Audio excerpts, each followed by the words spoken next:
Hello. What's up, everybody? Good morning. I got a haircut. Feeling pretty fresh.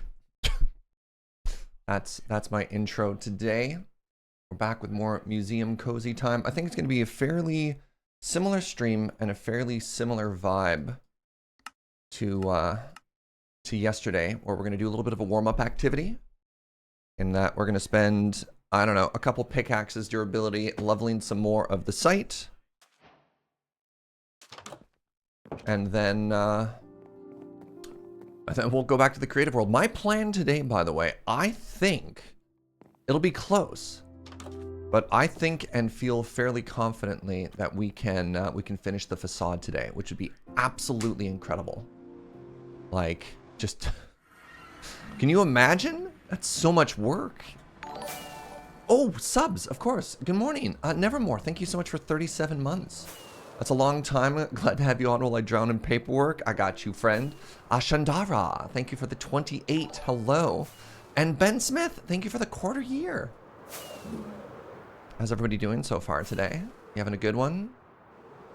Are you chilling and partying like rock stars, I hope? Are you the museum? No, this is the museum. You can follow the bees. We can follow the trail of wildlife. And it shows us where we are. Oh my goodness. Hello. Good morning, James. How are you? Oh no. So Joe was watching James in the other room, and now I can hear myself. I have to turn that off. I'm sorry. I'll be right back. I'm speech jamming myself.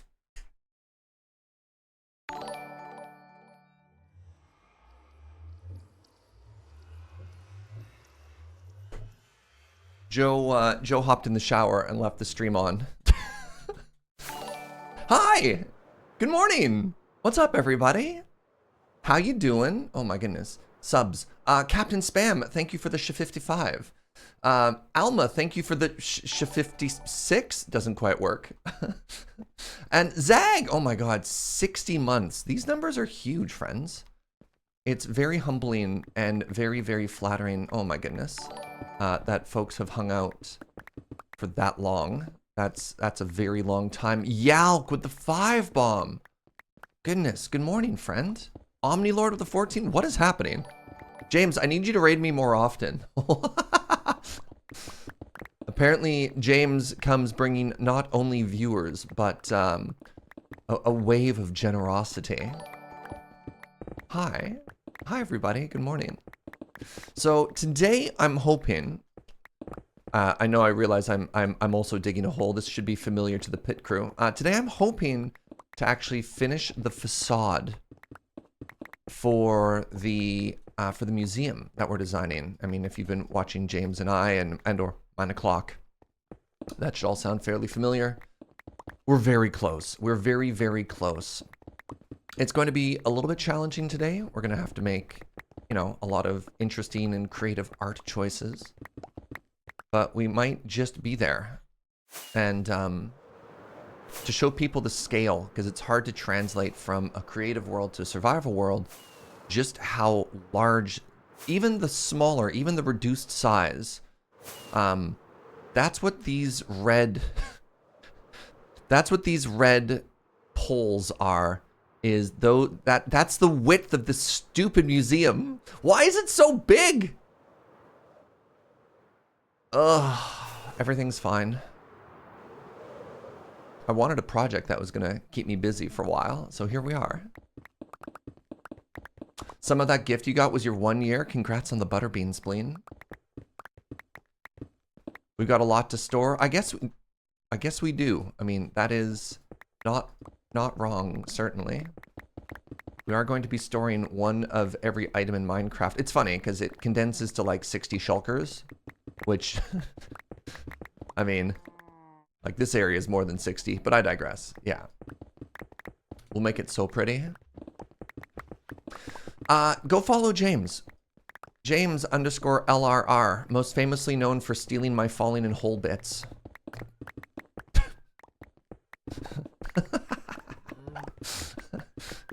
Ah, it's okay. You know when you have your friend who's like more famous than you, and then they take credit for all your hard work? That's my relationship with James.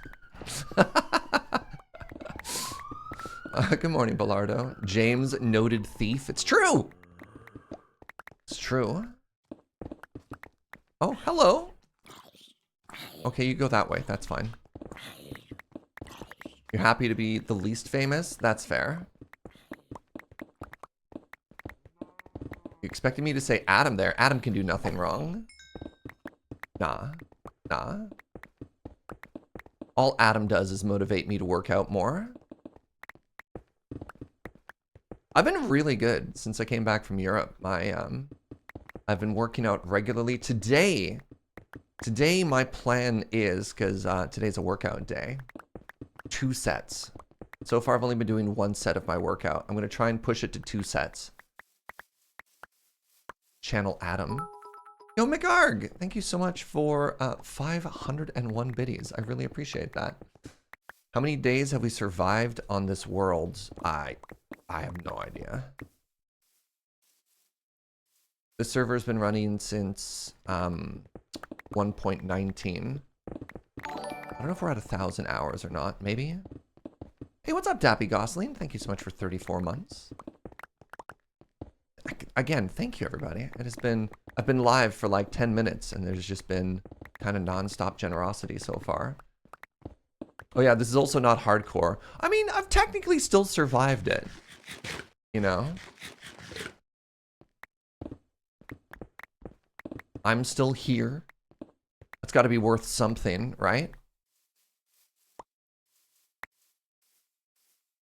Hey, I've been having this really, really bad idea. Just an absolute garbage idea. And I need y'all to talk me out of it. So it doesn't exist yet, but you love my bad ideas, do you? So my bad idea is to create a second Twitch channel. It's not a canal. No, it's to create a second Twitch channel and start streaming Tarkov. I don't know why. I don't know why. I don't know why. And yeah, and just Surge After Dark, Snurge. So I'm very, very happy with the family-friendly direction that we've gone with this channel. I like it a bunch. I think it has been very good for the channel. I think it has been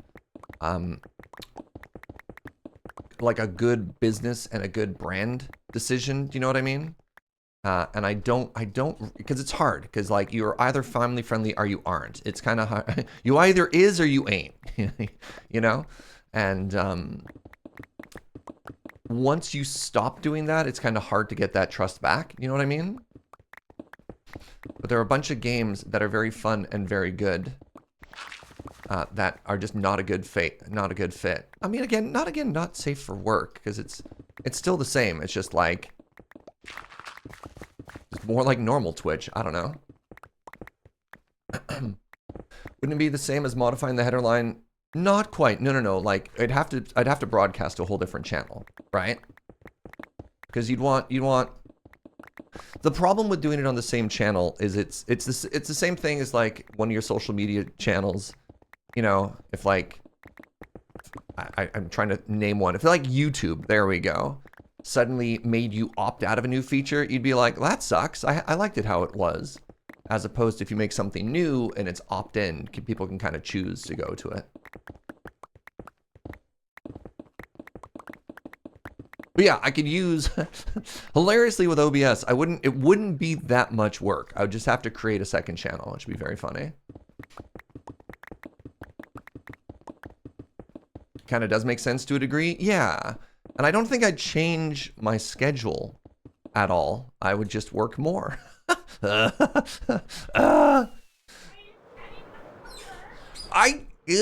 Joe suddenly from the other room, and she's like, I beg your pardon, Jaeger.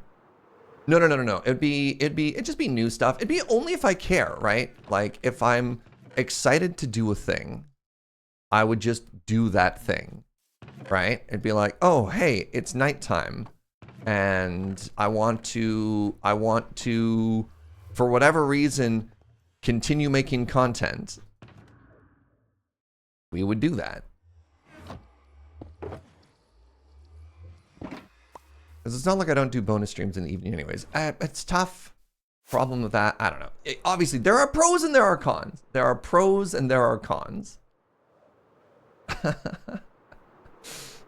All right.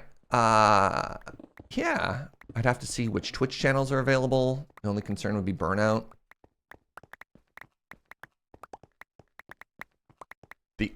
Literally the only concern. In all seriousness, though, it would be, if I wanted to stream those games, making a second channel would be the good move, though. Yeah, like real talk. So that's kind of interesting. Hey, good morning, Mitu. Yeah. I mean, we could call it Surge After Dark. We could call it Snurge. There's like this weird little fear in the back of my head, which is like, what happens if the new channel is wildly more successful than this one? And people are like, oh man, wow, Surge is really, I mean, I don't think I'm going to be changing all that much, but you know what you mean when you're just like, have I been doing this wrong the whole time?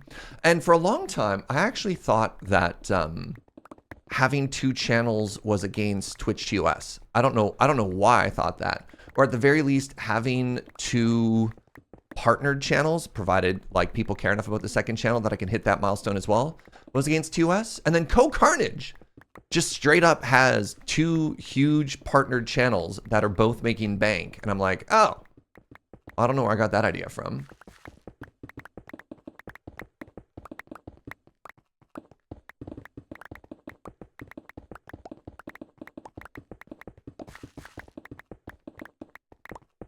Yeah, I don't even know I'm going to act that differently. I mean, again, you have those weird shower thoughts, right? Where I'm like, what if I just really leaned into it? What if I just, like, invented a persona and I just, you know, RP'd as Snurge the whole time? And then there was the fear. It's like, what if people like Snurge better than Surge? Ah! I don't know. We'll see. What about editing? Oh, God. Editing is a whole other thing. That's so much work. I don't want to learn how to edit. And hiring editors is expensive too. Not to mention that the way discoverability, algorithmic recommendations, ad impressions, and average viewership count work, diversifying your content in a place like Twitch can have a real impact on your incidental viewership. That's the thing, right? Like I am brand safe. And I feel that, I mean, I don't know compared to a lot of my friends. This is anecdotal, but I feel that I get like a disproportionate amount of like pretty quality sponsorship options because I am brand safe. Like if we get into business talk, I have like a fairly established vertical, right? Like survival games, strategy games, builders, like it's pretty clear what it is I like to do. And I'm not going to make anybody look bad if you advertise on my channel.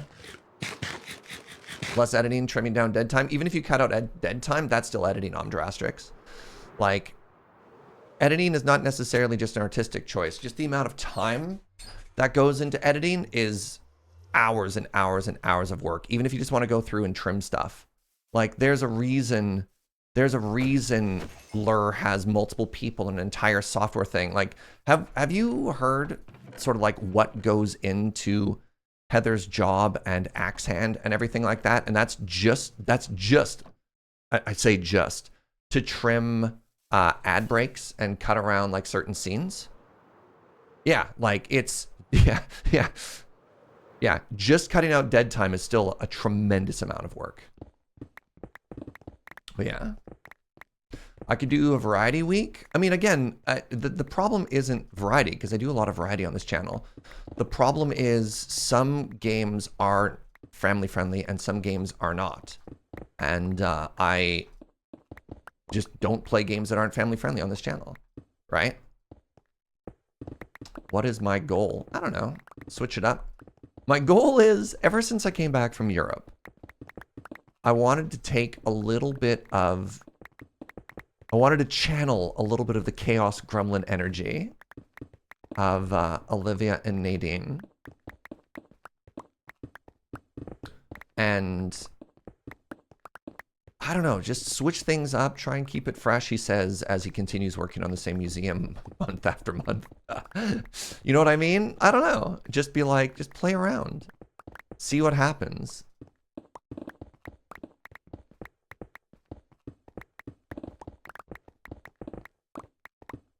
Yeah, it's not variety, it's rating. Yeah.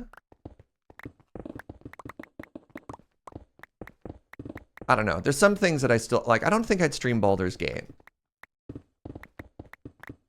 A, way too long.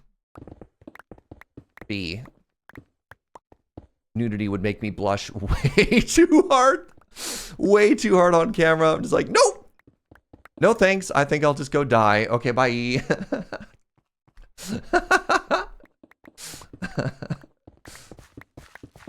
Try it for a week. Yeah.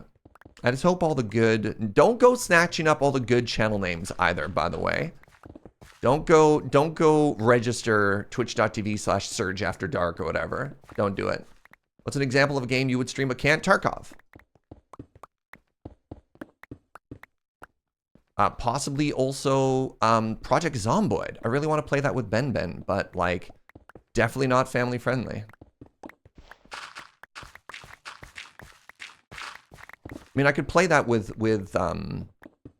I could play that with Ben, but like I don't think I'd stream my perspective and stuff like that, right? Then Ben could also swear, right? Like that's the thing. Because like even if the game was fine, which it isn't, because there's like a lot of stuff in there, I don't want to have to be like, all right, Ben, turn your personality off, because that's tough.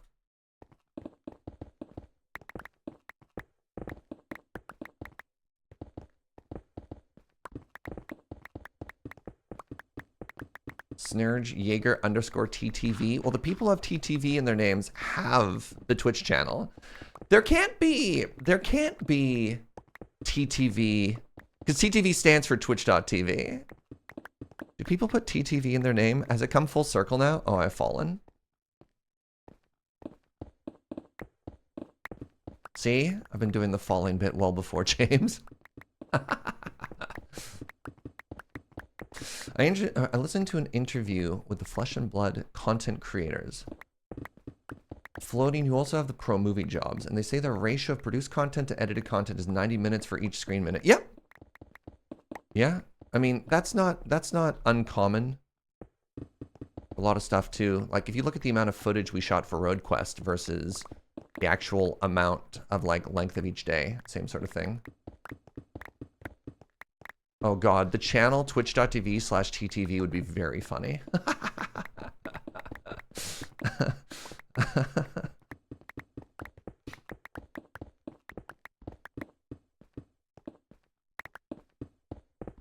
So what I'm hearing is, this might not be a terrible idea. We'll see what Joe thinks. Joe says you play your shooty mans.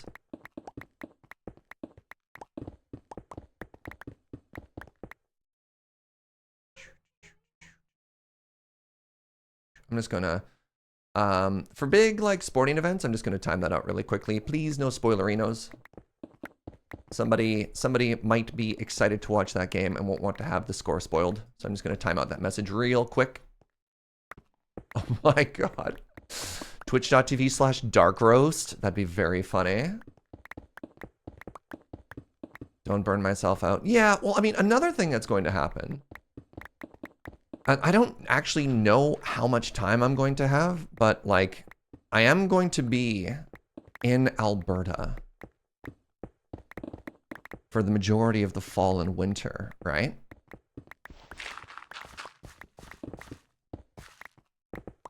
There's going to be these long winter days, long winter nights. My favorite, my favorite Baldur's Gate game, long winter nights. Oh, yo, Mitsu, have you not heard this? When and or where? Due to TLDR, due to hilarious misstep, Joe and I are accidentally homeless for September, for longer reasons that I'll tell you in person.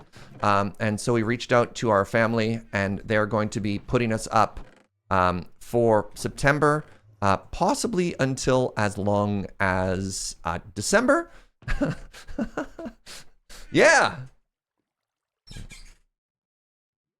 Yeah, I need to do like a longer write-up in Discord. I talked about it on stream a couple of times. So good news. Joe and I are moving into a bigger place, which is very, very, very exciting. Bad news, we got our... Basically, we got really excited and got ready to like move all of our stuff out, and we like basically got ready to leave our current place faster than we checked to see if the new place was actually available. and so we have to be out of our current place September 18th. The timeline changed, and yeah, again, it's fine. Things things happen, you know. Yeah. And when we looked around for like short-term rentals in Victoria, when we even looked at Airbnbs and stuff like that, A, they were extremely expensive, and B, and the part that made it really, really challenging was, could I set up a streaming office, right? Could I set up a streaming office in Airbnb? That's, I don't even know how to start having that conversation. I don't know what the legality is from that. I don't know if they would be cool. If they are cool with it, can you, how do you have a conversation about like, how good is their internet, right? Similarly, we're looking for short-term furnished places. Like, it just got super duper complicated, and it could have been workable. But I found this out on the Friday before I left to Barcelona. I had to have an answer by Monday night. And so we're talking to our parents about the fact that like we're kind of stuck. And my parents were like, we could upgrade our internet. And I was like, what? Could you double check? Because my parents live in the boonies. My parents live in a very rural area, and they're like, oh yeah, we could get like 500 down, 100 up. And I'm like, oh my God, actually? And then, so you want to hear something terrifying? Like, worst case scenario, we have to find a place until December 1st. Worst case scenario, we were looking at, on top of like moving fees and storage lockers and everything, probably $10,000 to $12,000 for temporary living accommodations. Because like average 1-bedroom rent in Victoria these days is like $2,200, $2,400. And that's not even including the fact that there's like there's the markup for like short-term accommodations and stuff. Yeah. So, mom and dad to the rescue. All right. Where's my fainting couch? Yeah. So, well, again, there's a lot of other details that still need to be worked out. I need to sit down and come up with like I don't want to say like, official story, but like okay, what are the because we also don't want to dox ourselves, right? What are the details that we're comfortable sharing? How do we go from start to finish? How do we give you all the information you need to know to be invested and still care about me when I move to Alberta? So yeah, there you go. There's the surge update. So anyways, I'm gonna be in Alberta. I'm gonna have all this spare time because obviously I'm not gonna be able to go into the office to do all the in-person stuff. I'm gonna be having a meeting with, you know, Graham and Beach, obviously, to talk about what my sitch looks like. Yes, and yeah, we are moving back to Victoria. We have a place in Victoria. I haven't moved. No, it's not no more Lure. I'm not quitting Lure. Again, we're gonna figure it out. And we do a lot of remote stuff too, right? Like we did an entire pandemic's worth of remote content. So yeah. Can we do like coffee tours on the second channel? I could do coffee tours on the first channel, right? Like, I could do more IRL stuff. It's not even a sabbatical. Well, maybe it's a sabbatical from Lure. It might be a sabbatical. We'll see.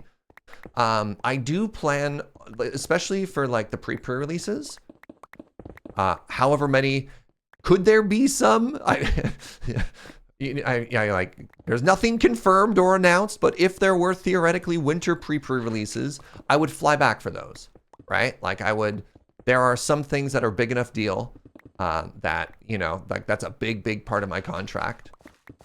So, you know, head back, help those happen. Do I do editing work for Lure? No, I do not. I'm not an editor. I don't know how to edit. The whole story sounds like a giant anxiety. I'm sorry. Honestly, the weekend kind of sucked. But there's like this little part of me. Again, I'm trying to embrace full chaos. Not again to switch things up for the sake of switching things up, but when an opportunity comes, like look at the best possible interpretation of it, right? And part of this is really fun. Yeah, change can be good sometimes. And there are certainly going to be a lot of changes. And that's exciting in its own way too. Do we call this radical acceptance? Maybe. Oh, thank you for the 100 biddies, the virtual hugs. Yeah, again. We don't even need virtual hugs because this isn't bad. It's just different, and that's okay.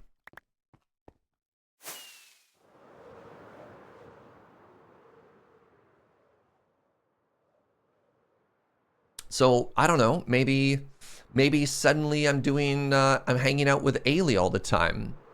All the dragon hijinks, you know? Do you have any favorite Alberta creators, chat, that I could reach out to and start collaborating with?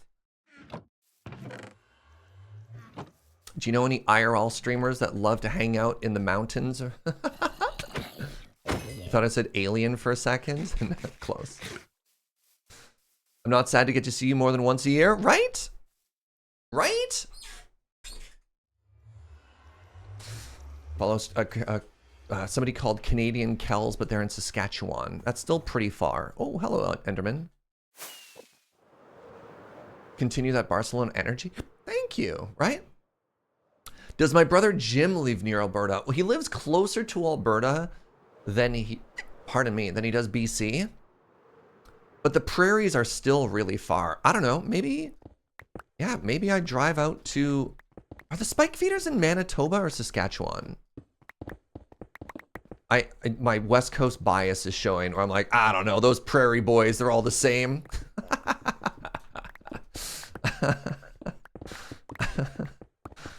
How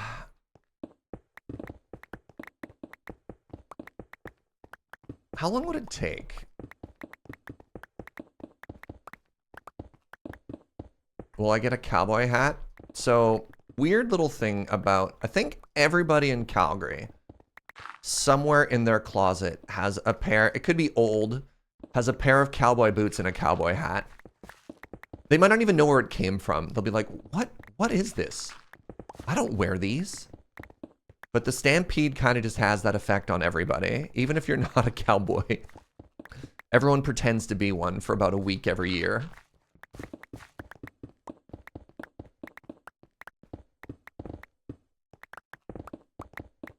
Fun fact, you've met Ailey before. She gave me a buttload of magic cards a bit before you moved out west. Nice. Ailey is good people. You have the hat, but I don't have the boots anymore. The boots are really uncomfortable, to be fair. Am I going to be in Calgary for the Stampede? No, the Stampede is in July. Yeah. Is it the same week or do you take turns? Good question. Good question. No. The Calgary Stampede, aka the greatest outdoor show on earth, is every July.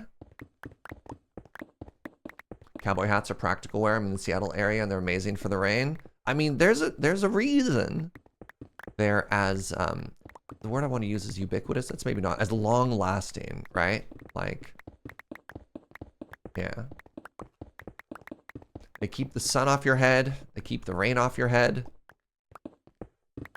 You can tip your hat very dramatically. They're, they're very functional.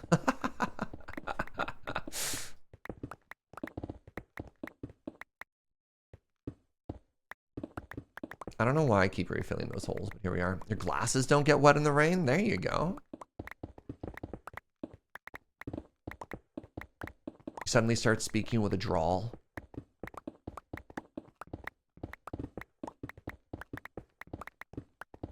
Is that how you described the Western accent? A drawl? Tip's hat? Mahowdy. Holy crap. Mahowdy got me more than any right to get me. Holy crap. What do you call the kind of hat Willie Nelson wears? That's kind of like a cowboy hat, but not. Does Willie Nelson not just wear a cowboy hat? Maybe I haven't seen Willie Nelson in a while.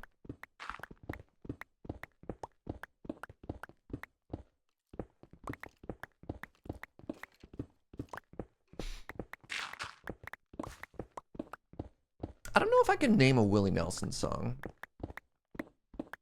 I, of course, know who he is. Doesn't he have his own flavor of ice cream, too?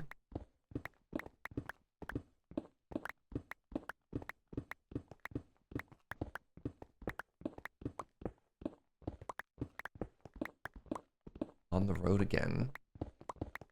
Wait. Hold on. I'm gonna sing a few bars. Is it that? On the road again. I just can't wait to get on the road again. That one? Oh, okay. I can name a Willie Nelson song. That's the one. I don't know the rest of it. The lyrics, I started panicking. Sick. Okay. I can name one Willie Nelson song. Thanks, chat. And collectively, we're so smart. Dang. So yeah. Moving to Alberta. I might be starting a late night Twitch channel. What else are we doing? What other life updates? I saw Barbie 2 days ago. It was great.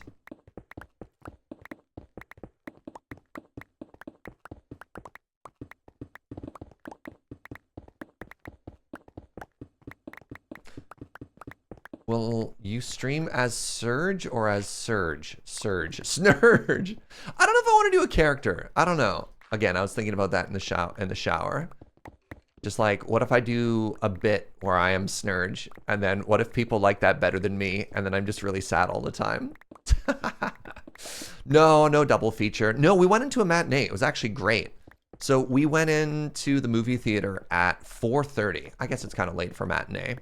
There were 5 other people other than us, which was a little bit awkward because I definitely felt like I was the only person laughing out loud. And then I was like, oh no, I'm disturbing other people in the theater. Why is no one else laughing as loud as I'm laughing? Joe was like, yeah, you were definitely the loudest person. Thanks, sweetie. It was charming, was it? Joe said someone had to laugh. Okay.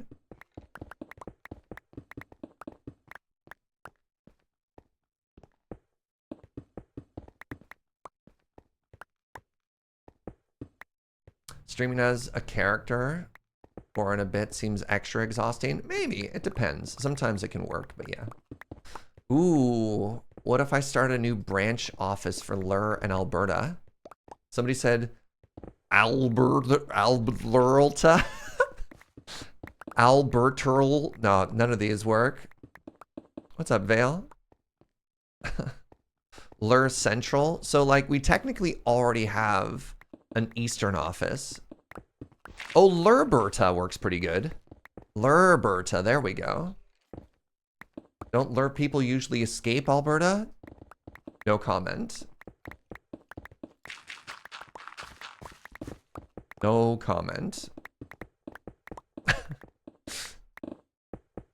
Yeah, it's very rare for Lur people to move east. Toronto's not Eastern. Yo, when you live in BC, it's literally in the Eastern time zone. All right, Ox, what time zone? I'm waiting. What time zone is Toronto in? Bro, my pick is broken. Is it though? Is it? I don't know. GMT -5. Don't get clever with me. What's the name of GMT 5? Oh, wow, that was fast. Uh-oh. Wait, America, Toronto? Mid-2? Mid-2? What time zone is Toronto in? Chat's trying to get smart with me. Oh, I'm sorry. Is it the Eastern Daylight Savings Time? Eastern?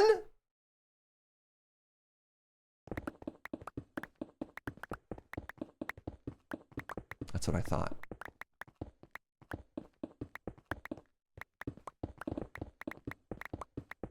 No mercy for 3-minute-old account. Fair.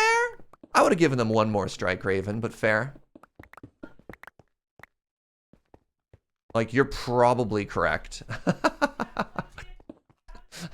You're almost certainly correct. But I digress. Joe in the other room, she's like, yeah, Serge, no.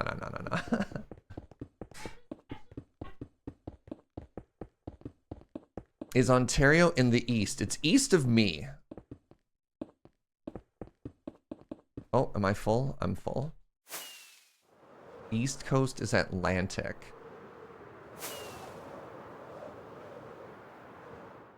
All the Canadians. Wow. I'm being North America gate kept right now.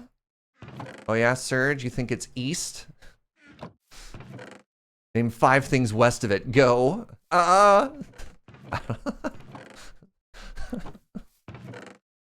Wait. Who dares put things in wrong box? You know what? Let's switch this up.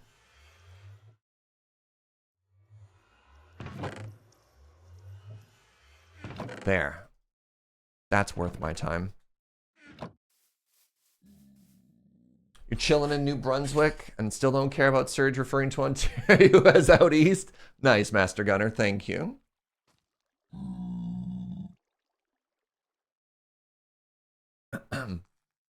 You're not really east until you're in Alaska. Wait, hold on. But that's west. Oh no.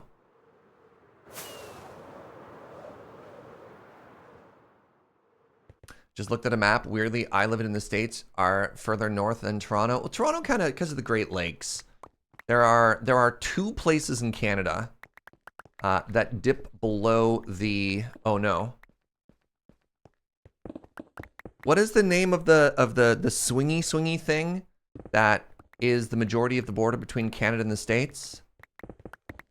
I just keep thinking of the 100th meridian, which is not correct, but the 45th parallel, thank you. Or the 49th parallel, whatever that parallel is called. I just keep thinking of the Tragically Hip song. Oh wait, hold on. Is the Vancouver Coffee Company 49th parallel named after that? No way. Wow. Huh. That makes so much more sense. That has to be a coincidence. Probably. Yeah, I was like, you know, the 49th parallel where the Great Plains begin. You're like, no, Serge. Ow.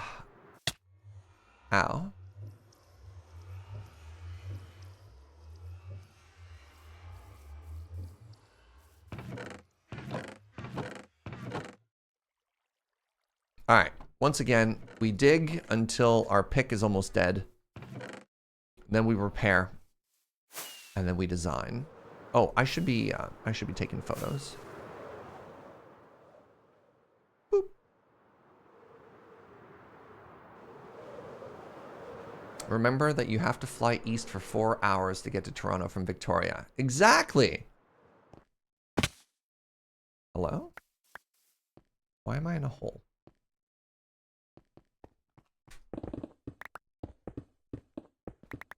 I once quoted at the 100th meridian in university paper. Sick.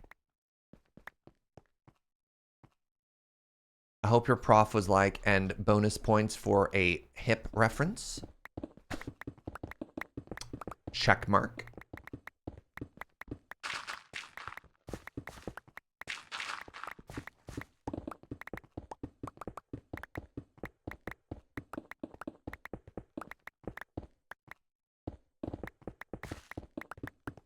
Got Queens doing the work. Nice. Man, this warm-up activity of remove a layer or two. A, it's doing a really good job of chipping away at what could otherwise be a lot of work. And B, is also just like a really nice, really chill way to start these days, eh? There's lots of weird bordery things due to obscure treaties. The US didn't realize that Port Roberts was below the 49th. And in Manitoba, the northwest part of a lake was hidden by a legend. So the border goes way up around it. Oh yeah. Oh yeah, actually, speaking of which, hold on. So yeah, Port Roberts, if people don't know, this is wild. So Vancouver maps. All right, so this is a map of Vancouver, right? So we have Vancouver, and then here's America, right? And you can see the border. Like if we zoom out a bunch, you can see like Victoria goes down there. There's the border, which is kind of weird. But you might notice right there, Point Roberts, this is America.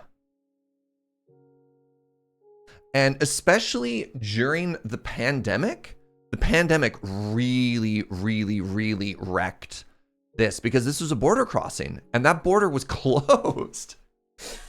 Right? And they're like, how are we supposed to get anywhere? Yeah, this was one of those like very small things that you don't think about. Also, why is this still America? Why? Whoop. But no, yeah, you used to have like, look, this is the border. It's just a straight line. And so somebody's saying in Manitoba, there's also a lake. So hold on, Manitoba's way over here. Oh, is this what you were talking about? This is the part that was covered by a legend? Really? Oh my God. That's so random. Huh?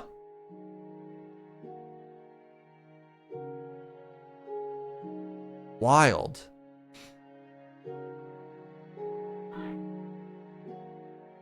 Just literally just a mapping error. Huh. What's on that peninsula? There's some state forests. There's a road. There's some resorts. Jim's Corner. Hey, I found Jim! This is where Jim lives. Oh, okay, great. Turns out he wasn't in Manitoba, he was in America this whole time.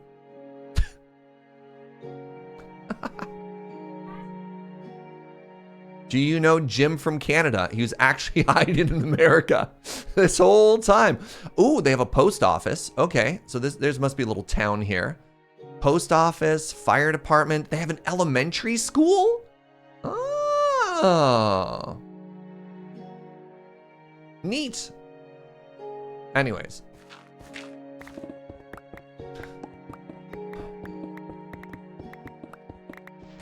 We don't want Jim back? Hey, that's my brother you're talking about. My long lost brother. What's that, sweetie? That's the name of my twin. Jim and or Sam. I apparently have two identical doppelgangers.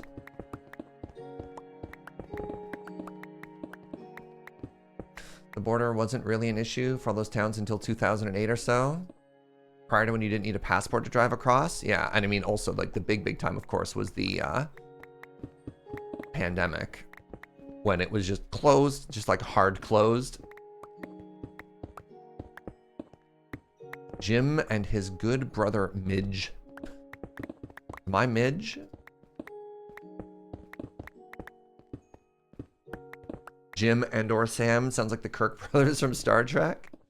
So the joke here, I mean, obviously when Jim and I played together at the pre-release, everyone was like, oh my God, like Jim looks exactly like Serge.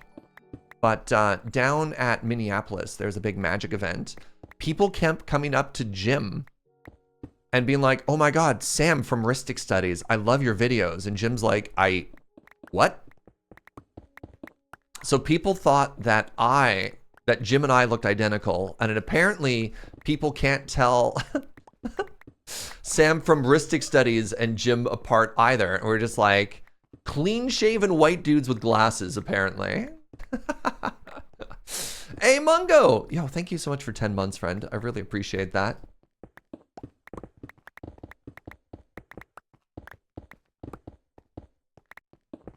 I thought I did 2 full layers last time. I guess the lower we get, the more blocks there to remove, because, like, this pick is not going to clear all of this.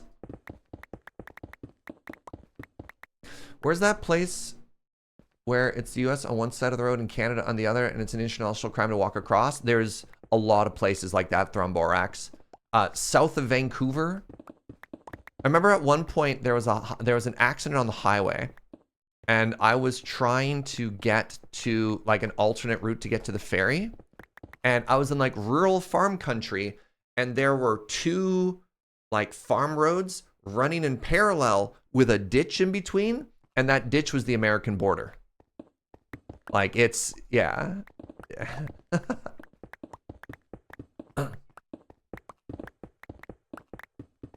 I may have even accidentally entered America at one point. I don't know.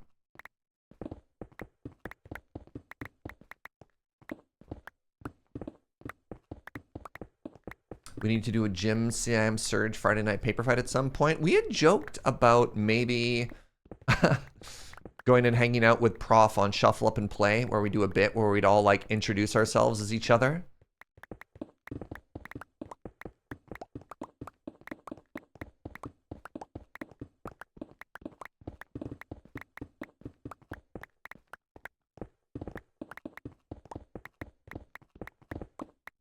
There's a golf course in Maine/New Brunswick where the parking lot is on one side, but the club is on the other. Incredible. Just get up and swap seats randomly. That's so funny.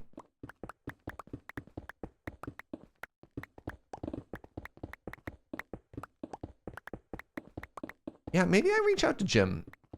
I wonder how long of a drive it would be. It'd probably be a long drive. All the way to the prairies in the middle of winter. I don't know how much free time I'm gonna have. I don't know why I'm making these like elaborate plans. This is like a friend of mine who had a kid, and she's like, oh my God, I'm gonna have so much free time when I'm on mat leave. I'm gonna start a book or something like that. And you're just like, oh wait, never mind. I'm actually incredibly busy.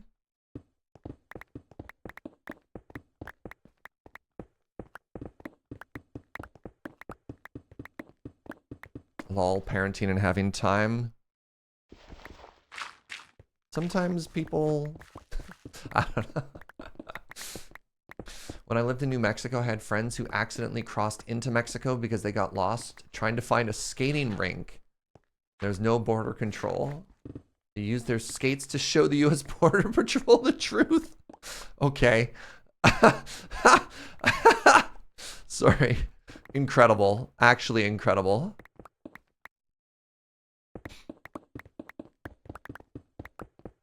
Wouldn't recommend that drive midwinter. I mean, honestly, winter driving's not that bad.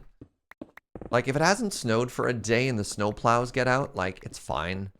I have winter tires. I drive an all-wheel drive Volvo. It's basically a tank.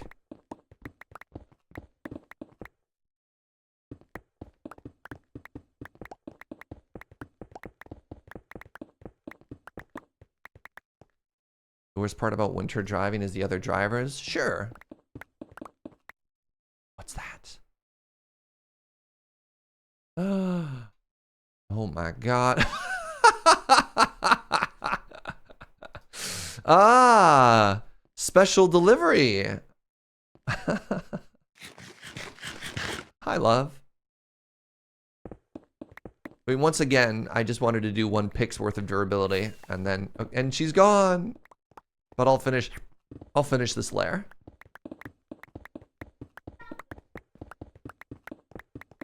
That was so dramatic. This channel has everything.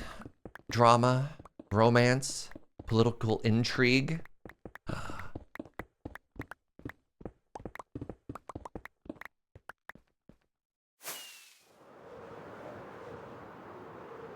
Oh, I don't break picks. You don't have to worry about that. That's James's actual unique bit. You don't have to worry about that.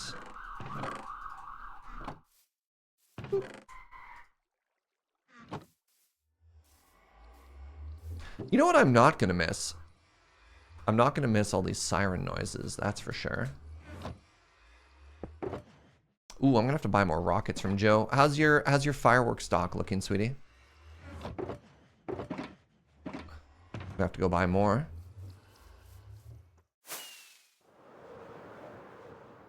How many picks is he broken? Is he on like 10 now or something like that?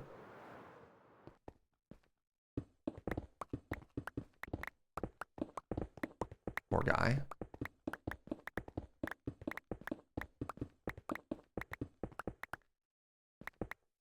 You heard trauma? No, no, no. Drama. Theater. Yeah, very different. He broke like 2 in a row. Oh, poor buddy.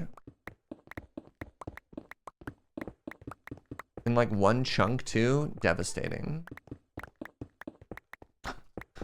Joe says there's commemorative signs. I'm moving, and where to? Hi, Gunner. I'm moving to Alberta for a couple of months. The TLDR is we hilariously got dates wrong, and we were excited to move into a new place, gave our notice to move out of our current place, and then found out we can't actually move into the new place until significantly later. Significantly later, yeah. So, yeah. I have a friend who's notorious for not being able to follow directions. She got lost while going from Medicine Hat to Lethbridge and wound up in Shelby, Montana without a passport. What? She had to wait until her husband could drive down with a passport before she could cross back to get into Canada. That's incredible. You thought I was leaving Victoria for good? No, no, no, no, no, no, no. Just a couple of months. Just a couple of months.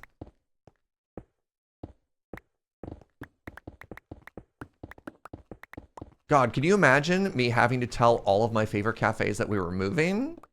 It'd be a scandal. Joe and I single-handedly prop up a huge portion of the Victoria coffee economy. We'd have to give so much notice. Oh. What's up, Nick?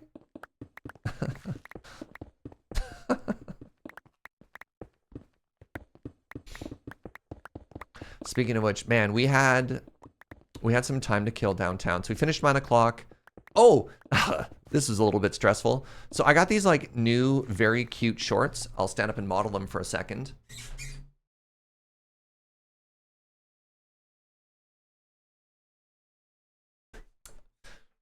Mega cute. And I didn't realize they had those stupid shallow angled pockets. So when we were running around downtown after 9 o'clock and like went to the movie and did a bunch of stuff, I lost my keys at one point because if I sit down, they just kind of sneak on out. You know what I mean? And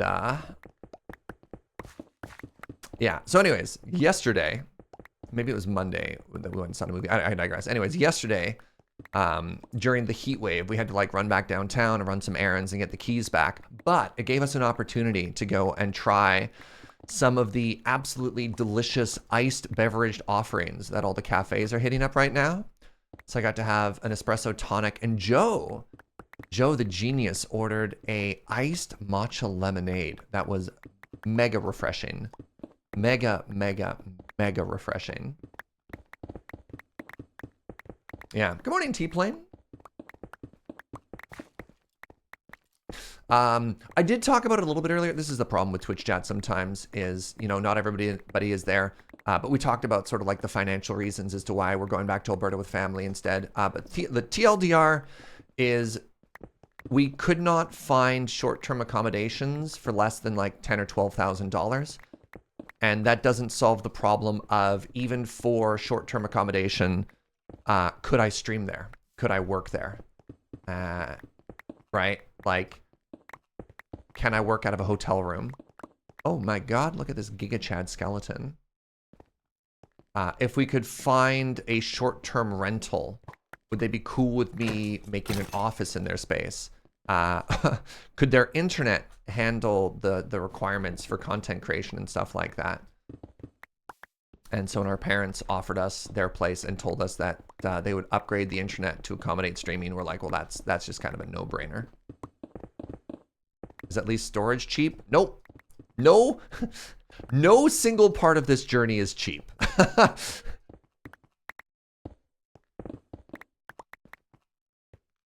Yeah, we're not moving everything twice. 99% of what we have is going into a storage locker for a couple of months, and then we're going to pack up our office, some clothing, and our coffee brewing equipment. York out of a hotel room in downtown Victoria off the tiniest little table imaginable. Do not recommend. Yeah.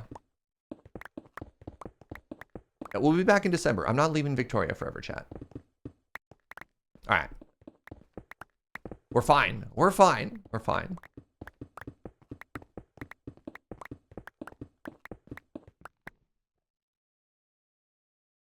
Huh. What's up, Topkis? Is it still $100 a month? I'm going to be honest. I don't actually have the full quote for storage stuff yet, which is kind of freaking me out. So I need to, there's a bunch of moving pieces I need to find the answer for.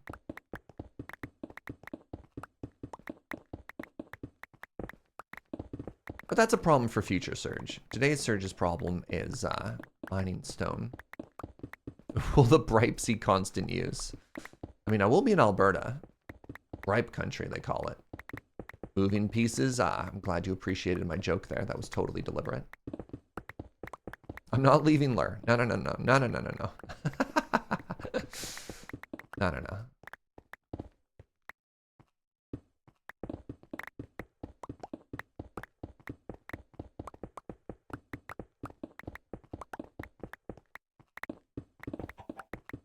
Yeah, so I think what I need to do is I need to figure out a like TLDR version of the story to tell, make it an announcement in Discord, and then like make a command. And again, it's not until, what day is today?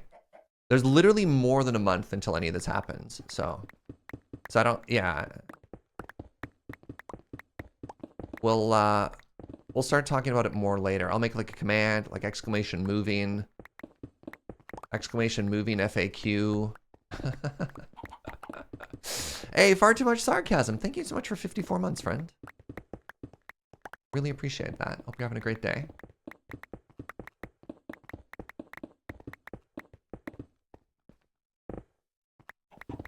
You like your cold brew without paper filtration? Oh, Joe's talking about how we do our cold brew stuff. Yeah, fair. Look, we're almost done. All right. Warm up activity complete. So Joe, I'm going to repair your pick for you. You okay with that, or do you want it back? No, this is fun. You are helping, sweetie. Joe only wants to help as much as she can without interrupting her Palia. Palia? Oh, she's like, how dare you? I'm not playing Palia. I'm doing YouTube stuff. All right, fair. She is helping. Joe's very helpful.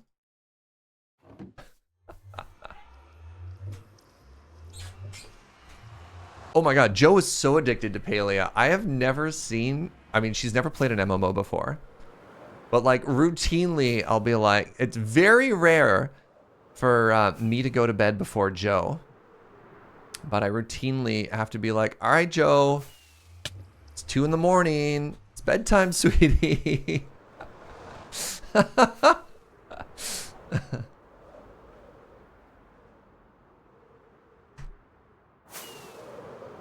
Joe says, I spent an hour scaling a cliff with 5 other people to chop down a special tree, and it was so much fun.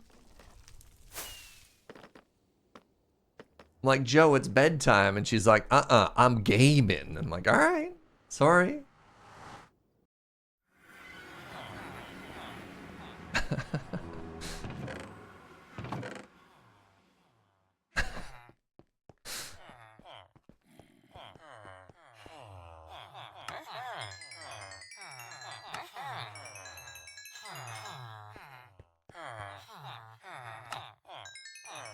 Time for the B-dubs ad, right? I love that B-dubs ad, Brooke. Pardon me.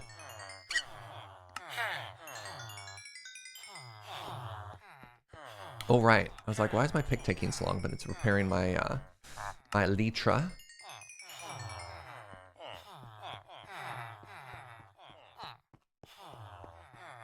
You? You? You? Oh, goodbye, pick. Come back. And you. Wait, I think I need to buy one more.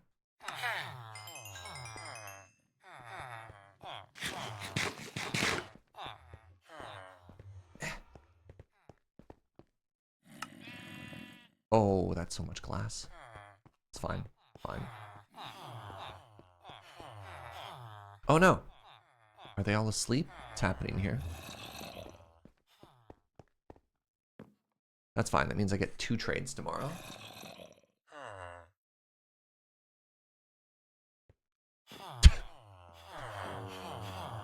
Morning, Greg. I'm surprised this one isn't Greg because they have a different shirt, but that's fine.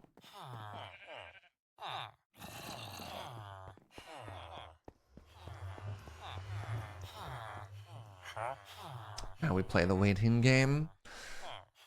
Oh! So I accidentally ordered way too much barbecue last night, which is a good problem to have. I went to one of my favorite barbecue places with the intention to pick up like a rack of ribs to take home, because it often takes Joe and I a little bit of time to make our way through all of that. You can like stretch it and stuff. And they didn't have it, and I panicked, and I was like, I guess I'll get the platter for 2. Oh no. I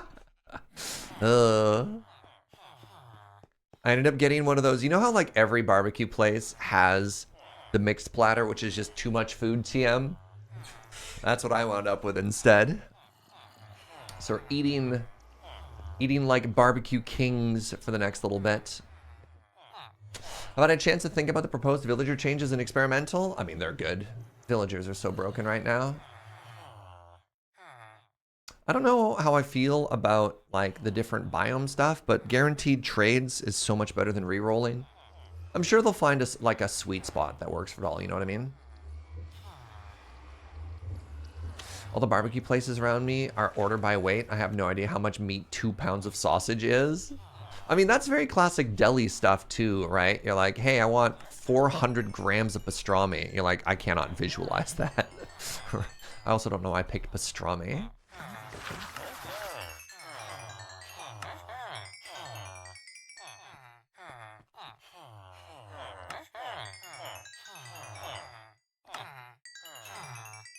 £2 will feed you for like 4 meals. I just remember years and years and years ago, my friend invited us to her wedding, and her husband was from the Yucatan Peninsula. So we were like down in this really, really beautiful part of Mexico. And I think there were 12 or 13 of us at this dinner table. And we just ordered, I kid you not, like a kilo of meat. And then just a bunch of tacos and like side fixings and stuff like that. And you just kind of like pinch and grab and build your own thing. But I never visualized a kilogram of meat. Ugh, it was a lot. In general, for catering, a pound of barbecue feeds 3 people. I think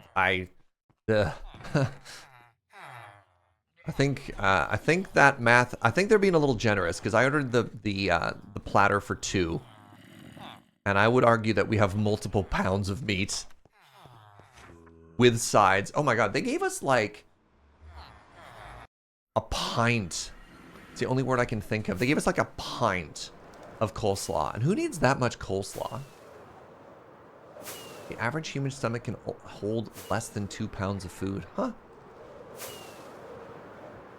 Maybe they just like me? Interesting. So there are now 2 places.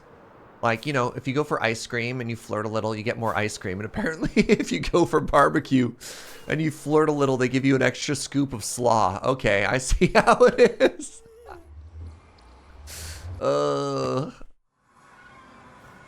Hello, Joe. I've returned your pickaxe and it's repaired. By the way, did y'all notice that her pick is named Joe's Perfection? Because she is perfect.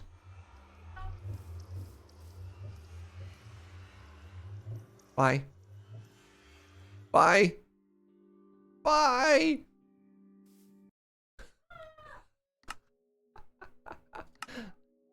I'm sorry, Joe. All right. Hello. This is, that was our warm-up activity done. And now we are back on Operation this. Operation Continue to Build this, which I'm pretty hype about, TBH.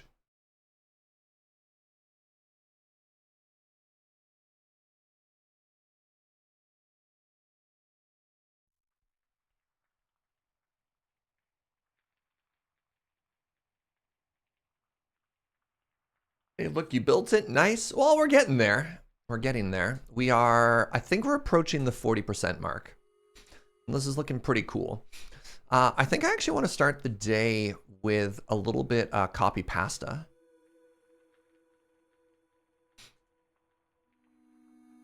Just as a warm up here.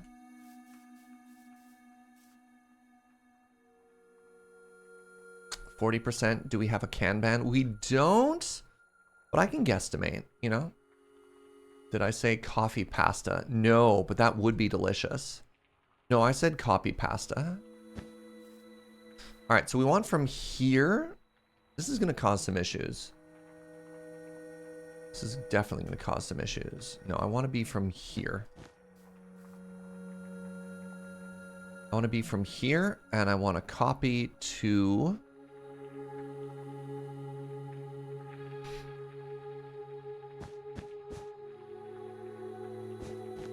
there. And then when I paste it,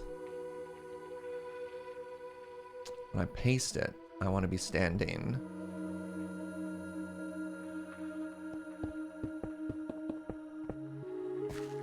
there. Oh, pardon me. So let's see how this goes. Yeah, we got a lot of work done on this yesterday. Previously, we ended right at that angled bit. And then so we added all of this. And another thing we did is we added the whole gray base layer underneath, which I love, by the way. I think that looks so cool and so good. But yeah, let's see what a little bit of the old copy pasta does for us this morning. Clone. -302, 404.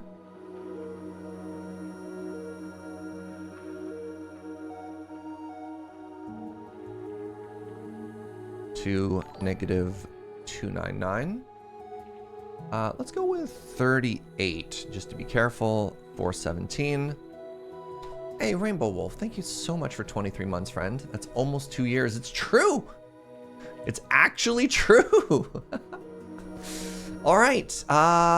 Hey, you ready? You ready to see if we break everything? This is going to be a heck of a start. Cross your fingers.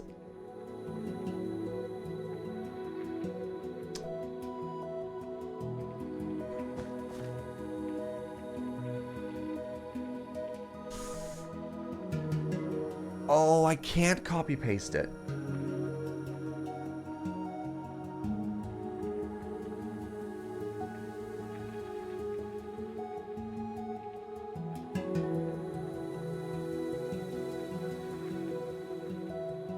So parts of this don't make sense because the windows aren't centered.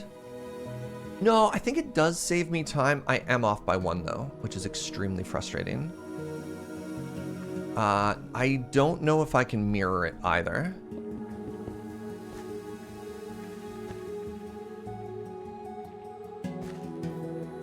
Yeah, I don't think I can mirror it without like world edit stuff. So it's fine, right? Like, I think even if we have to do a little bit of stuff like move the window over, it's just so much less work than having to place all of those blocks. You know what I mean? If you can tell me how to mirror with clone, yes. I do not think I can do that with base vanilla command blocks. So if I can do that, tell me how. Otherwise, we're just going to do our best.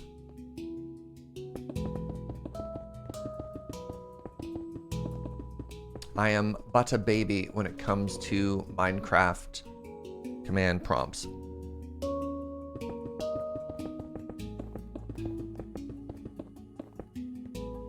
Oh, actually, you know what else I could do?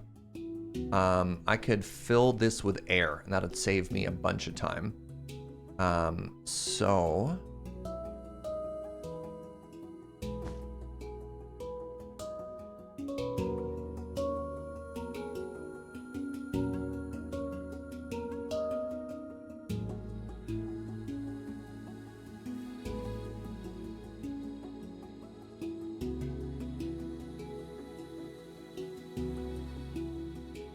negative 300, 37, 474 with Minecraft air.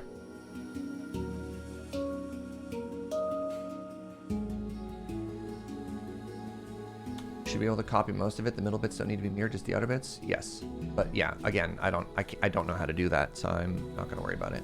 All right, so we're here. And I want to change this to... Wait, that's the exact same place I was before. Oh, no, no. Move it over 1. Move it over 1, move it over 2.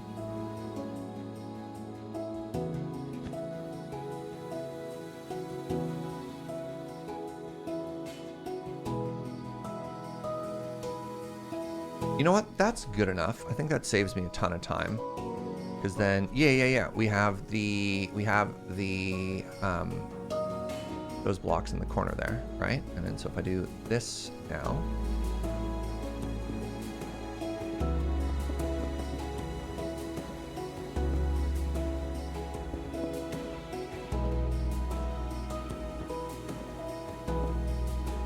I think this saves us time. I hope this saves us time.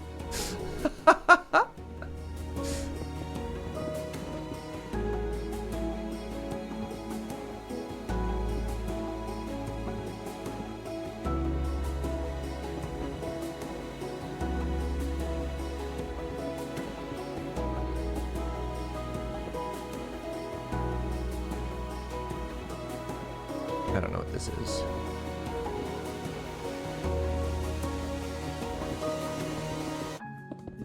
So the middle windows should be fine.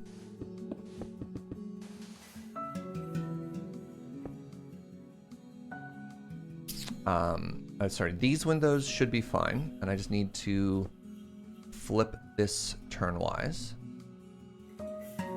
So what do I have here? I have walls just going straight into the side. Okay, that's fine.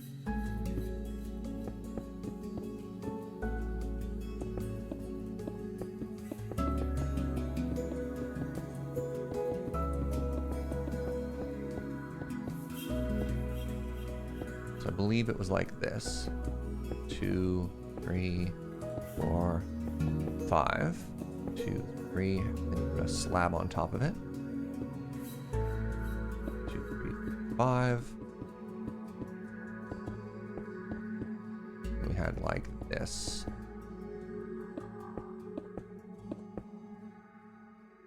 And then we had like a stair.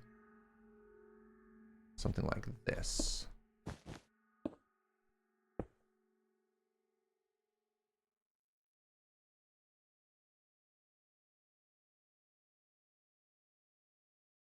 You should be able to use clone and copy using structure blocks. It's something to learn. Yeah. 1, 2, 3, 4, 5 pillar. 1, 2, 3, 4, 5 pillar. Nice. So that window should be one away from the side. Ah, buckets. I have to move all the windows.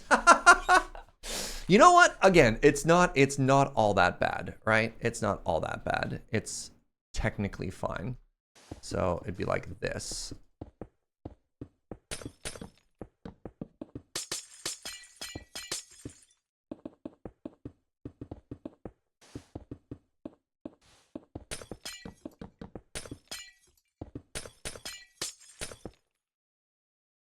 One, two, three, 1, 2, 3. There.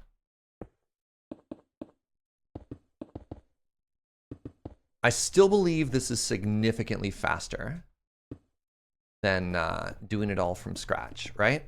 That's only 2 wide.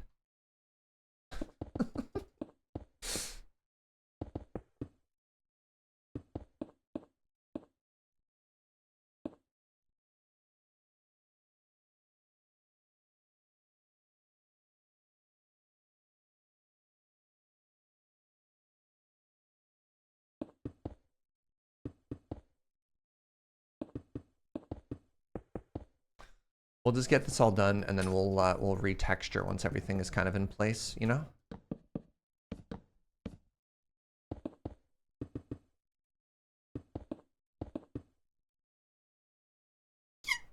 Pardon me. Oh, right. So for those of you who weren't here yesterday, do you want to see one of the weirdest things we discovered sort of at the end of the stream? I had no idea Minecraft had this behavior. I think I'm about to blow your mind. Did you know that stairs that are all slabs versus stairs that alternate slab, stair, slab have different lighting? Look at that. So the left side goes slab, solid block, slab, solid block, right? Whereas on this side, it's just slab, slab, slab, slab.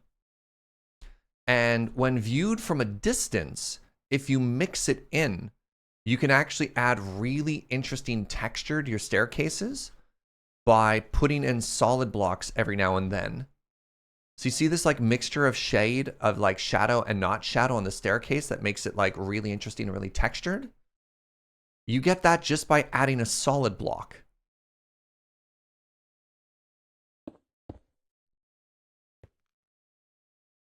Yeah, like, so you see how dark this is right now? If we remove this and just make it all slabs, it's suddenly brighter. Very random. Very, very, very random. All right. I need to get behind here.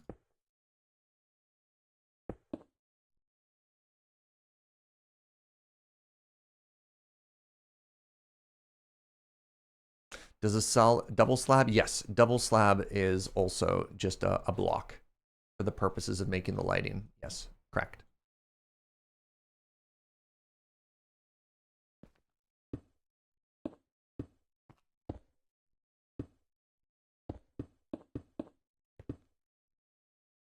Am I supposed to have a line there? Or does it just end? Right. I need a window on that side. Right.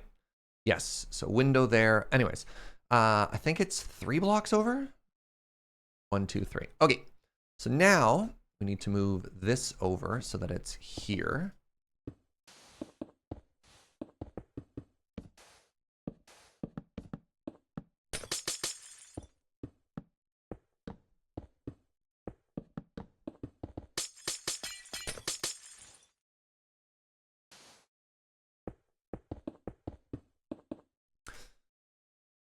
And that window is 5 wide.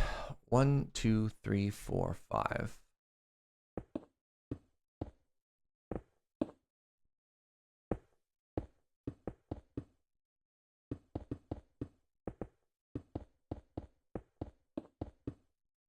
And I want to do like so. Oh, right. I forgot here. I'm supposed to do that as well. Really? Just one? I want to make sure this is fine. Yes.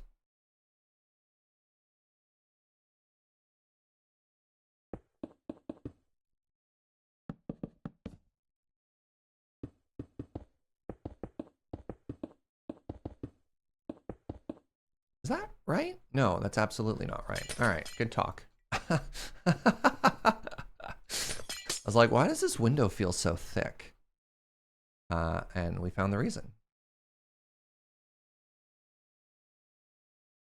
Right, this is just not correct in any way.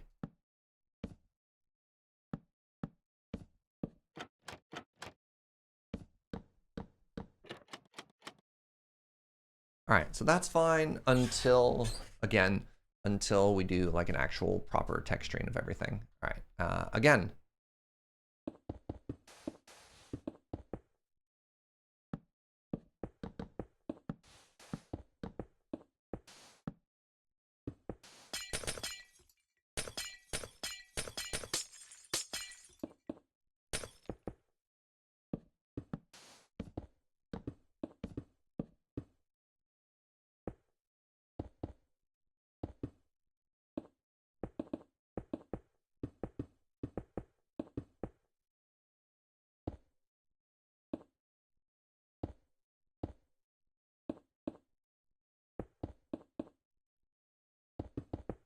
There we are.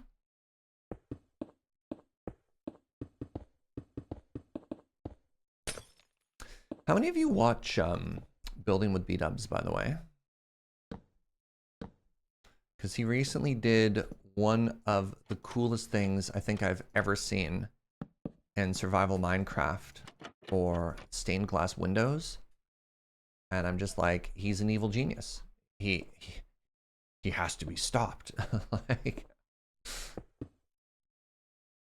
makes me want to go back. I don't know. Every time he releases a video, he makes me want to go back and just like change everything I've ever done. 1, 2, 3. 1, 2, 3. You're behind a couple, including the glass. So one of the things, where can I go? Do I have like an old medieval looking build somewhere in this creative world?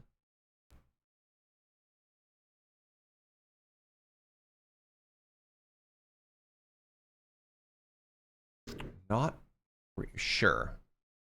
Whatever, we're here. So one of the things that he did, which is like absolutely wild to me, glazed terracotta. So let's go like red, orange, yellow, and green.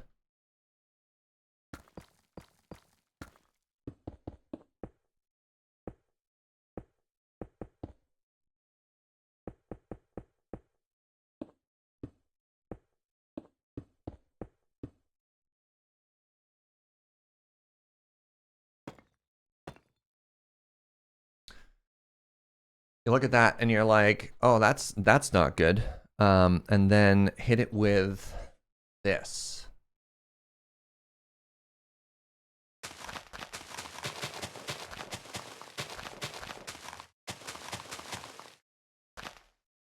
And then if you have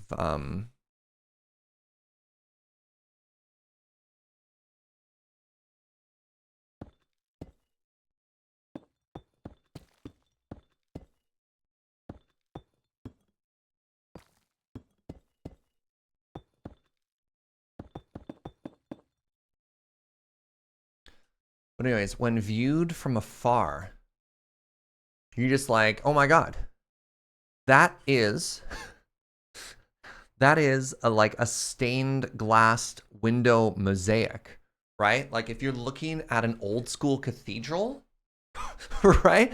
Like you're just like, that is the closest thing I've ever seen to making an actual proper like cathedral style glass window, right? Isn't that incredible? And it's so bright and it looks like there's light passing through, but it's a combination of a gradient. And then even though the blocks are kind of busy, the glow lichen both simultaneously makes it glow, but also messes up the pattern enough that you look at it. And I have never looked at something and just fallen in love quite so hard. as when I saw him do that. I was like, oh my God. It's wild.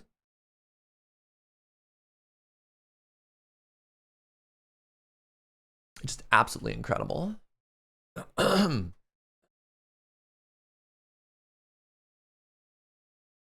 So yeah. He's a genius.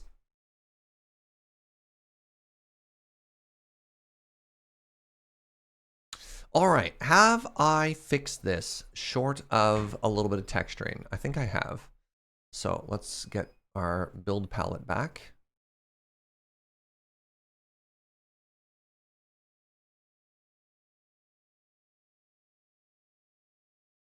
Glow lichen is pretty cool, including when you use it on the pillar in the storage area. Yeah. I mean, if you have textures that you're just like, I like this, but this is too busy. Glow lichen does just an incredible job of sort of softening it. It's kind of like a sandpaper, you know?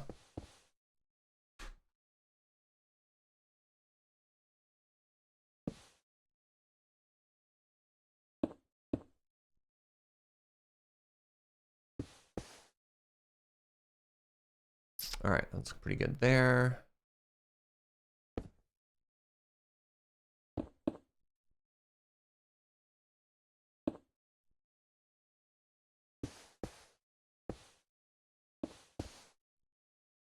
And we're there a little.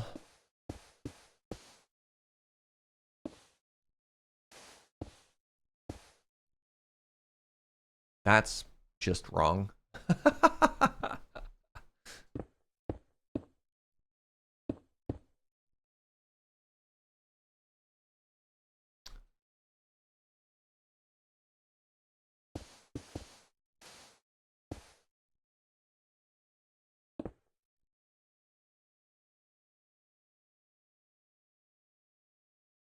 All right, and I need a little bit of texturing back here.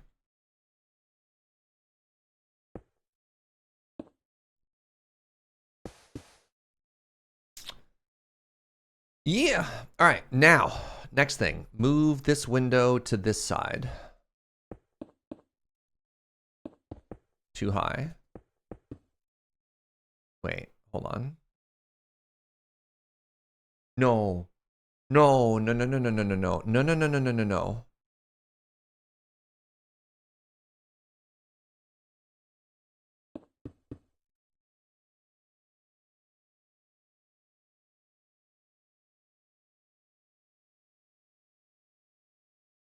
One, two, three, four, five, six, seven. 1, 2, 3, 4.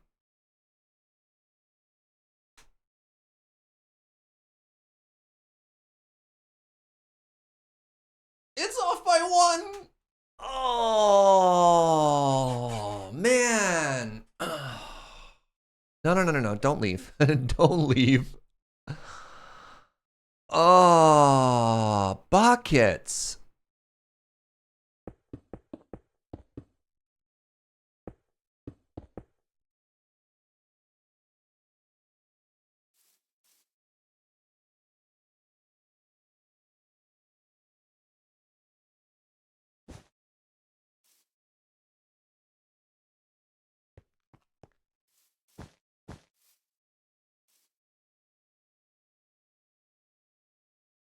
Is it because the wall's too far forward or the tower's too far back? So the tower is fine, right? Because the tower lines up here. So the tower's in the good spot, right? Because you see the front of the tower, the base of the tower is here.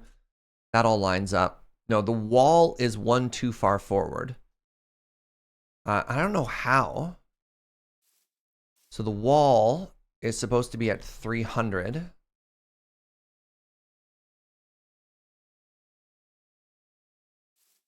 And somehow here is at 301.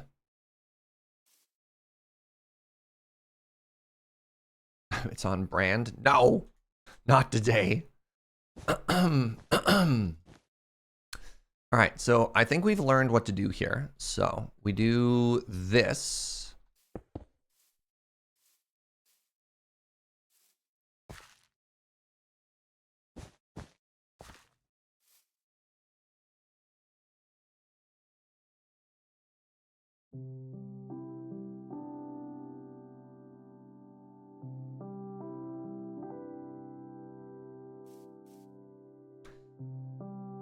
And I can't move it.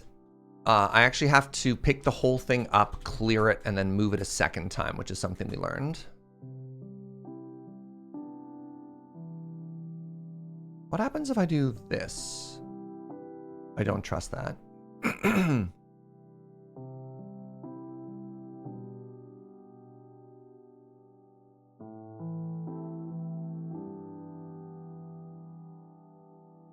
And we're just going to throw it here, and we're going to make sure this is fine. Negative 236, 483. All right, and this is fine, right? This is all fine, that there's these extra little bits that are connected everywhere. Because it's one from the side, right?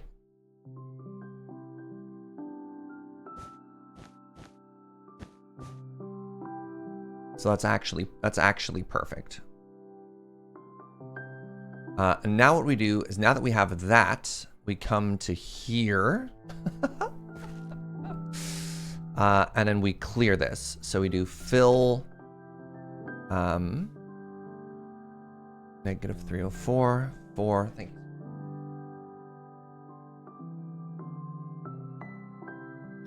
Four, 6, 1.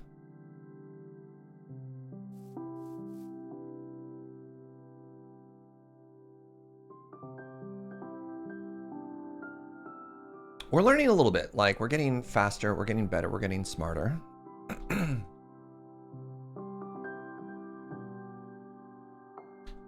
We turn it into Minecraft Air. So that's all gone, right? And we go back to before, and that's our wool block. No. Forward 1. Right? Because we were at 304 before, now we're at 303. And then so we go to here, and we do this. Slash clone, negative 236, 4, 483.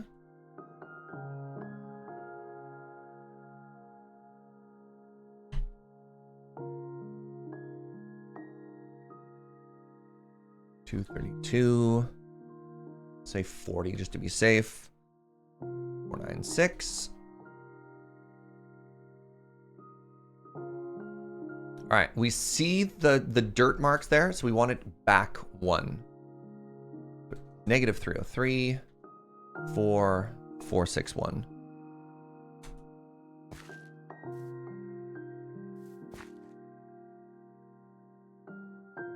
One, 2, 3, 4, 5, 6, 7. All right, please speak now, or forever hold your peace. I think we fixed it. I think we fixed it, and I would love to know if you agree with that.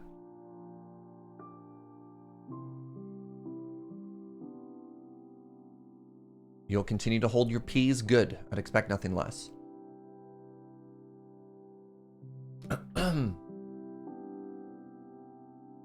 I think we good. I think we good.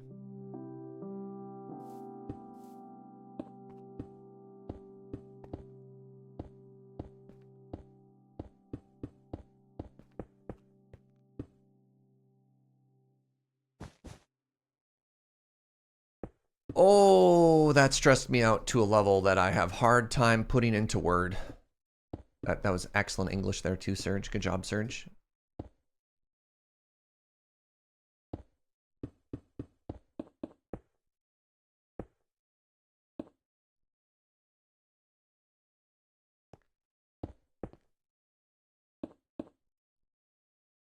Excellent job. 10 out of 10. No notes. Thank you, Pharmacist Judge.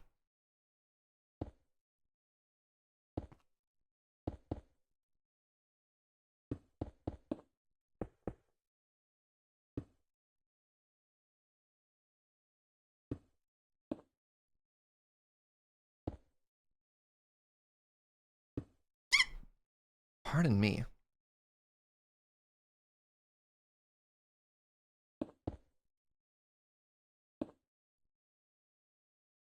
I don't know how that got deleted. Here we are. 5 out of 7 would use as a contractor again. Oh, don't hire me as a contractor. That's a terrible idea. I got my dates wrong and wound up homeless. Yeah. But thank you. Thank you for the vote of confidence. All right. So it looks like this is our window shape, A. And then this, we'll fill that in later. All right. So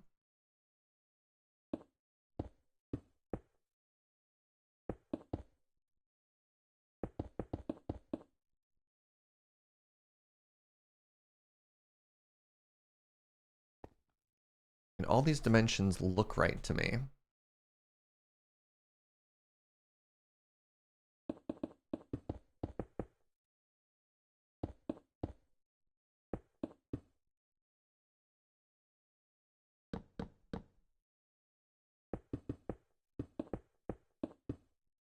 What's up, Stiz?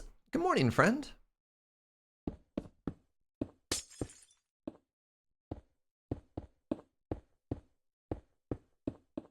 Oh, right. And then underneath here, I want window coverings. So just the 3? Good morning, Lilith. What up, everybody? Hope you're all having just a fantastic day so far. Thank you for joining me. It's our cozy little corner of the internet.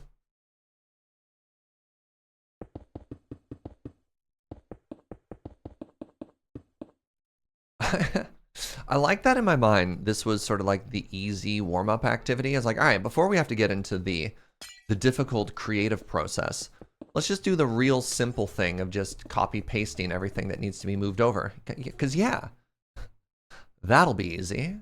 And then here we are later. Not necessarily screaming, but somehow sad. Sad, a little bit scared, you know? Am I doing? I'm all right. I'm all right, you know? Chilling. I'm partying like a rock star.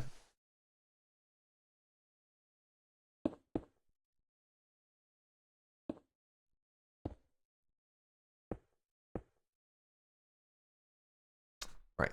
A lot of that's probably going to be covered, so I'm not going to worry about it too much with the old details. Am I supposed to have pattern going up the inside? Doesn't look like it. Just finishing lunch? Nice. That should be me soon.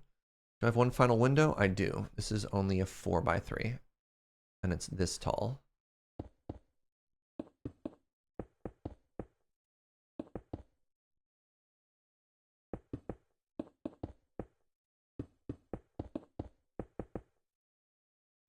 You've been playing Dsuo again, finally. I don't know what that is. What game is that? 1, 2, 3.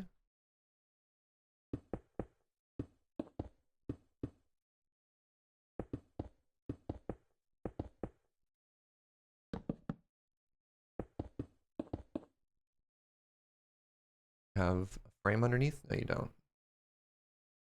AC Universes Online. Word. Wait, is that, maybe I know about this? Maybe I saw an ad for it. Is it a gacha game?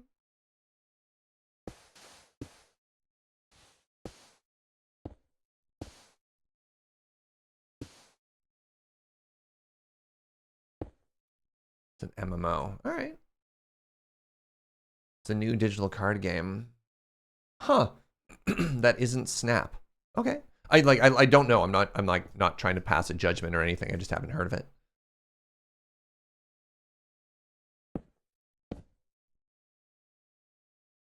All right, now let's do a little bit of texturing here.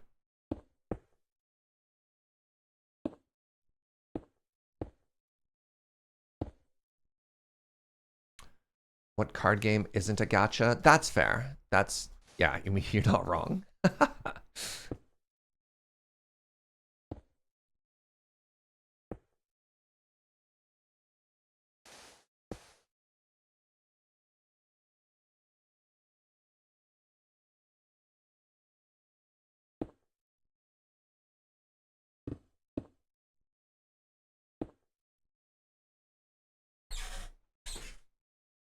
All right, that's all looking cute.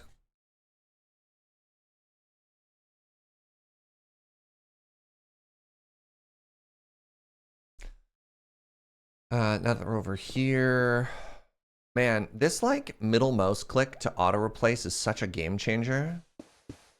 Can't believe I didn't know about this prior to now.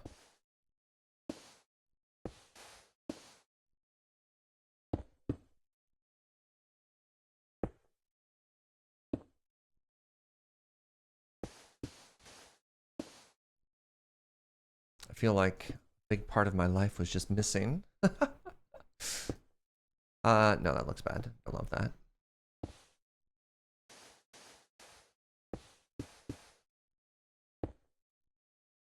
You know what? Hey, that's too tall. But I should probably wait. Was it too tall? Hold on. Yes. Hey, what's up, Shivam? I've been rewatching Road Quest and it's super fun. You should check it out sometime. Oh, tell me more. Is it some good, clean Canadian fun? I've heard good things. Wait. Ah. I was really confused for a second there, and I was like, so, one of these things, crap. One of these things is not like the other. Oh my goodness. There. I was really scared I'd done everything wrong again. All right, we good.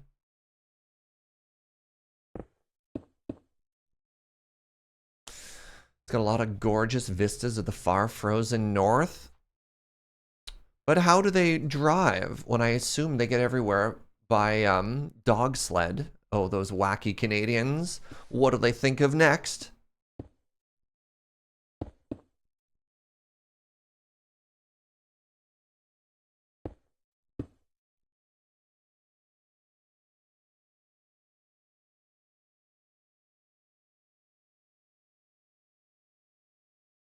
What is it like being one of the greatest living Canadians?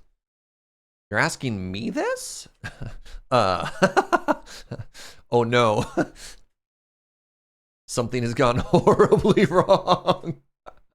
It's wild how empty northern BC is. Hey, if you want a whole lot of nothing, sometimes Americans are like, oh man, I have to go all the way to Alaska if I want to experience a bunch of nothing. Come to Canada. We've got so much nothing. Oh my God. There's just nothing for ages. Got to be in the top 100,000 best Canadians. There's like 40 million of us.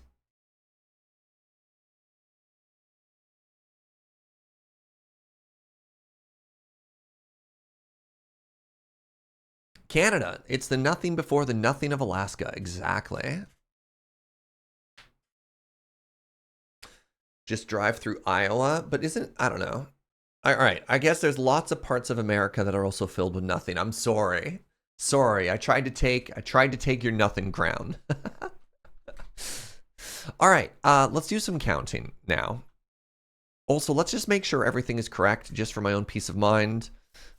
This wall is supposed to be at negative 300.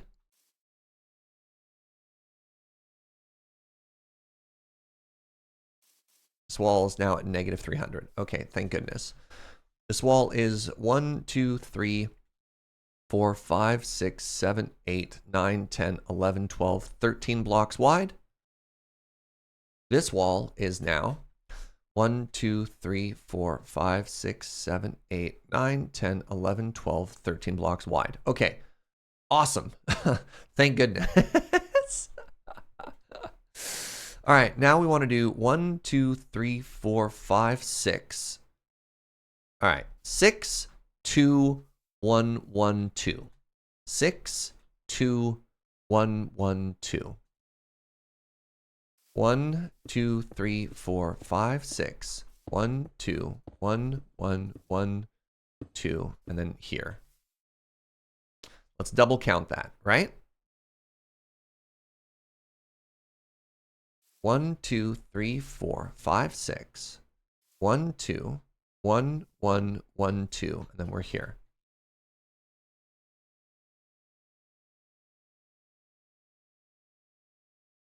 1, 2, 3, 4, 5, 6. 1, 2, 1, 1, 1, 2, and then we here. All right, if that's the case, I should be able to copy pasta from here all the way to there and make that work.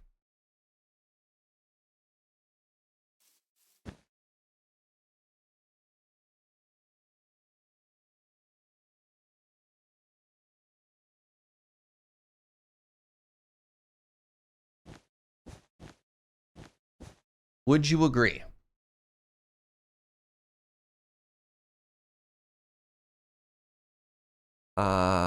Actually, yes, because this is just completely symmetrical. I don't want that one though. I want there.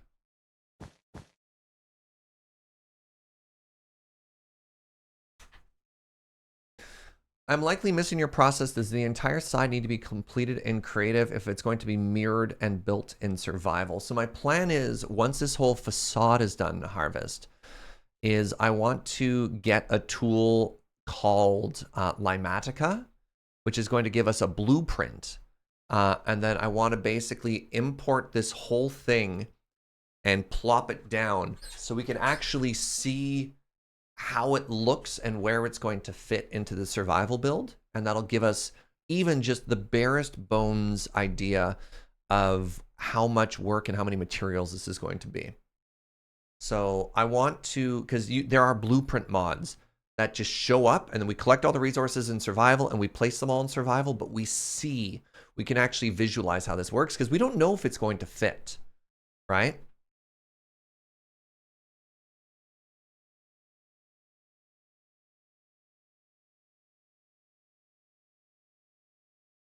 And also, I'm not too worried about mirroring here specifically, because like,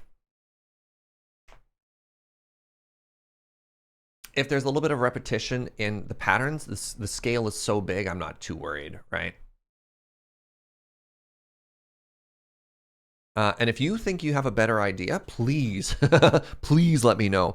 I've literally never built anything at this scale before, ever.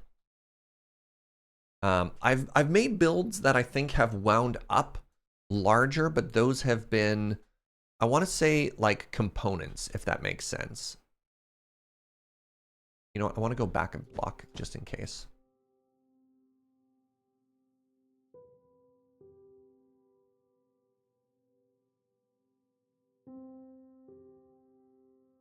$281. Let's do 34 just to be safe. 399. All right, so previous builds have been incremental. Absolutely, yeah. So if I stand here, right? Because I want it back one. That should be the equivalent of that. Right? Because the 1, 2, and then the 1, and so it's there. I think that's correct. I mean, if it's wrong, then we practice more command block stuff. All right, so if I'm here, and then I type 291, that's correct. 4, 479.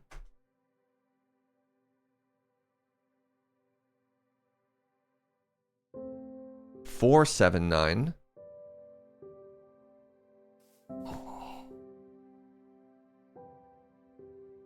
I think we nailed it. Oh my god, I think we nailed it. Right? 2, 1, and then it's back 1. Please, please, please, I beg of you, let me know if this is correct, right? 6, 2, 1, 1, 2, and then it starts. So we have 6, 2, 1, 1, 2, and then it starts. So we just have to manually build this section here.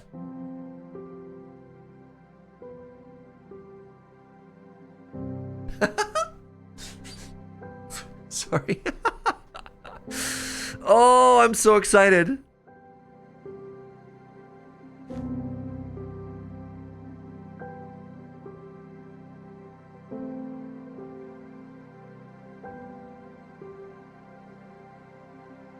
And now I should be able to just clone this entire thing.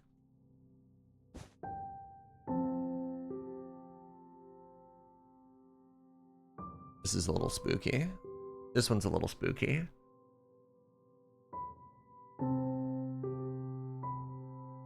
There might be some overlap, question mark, maybe? Or...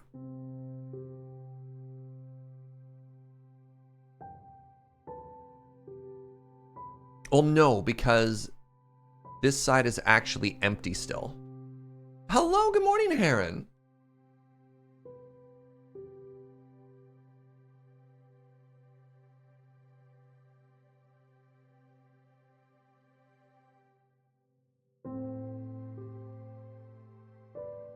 So I want to be here. This gets tough now.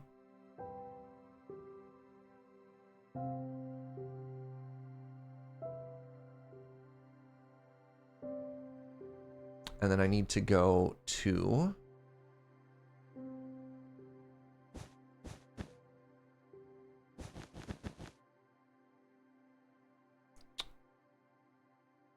that's fine. That's fine.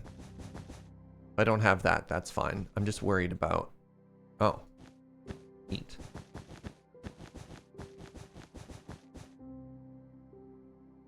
So where is the equivalent on this side? I guess we count out. We count out from here. 1, 2, 3, 4, 5, 6, 7, 8. So this is 298.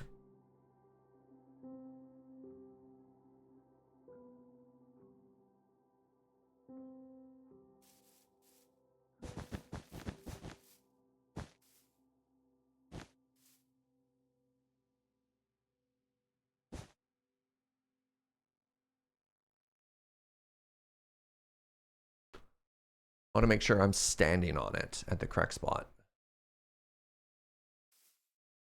Standing on 298. But over 1. But over an extra. Oh, crap. What does that mean? That means there's an air gap. So it should be over 1.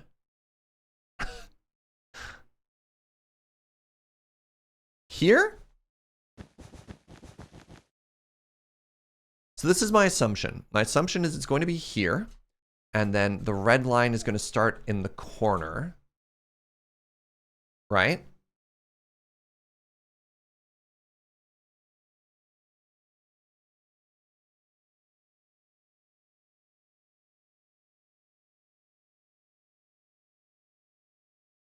Right?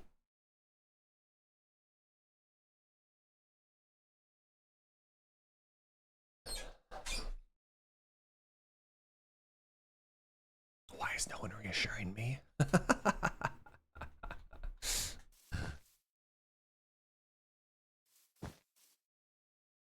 Let's go for it. Let's see what happens. What's the worst that can happen? I accidentally delete everything. I should probably type /clone.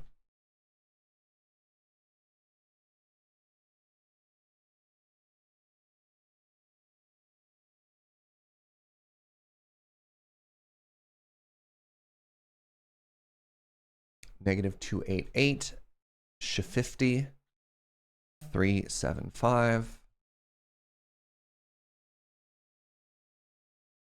Please cross your fingers, cross your toes. I would love to get this in one.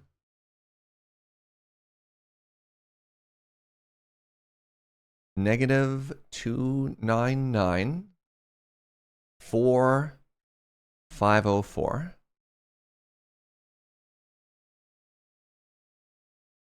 Right, I copied an air block, so it would have deleted one block.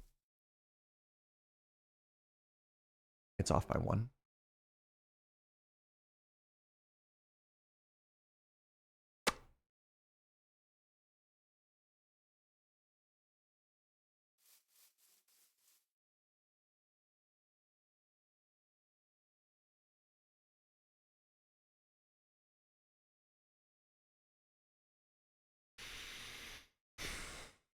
It's off by 1.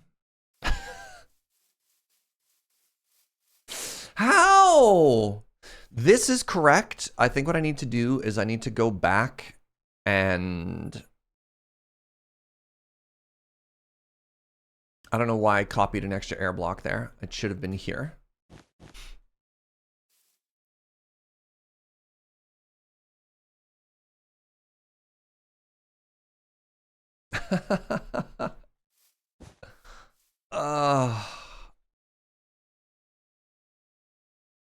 Please, my love.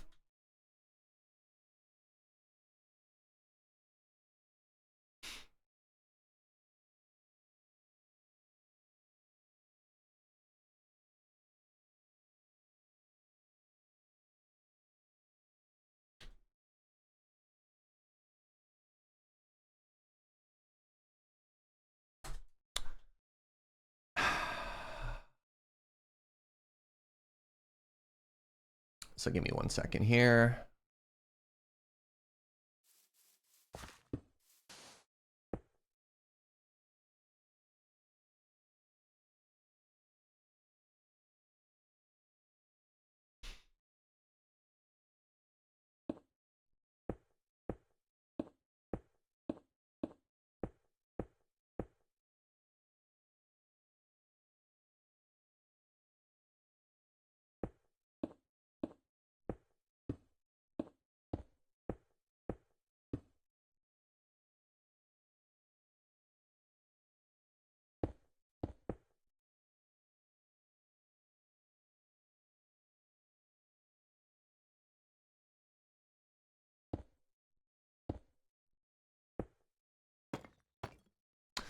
Okay.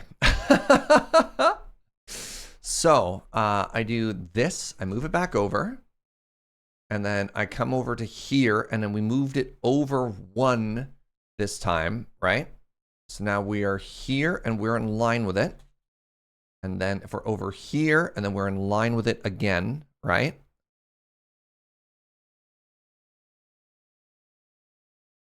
So there, the block beside it is the wall.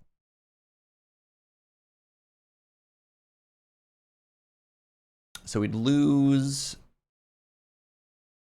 some of the, I don't care. All right, let's try this again. One last time, this time perfect. /clone -2994339.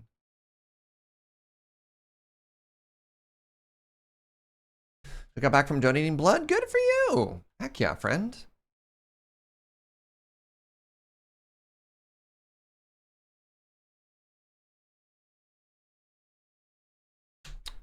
-288 sh50 375, but positive.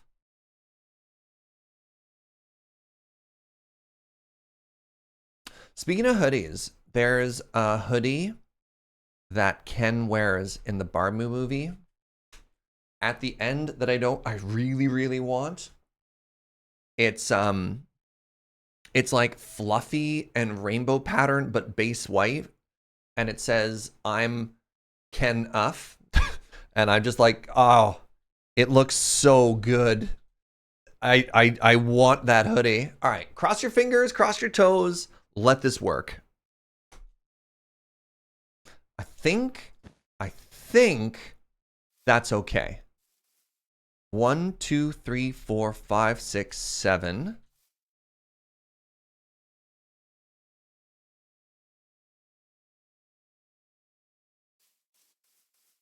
One, 2, 3, 4, 5, 6, 7. Yes, I think we got there. I think we got there. I just have to, I have to build that side up again.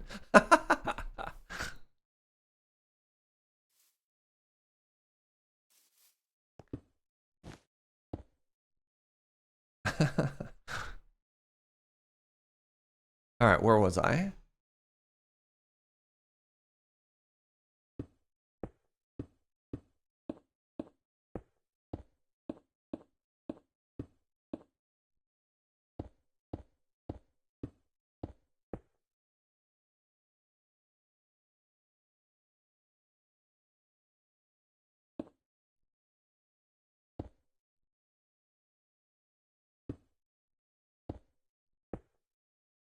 Okay. Amazing. So if we look at it from way, way, way back here. Look at this. Look at this. Oh my God.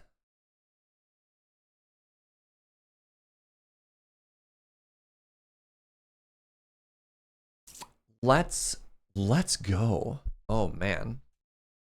Okay, so I need to put windows in on this side. So basement window, everything is fine. All right.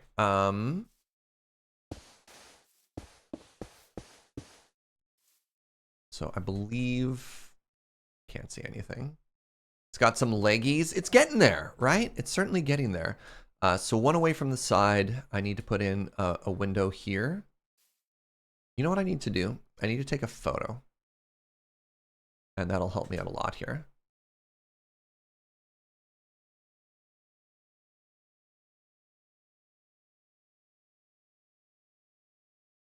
Oh.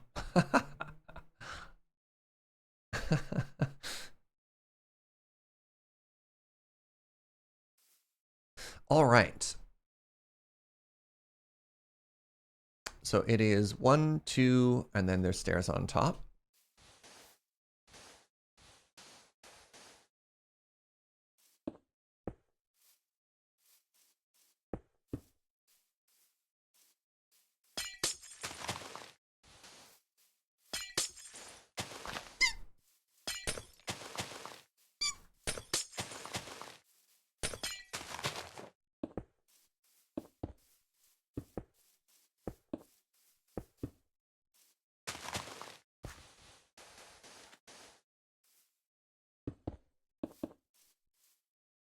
Okay. And we can texture a bit here.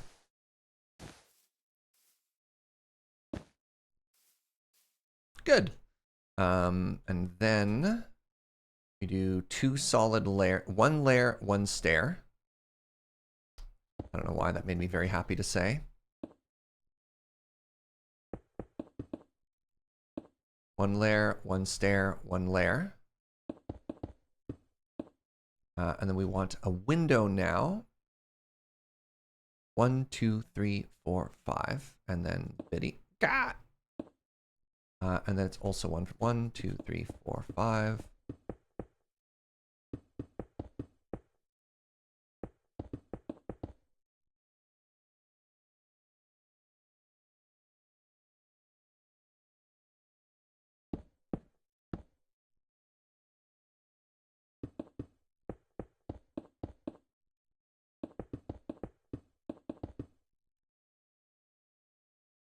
Holy moly, friends. All right, I'm kind of just doing mechanical stuff now, so what's on your mind? What's up with all y'all? Kind of at like, I don't want to say an easier part, but we're definitely at sort of a like, just fill it in. It's not as creatively challenging as some parts can be, which is kind of great. Directly above the windowsill. Yeah, and then stairs go in a level here. Anything new and good and exciting with everybody else?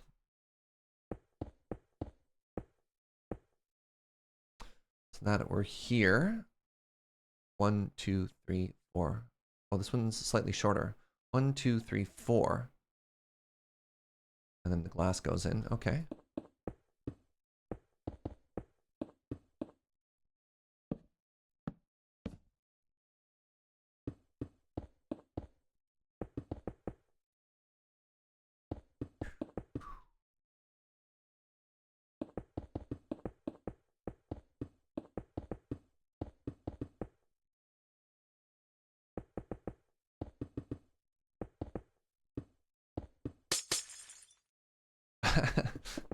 I'm still thinking about making the stupid Surge After Dark channel.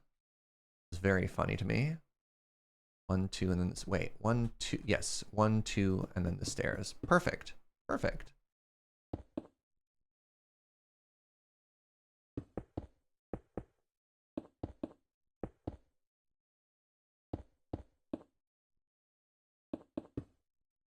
wrap this around.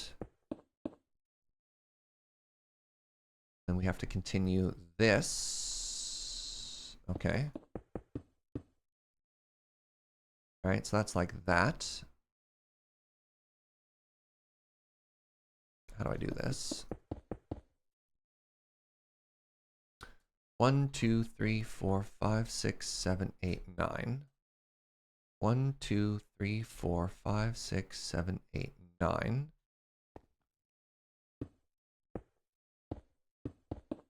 Like this, I'm assuming? Oh, yeah.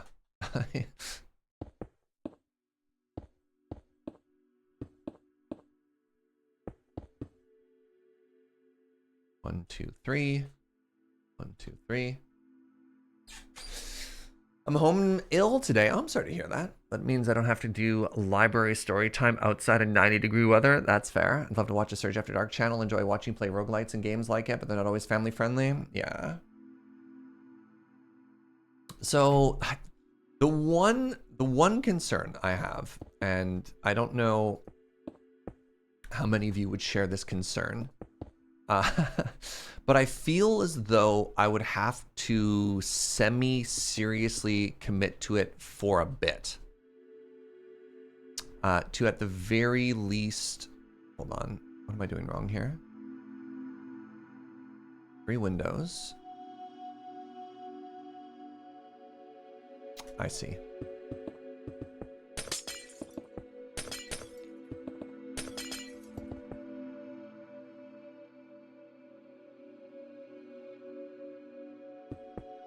I was off by 1. I'd have to semi-seriously commit to it for a little bit, just to, because I'd want to hit, I hate the business part of this. I would want to hit milestones so that I could monetize it. And that means that I would have to pretty seriously commit to it, at least in some respect. And that's a little bit more intimidating than just sort of just chilling, you know what I mean?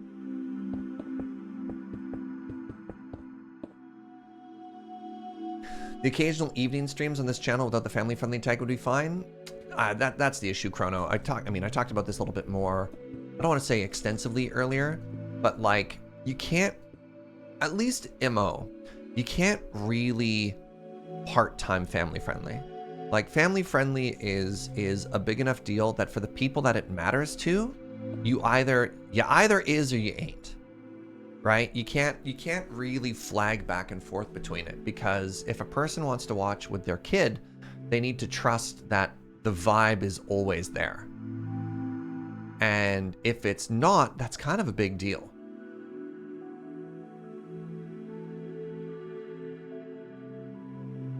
So that's why if I wanted to do something like that, it'd have to be like an actual commitment, you know?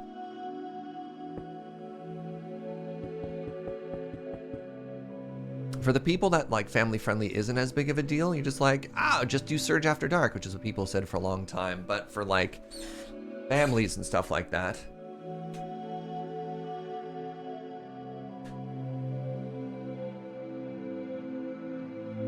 is you ain't family friendly. Yeah, it would be a separate channel. It would literally be a separate channel called Surge After Dark. Yeah, or Snurge or whatever. Yeah. Different channel would be a big commitment. Exactly. Sad. What's sad about that? Oh, Surge After Dark. I didn't even realize that that's the acronym. That's so funny. Yeah, you're not. I thought you were criticizing me, and I was like, I don't think that's sad. How dare you? I do have a secret test channel. That's true. But no. This would be even more secret, even more different.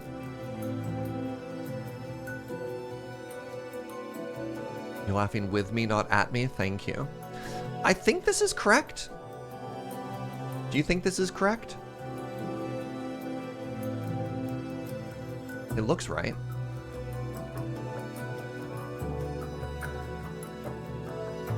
So you can do the new show on Lure? Yes and no. The schedule's pretty full. Also, I don't necessarily want to commit to it's. The nice thing about having a backup channel is if I don't want to do it, I don't have to keep doing it, right? It can be just literally whenever I want, which is kind of nice. Speakeasy Surge, you know, need to know the password.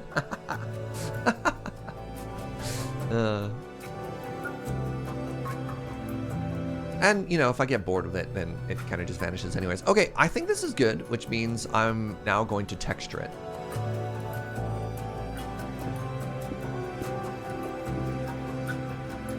Yeah, back me up if this is you. But I am very much under the impression that family friendly is an issue of trust. And you definitely want to trust the like you're trusting the creator, not necessarily with your kids, but something adjacent to that, right? And it's not the sort of thing that you can kind of just turn on and off.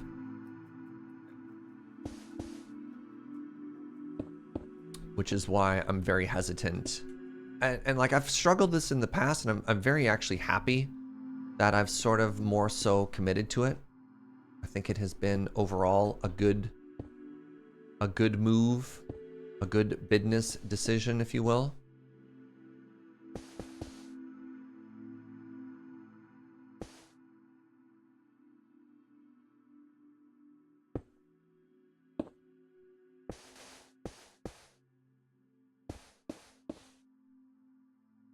%, don't break that trust, yeah. Also, it's not like I'm suddenly gonna show up like... I'm trying to think of like, what's the most adult thing I could do? Like smoking a cigarette and swearing. That's just like not who I am as a creator. But sometimes, oh geez, sometimes there are other games that I want to play.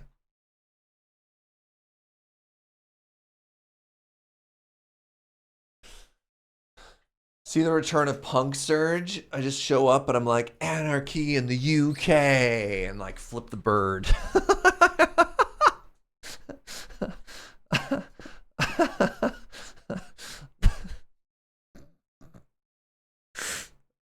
Yeah, I'm like wearing a leather jacket. Yeah.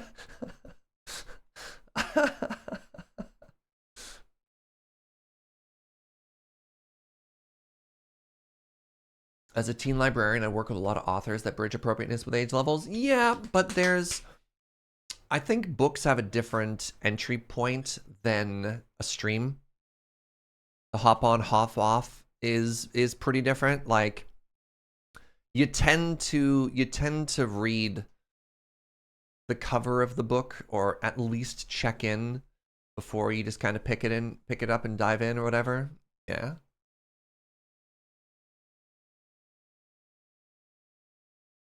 It isn't about the peril controls, it's about community expectations. Yeah. Yeah, and again, it's doable, but I think it's harder.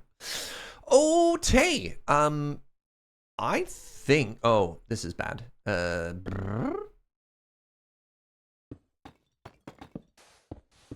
Not quite sure how to fix this.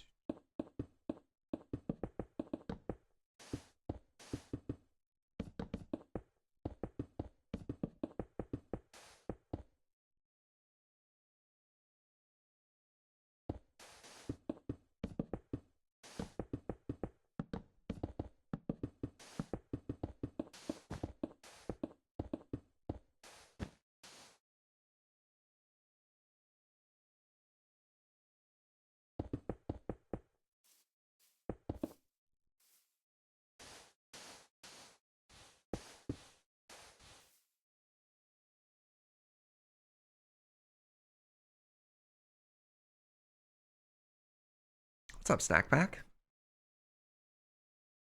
Let's go, by the way. Oh my goodness. Okay, next thing I need to do is this section. Don't know how that happened.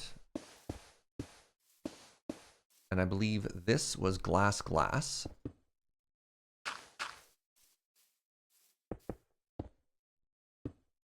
I have a... Let me take a photo of just that angled bitty.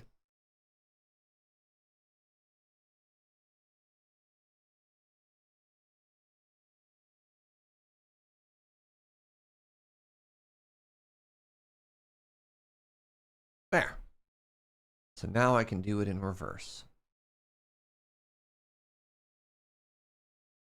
All right. So then for starters.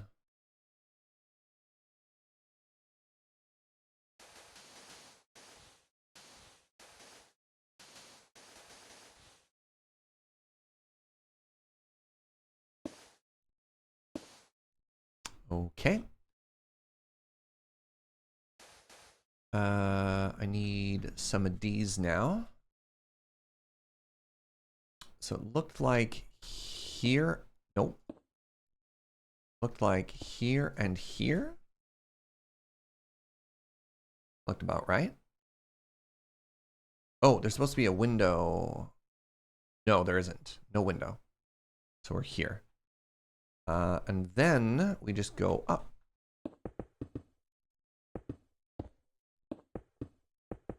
Right? Oh, there's a block there. Okay. Then we have that, and then stair, stair. 1, 2, 3, 4, 5.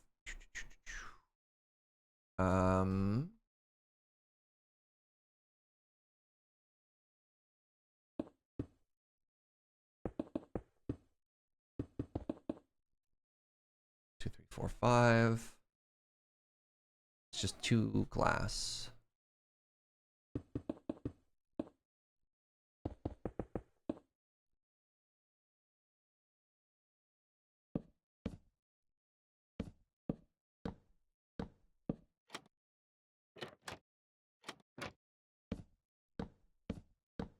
By the way, this is also like the most diagonal building I've ever done. So this was really cool and really neat for learning as well. Then we did like this, and then like this.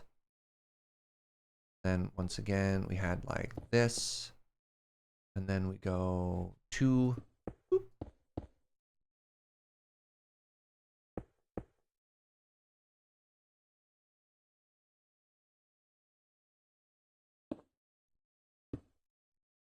Two, and then it looks like we repeat. So we do slab, stair, stair. Have this here again. All right, and then we do 1, 2, 3, 4, 5.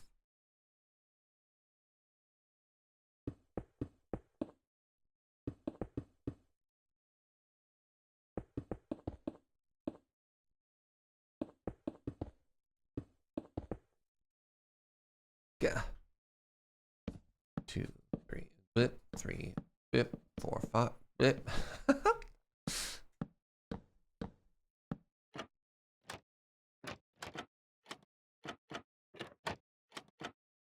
Then we do upside down stair again. Good, good. And then we get back into this again. So we hear.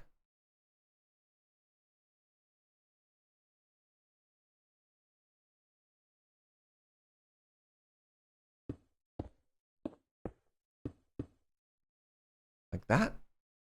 No, like that. Yeah.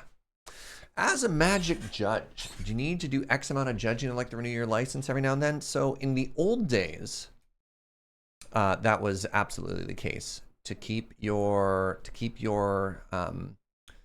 certification valid, you had to. So for L1, and then like if other people are in chat can help me out with the dates and stuff like that, we'll see how it goes. For L1, you used to have to do 2 a year. Didn't really matter when, you just had to do 2 a year. And so that could be like pre-releases, that could be an F&M, it didn't really matter. And then for L2, you used to have to go and travel to like a competitive level event. So that was why people were doing like sort of the GP circuit or whatever. And that was one of the big reasons I never went for my L2, was I did not have the time to go out and do them big events. But now with the Judge Academy certification process, you just have to give them money. And then they keep you up to date, which is fine. and interesting in other ways. So for this, I just do this now. Just keep going up.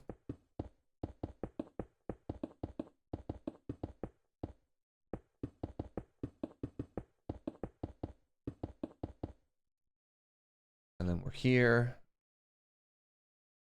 That second staircase goes all the way in.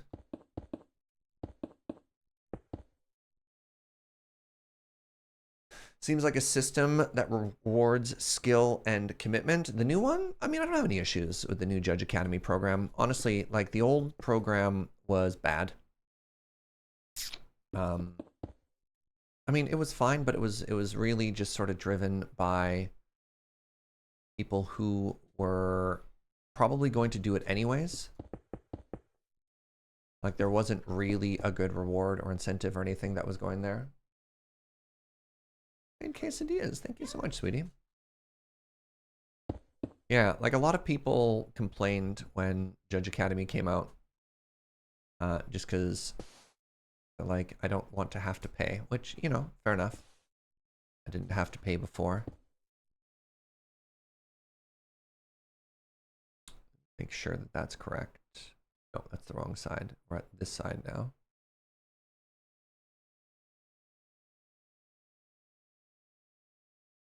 And like, fair enough. Are the only events that I judge now the PPRs? Basically, yeah. I haven't had an opportunity to go in and play Paper Magic in a very long time. Just kind of unfortunate, but like, it is what it is, you know? 1, 2, 1, is that correct? Yeah. And we're here. We do this all the way up. Because, like, if I remember the chronology correctly, Wizards was just like, okay, we're not doing the judge program anymore. And there wasn't really a backup or an alternative. And so this was sort of the solution. It kind of rose from the ashes like the phoenix, which is perhaps a little dramatic. I think I do this again. Oops.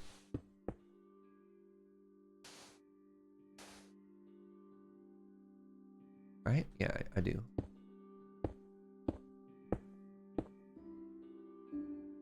And the second window, it jumps. Yeah.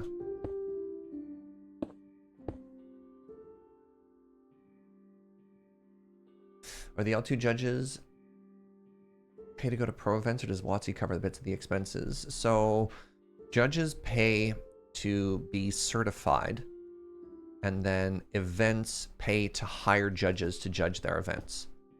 And so you'll hear judges talking about compensation, if they can afford to go or not, various types of compensation. Some pay for you to show up, some just like, when you worked for Wizards, you didn't get paid. Sometimes they'd give you judge foils or something like that, but there was no compensation. And part of the reason the judge program dissolved was because some judges sued Wizards and basically said, hey, we are employees and we deserve to be treated as employees. And that kind of shook the foundation of a lot of stuff. If that makes sense. And then so it's like, fine, like we won't handle this program anymore. We'll figure out something else. So yeah. So yeah, now their judges are their own sort of like organization, and then people can pay to hire judges to come up and work their events, and then it's sort of up to them to negotiate compensation that way. That's how that works. Hope you still get judge promos. If you are part of the reason paying for Judge Academy isn't that bad, is they pay you back in judge foils, either equivalent to or greater than your membership cost. So yes, I still get judge foils. Before that was my only compensation, and yeah, I digress. There's a lot to unpack there. I'm doing just like a very high level TLDR, and I wasn't even one of like the very entrenched tournament grinding L2s. So like they have a much different story and recounting. So if you're like really, really curious, you can check that all out. Anyways, Joe made me lunch. So we finished this corner kind of. We'll get back and we'll keep digging away at that. I'm very quickly going to wash my hands. And then let's hang out and have a lunch break. But look at this thing. Oh my God. All right. Give me 1 sec. I will be right back.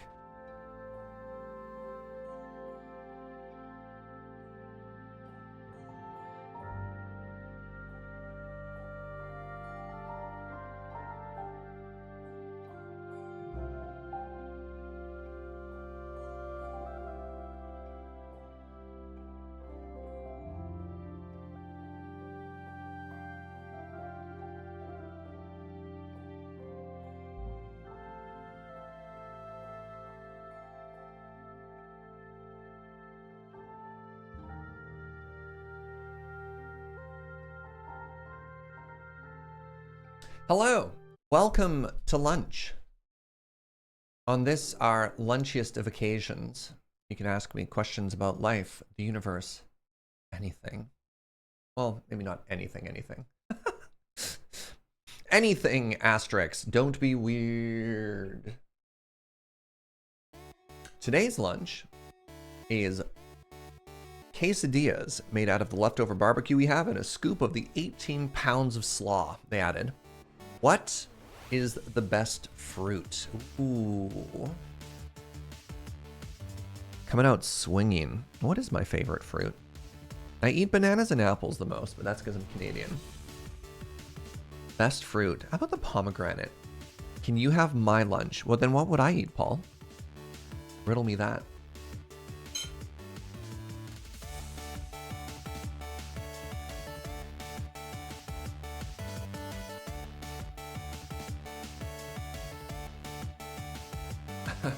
Great question. Next question.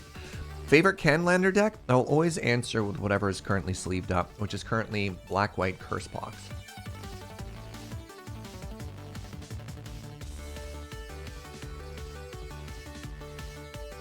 Ever had fresh passion fruit? Yep. One of the things that you could get in the street market in downtown Barcelona was fresh dragon fruit, which was kind of a treat.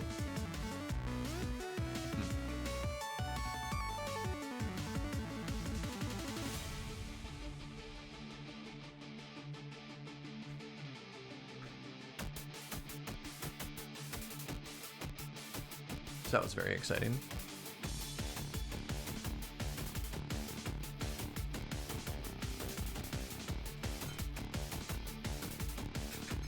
Joe says we've never had fresh passion fruit. I think I've had fresh passion fruit. When we were traveling, we had a lot of very exciting stuff. I think most of my experience with passion fruit is definitely like bubble tea places though. It's the weirdest fruit I've ever tried. Lychee's pretty messed up. Joe's freaking out over pictures of passion fruit in the background. Oh my God. Oh my God. Okay, this barbecue quesadilla is kind of unreal. Do I have opinions on Olympic mascots? I do not.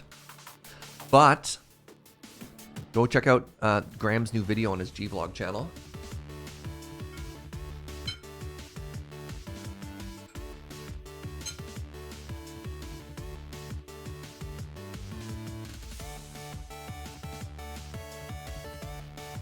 How much do I have to deal with How much do I have to deal with parasocial relationships? I try my best not to fall into the trap, but I still have blurred dreams, even though I've never met any of you. Honestly, it's never been too bad. I hear horror stories of a lot of my friend creators who've had people really overstep when it comes into, like, especially on the level of DMs and asks and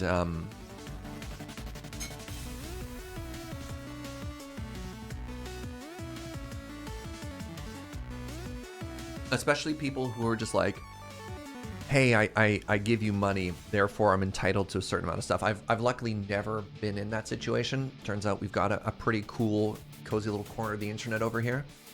Sometimes at conventions, it can be a little interesting or a little heavy. Never bad. I don't have any horror stories. My 12 years of doing this casually and 5 years of doing this full time, my journey has been not too rocky. I think when people meet me too, like, I'm a 6'2", 200-pound white dude. Like, I have a natural aura of don't take advantage of me that I think smaller, differently bodied other creator friends don't necessarily have that as an advantage.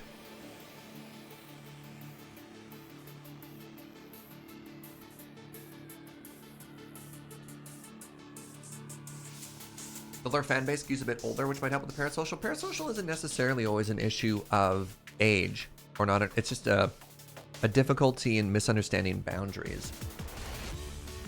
Surge is beefy. I used to be beefier. I'm slightly smaller than I have been. I was at my beefiest when I was working as a coffee roaster. I was huge.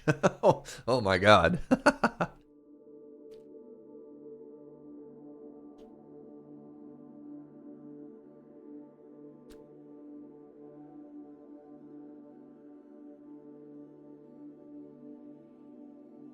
If we met, I just ask you. Wait, I just ask you. Oh, I'd ask you to introduce me to Olivia to get a picture and then say thank you. Took me a second to parse that, Stiz. Yeah.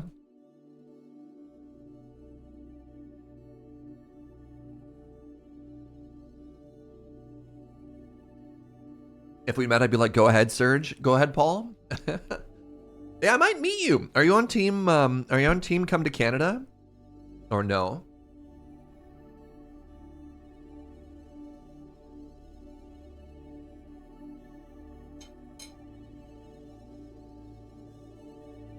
Unclear at this time. Come to Canada. I want to meet you in person, Paul.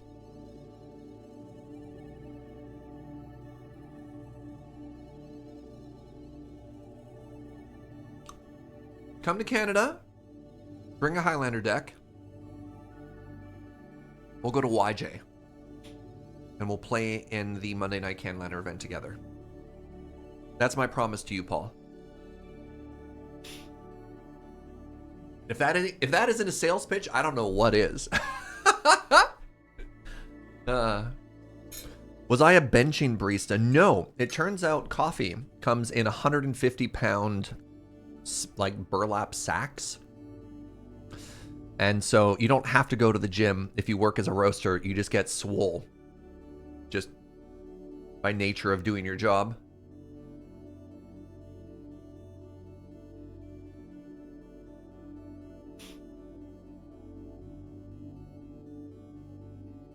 This is so good, but so drippy.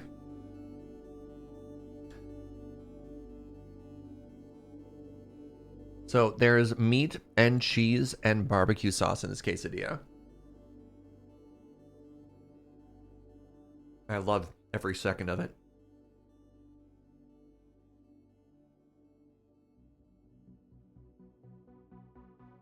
It sounds moist. It's delicious. It's absolutely delicious. Yeah, this is in no way bringing it back to the conversations of parasocial. This is in no way a critique. And like, don't feel called out. But one of, I think sometimes the most awkward part, and this is maybe borderline parasocial and stuff like that, is what I like to call sort of like clingers at conventions. Is, you know, you say we're working the booth at a convention center or something like that. There are people just sort of like hang out a little too long, and then there's a lineup, and you're just like, I have things I need to do, and you're not moving. I don't know how else to put that, like delicately or something like that.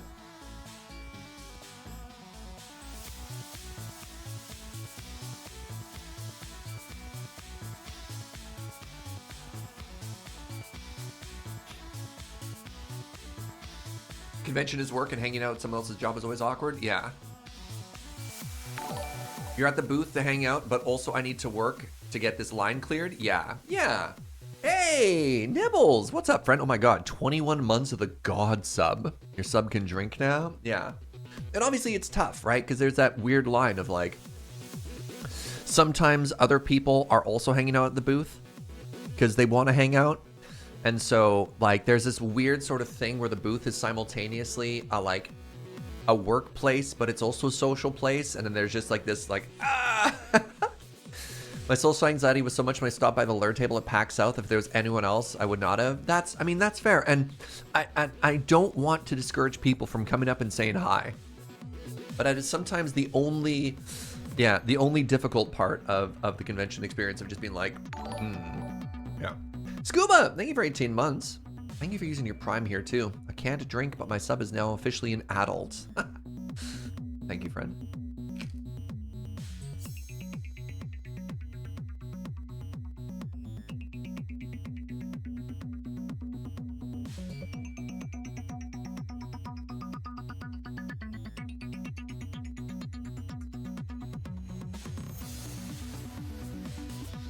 Who did you meet, Joe? Oh, yeah. We went to a convention one time, and Abby Howard was there signing. I don't know how many of you watched Strip Search. Abby Howard is a big deal artist who does a lot of horror stuff now. She's like helping animate games and whatever. And then Joe, I was like, Joe, it's Abby Howard. You love her. Like, go and support her. She's like, no, I cannot. I cannot be perceived.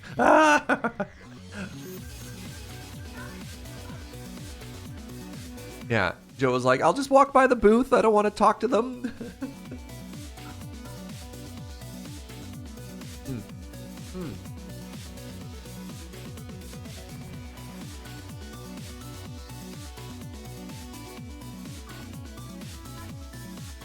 Cons are the only place you feel like yourself because there's so many other people to bounce off of? No, for sure. Yeah. At a con, you also really have to be prepared that people have a very different amount of time for you. Like I chatted with Graham for a minute, but Cam and I were happy to chill for like 30 minutes with Booking Media and catching up. Yeah, it's the biggest critique I have with conventions, and I think this is where a lot of all these feelings come from, is FOMO.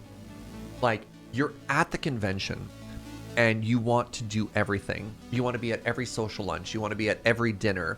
You want to meet all the people you want to meet. You want to spend quality time with everything. You want to go to all the exhibits and stuff like that.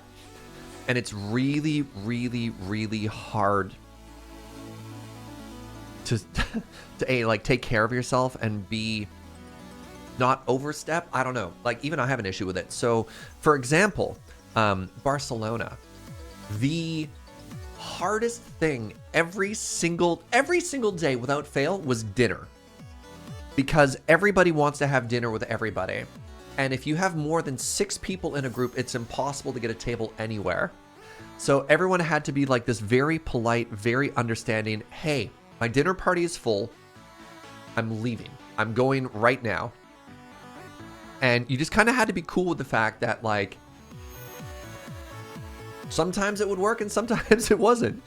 So, like, on the second last night of the convention, the Saturday, when DJ Frodo was throwing down at the beach, I didn't go to the party. It was 11:30 at night. I'd been playing Magic all day. I was tired. I was hungry. I hadn't had dinner. I was like, I'm not doing anything. I love everybody. This is dumb. I have to take care of myself. I'm traveling for a week after. I can't get tired. I can't get sick. And I ran into Kathleen in the lobby. And Kathleen was like, oh, I would love to go to a party, but I'm tired and I'm hungry. And I was like, hey, Kathleen, why don't we just grab a burger together, just the two of us? And she's like, thank you, thank God. Oh, another person who just wants to eat and not go to the party. And I was like, Kathleen, my people. And we had a burger, just the two of us, and it was like one of my favorite moments of the convention.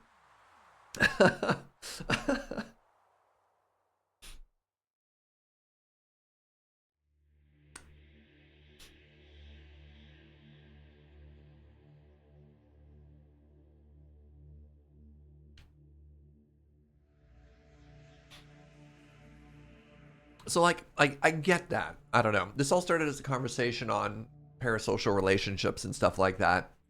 Cons are a lot. Cons are a lot. My biggest thing is trying to have empathy.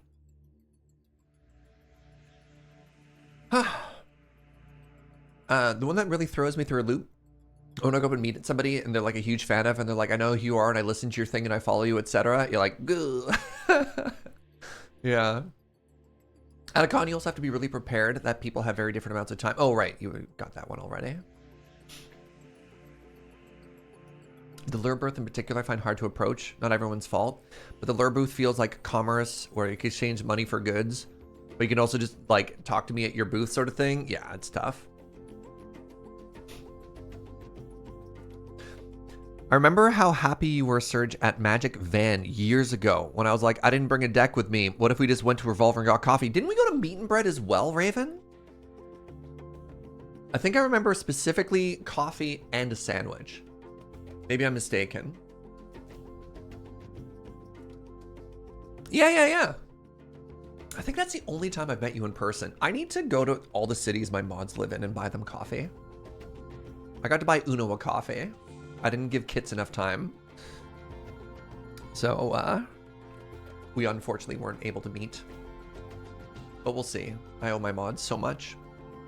Okay, I'm done my sandwich. Quesadilla, whatever this was. Let me wash my hands. Let me very quickly pee, and I'll be right back.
Oh my goodness. So Joe, we were talking about how she got to meet Abby Howard and how she had a very hard time. I finally convinced her to go up and say hi, and she got this.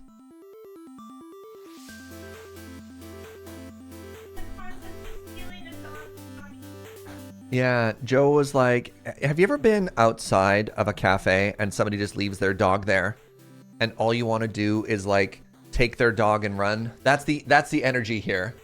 This is Joe's inner voice. Anytime somebody leaves a very good dog unattended, she calls it fair game. She's like, what if that was my dog?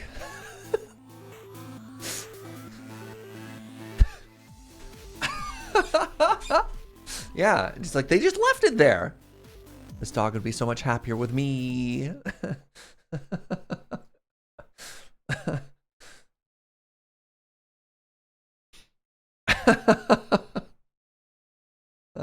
Man. Joe's villain arc or her hero arc. It depends. It depends. What if she promised to give all of the dogs a very good home?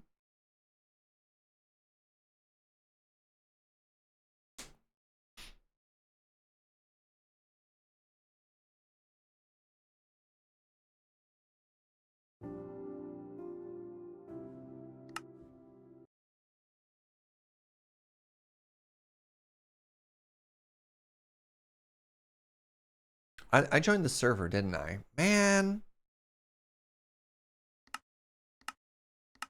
Autopilot, am I right? Ote, we are getting, man, we are getting so close. Look at this thing. Oh, I'm so proud of us. All right, first things first, let's clear this out. Is the plan to clone this into survival? Not quite clone, but you're not too far. All right, slash fill negative 236 4483 4. Oh my goodness. Can you imagine if I got those wrong and I accidentally deleted that? Good lord. Haven't played Minecraft in years. Lots of big changes. Yeah, couple. They release a huge update every 6 months, so 39496 with Minecraft Air.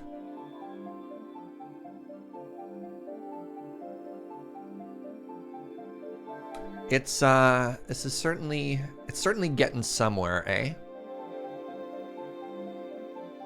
Look at this thing. Oh man. So the majority of the work that we have done so far today has been copying and mirroring stuff. We had to do a lot of it by hand, but you know, we're getting there.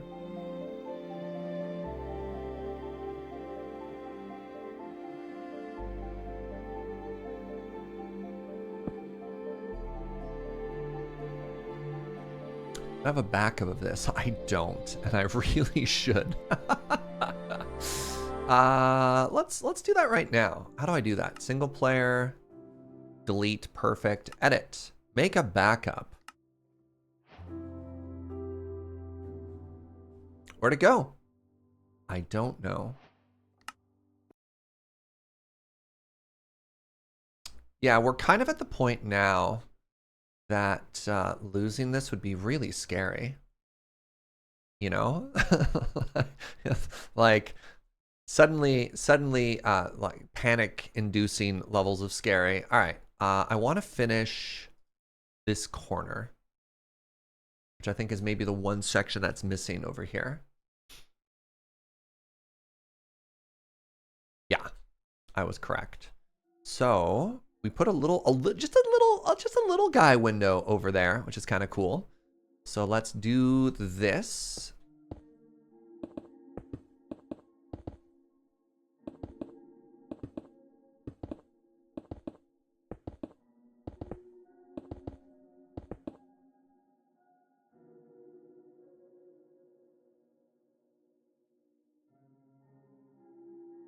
Eh.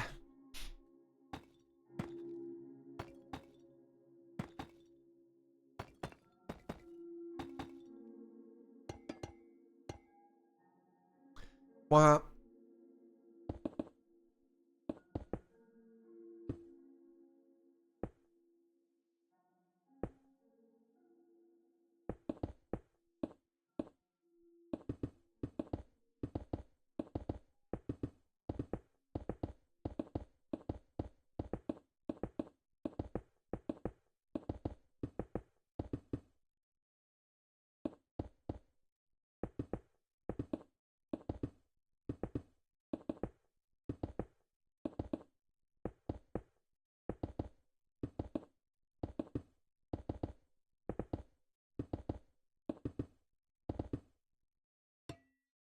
Yeah, even the amount of work we're doing here, which is going to save us an incredible amount of time, isn't going to even come close to solving all the problems that we're going to need to solve. Like, I'm pretty happy to build this whole thing in survival, like the whole facade in survival, and then have to go through and solve for the interior afterwards. Oh my god. Can you imagine? That's going to be so much work.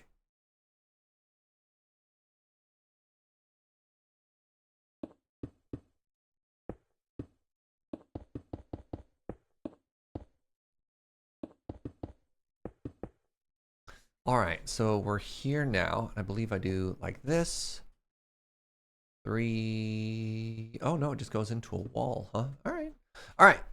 So the tower goes just. Oh, that was just it, huh? Just had like.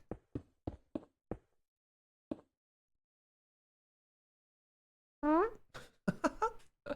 right. Well, that was easy enough. And I put a dinky little window in here. So that is a 3 by 1, 2, 3 by 4.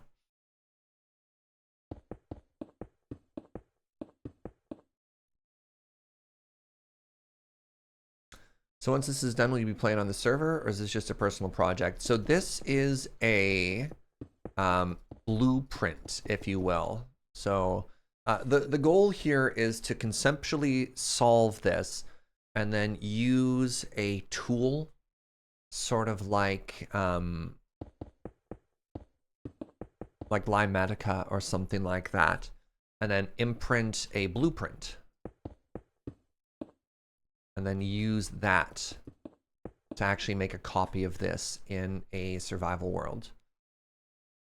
Again, copy is the wrong word because I'll be building it in survival, like gathering all the materials, placing all the materials block by block, but there will be an outline which will give us hopefully a huge helping hand in terms of just like the ridiculous amount of work and stuff like that we'll have to do for getting all this going.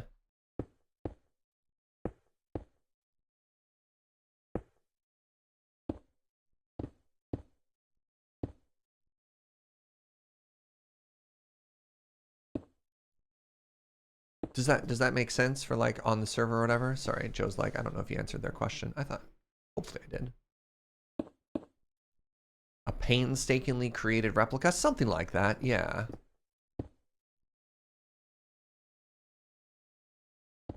Yeah, this is not an uncommon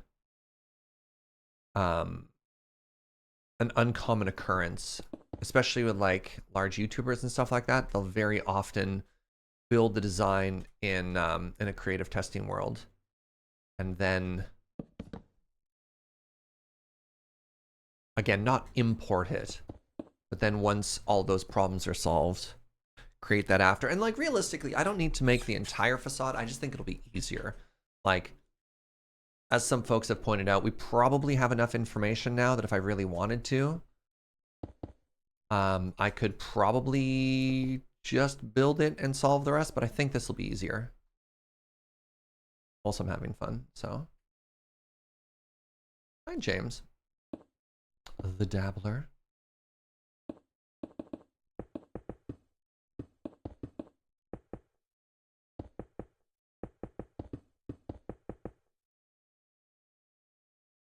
Painstaking for when vampires are immune to wood and only bread will work. You're not wrong. You're not. That's the important part.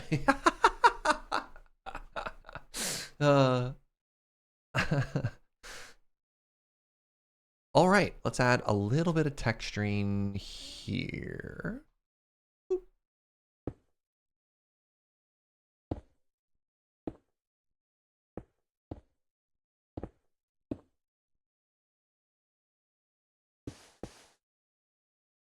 So there.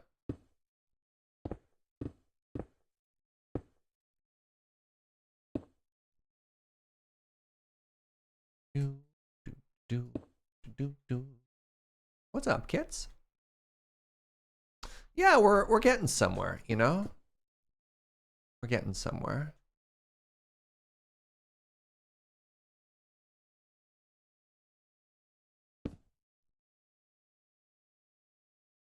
Slowly, steadily.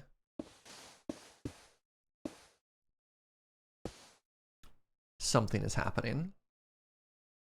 A little bit of texturing there. I think that helped a bunch. All right, and then need to do a little bit here as well.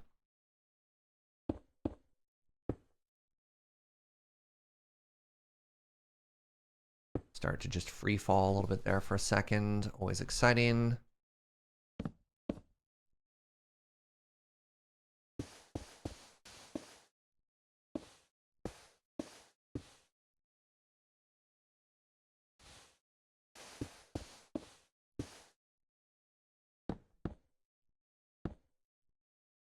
Does that look like a water drip from the distance? I think it does. It's the first sort of 3 group I've done together. And I think I like that one as one of my favorites. As a drip down. Maybe I'm supposed to change the philosophy of how I've used these.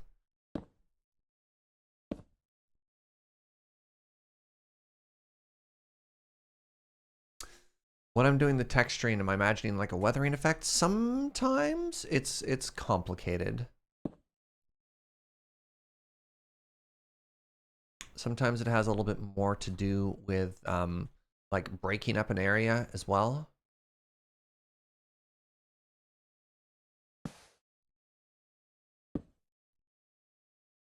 More so than anything else. I don't know.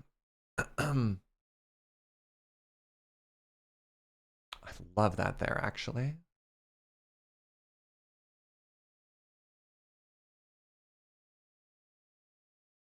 Maybe I'm supposed to find all the ones that I did kind of in the middle of somewhere and get rid of those.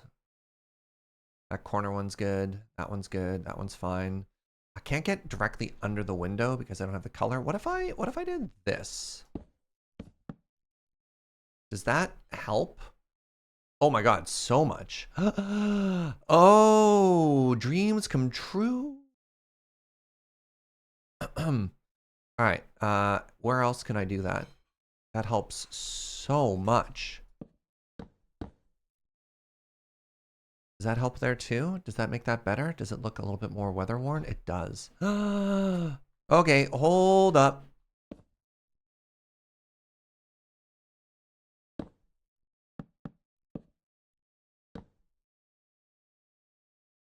Especially on the under ones like that. Yes. Oh my god. All right, I've got... You know what? Actually, maybe not so much there. Maybe I could just go back to that for that one. But when the lip is in the in a different orientation, this one, like that, we do that. Okay.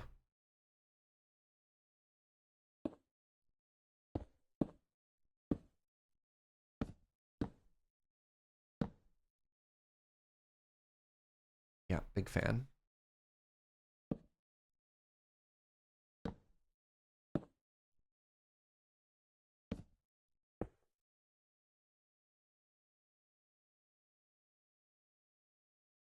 Yeah, love it.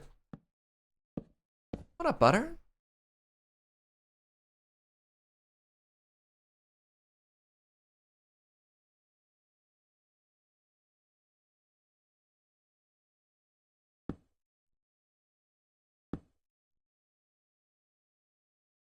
That inspired it all, you know?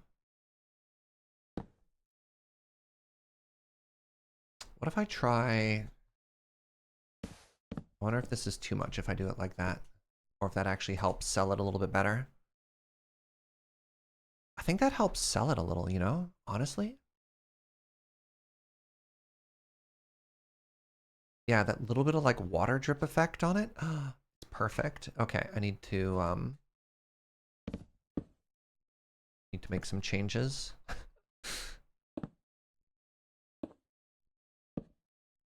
Wishing me a pleasant evening. Thank you so much. Yeah, I'm having just a great day. I'm chilling. I'm partying like a rock star. You know how it is. If I move this one down to here, I think that still helps.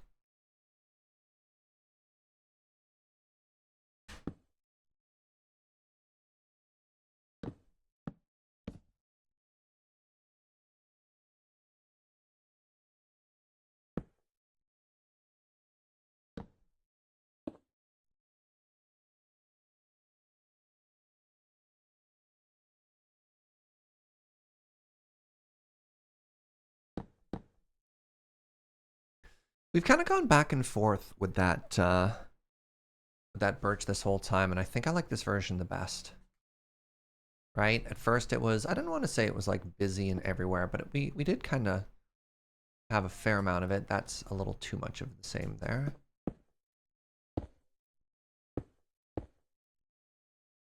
There we go. Yeah, yeah, don't love that.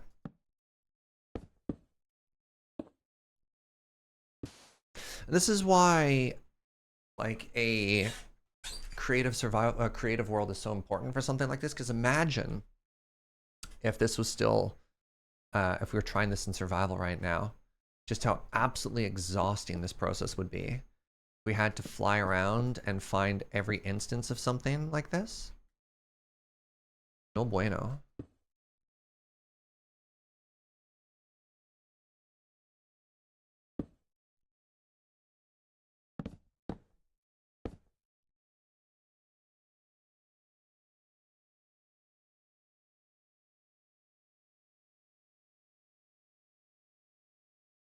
It's a little too much on that now.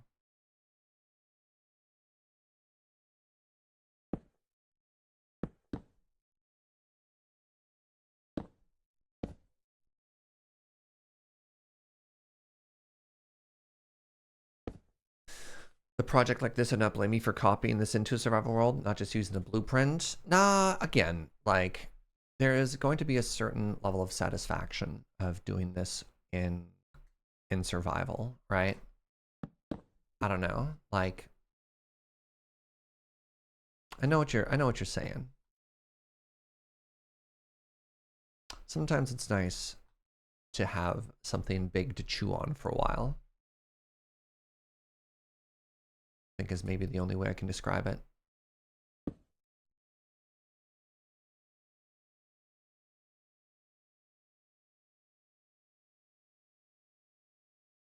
You wouldn't think any less of me. Well, thank you. Appreciate that.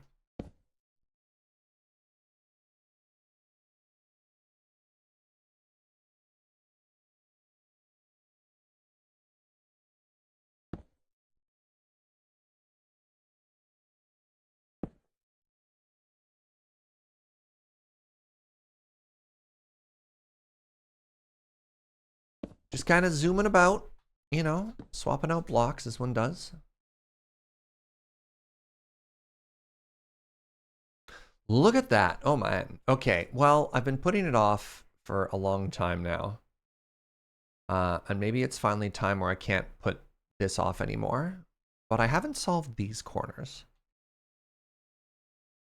What if instead of that, I figure out how the roof joins there? Ooh, that is an important question. You know?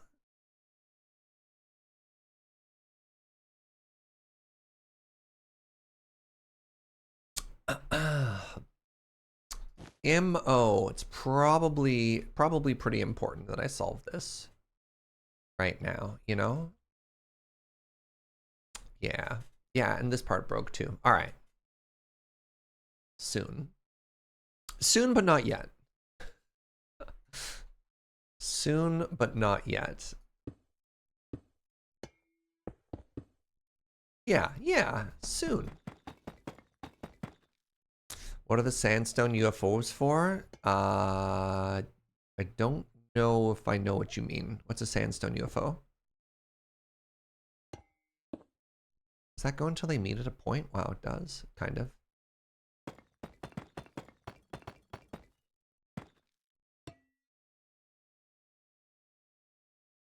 So it goes until it reaches a point. Fascinating. Okay.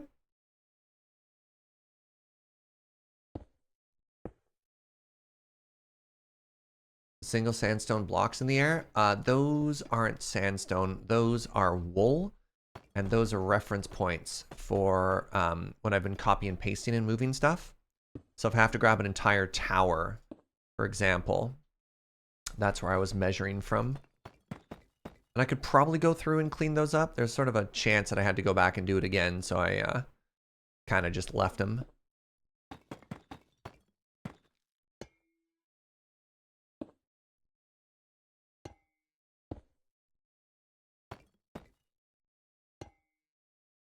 So is it one higher? Yes, it is. Okay.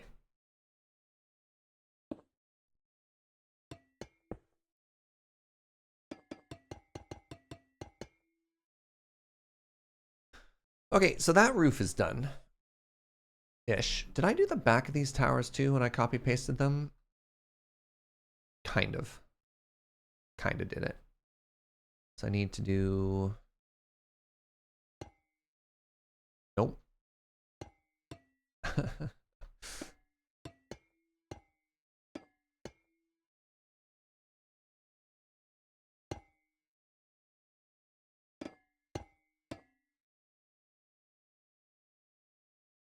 Oh, wait. No. And that's this now.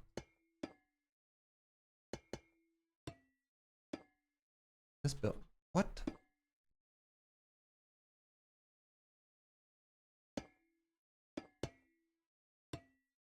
It's going to be very funny when I try and import this and it's just like, and you need a bunch of green terracotta. And I'm like, I assure you I don't. And then the game's like, missed a spot. So if that's the case, because I copied this, that means these ones aren't done either.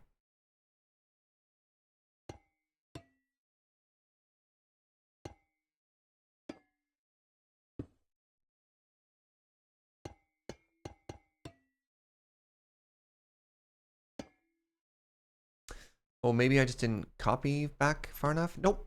It just isn't done. All right, great.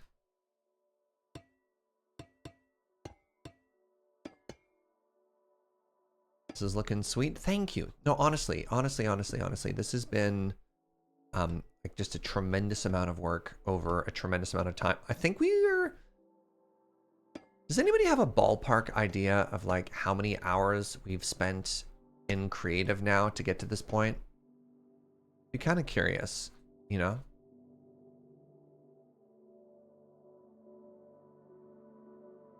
Oh, did it copy the armor stand too? Oh, it didn't. Fascinating. I would have assumed it would have been, that would have been moved as well. Stream 5 or 6? Yeah, like we got to be going on 15, 20 hours on this, right? Oh, by the way, I want to show you, I think I did this off stream, so you didn't get to see it before.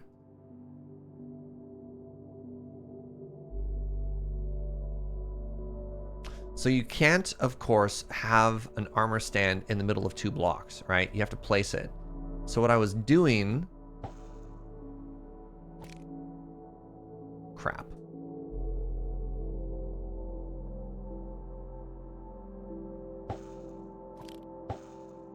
This is literally what I had to do.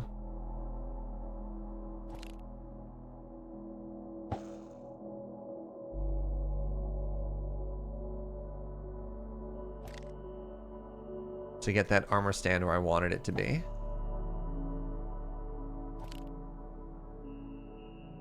Because you can't nudge it.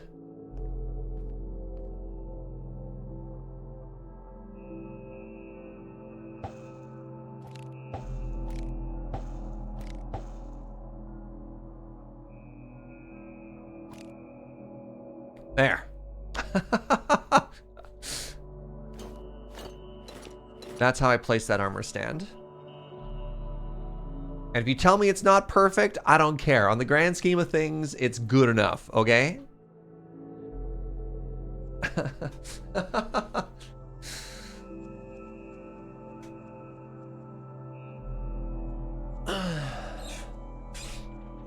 Good enough. Yeah. Say it with me now.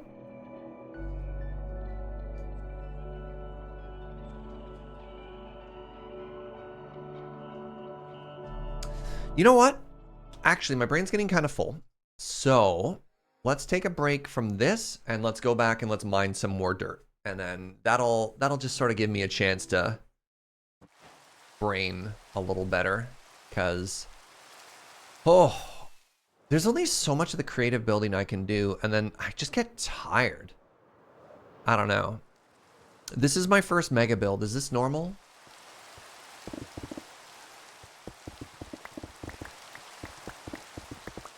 Just a day full of mining and crafting? I'm shocked, I know. This is normal? Oh, okay. Anybody else experienced creative fatigue? I guess we could call it that. Where you're just like, I can't solve any more problems right now. I need to just do something else. So I watch a lot of Minecraft YouTube. And I watch like Smallish Beans is a great example. Who does just mega build after mega build after mega build. And I don't get it. Maybe he's just built different.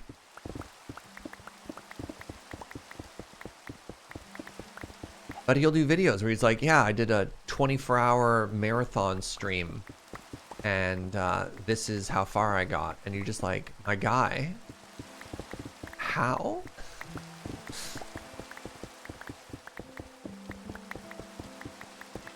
After a certain point, where do the creative juices come from, you know? You have coping strategies when you do that often? That's fair. You try and come up with a joke for that, but you're tired? That's fair, Kits. That's fair. Once I did think of making a massive glass dome in Minecraft, it took me months because I was exhausted so frequently. So I think you're enduring pretty well. Thank you.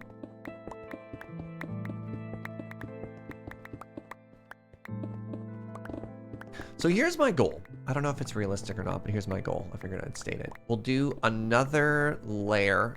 We'll do another pickaxe worth of this. Or whichever comes first. A pickaxe or an entire layer. And then I want to try and solve with how the corner of the roof meets the build there, right? I built an underwater base with my kids once and realized I'm not cut out for this whole Minecraft thing. It's funny, because if you just watch creators, you're like, oh, yeah. This is doable. This is the reasonable scope of a thing that I want to do in Minecraft. Then you actually start doing it yourself and you're like, oh, huh. Like, hold on. Time played. This is going to be a sobering statistic. 15 days. Chat, what's 24 times 15?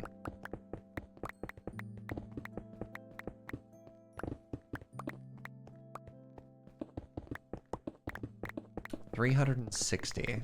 That's how many hours I have in this world. Not including creative test worlds, not including other worlds or other servers or modded. Oof. Yeah, and you're like, oh no, everything isn't hard, it just takes forever.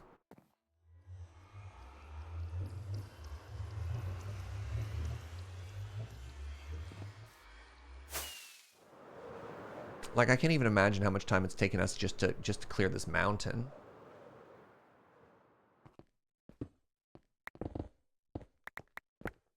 We've now reached the point where if you played an hour a day for an entire year, that's right, if you played an hour a day for an entire year, you could also have this world.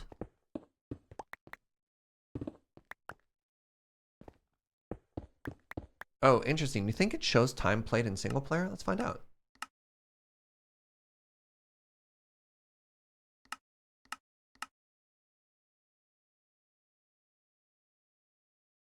Time played. Oh my god, we've spent 26 hours in this. Oh no. Oh no. Oh. 1.25 days, 30 hours. Now that's not just this, right? Like that's a lot, but still. Okay. Neat. Thank you, and I hate you, Chrono, for saying I should check that.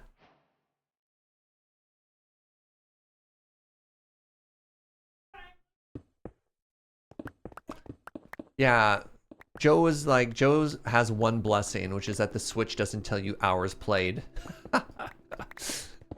She's like, I don't want to know how many hours I played Stardew on the Switch. Thank you very much.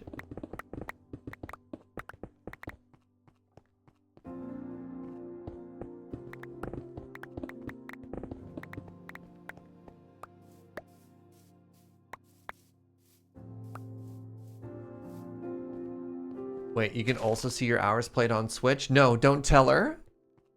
You can download a parent app and it'll tell you. Oof. She's like, how about we just never find out? You get paid and you're having fun. Do the hours matter? It's humbling sometimes to realize how long you've been spending on a particular project. Like, that's just good to know, right?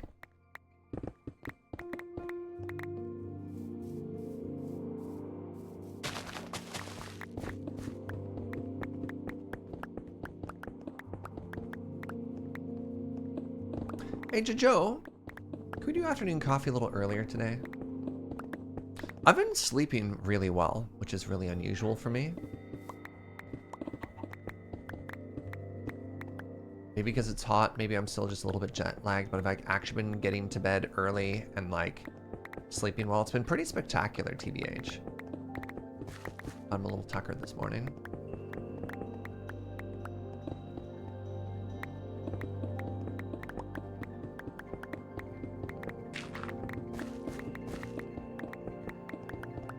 Oh man, I'm so happy with how this museum is coming along. So maybe I'm a little scared for it to be done and have to think about the next stage. We're gonna be mining so much sandstone. Like, you have no idea. So you just tried fishing an armor stand and it's way harder than it looks? Well, thank you, Kits. Kit's basically saying that I'm a gamer. You shouldn't have kits.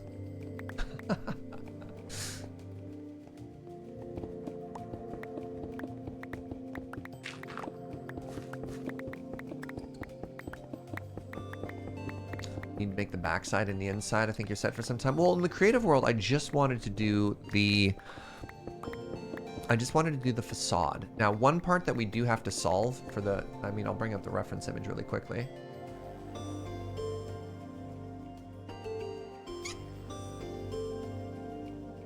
So this is the building that the museum is based on. So we have to do this section still, and then we also have to do this dome.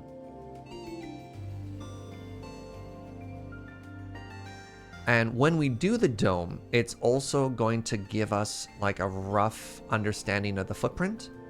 So we're probably going to center it in a square. We're going to modify from this a little bit. So we're going to make a square, put the dome in the center of it. And then however much this sticks out is how far we'll make it square and symmetrical. And I don't necessarily say I want to mirror it on both sides, but we'll kind of wrap it up at that point. So it'll be done enough at that point.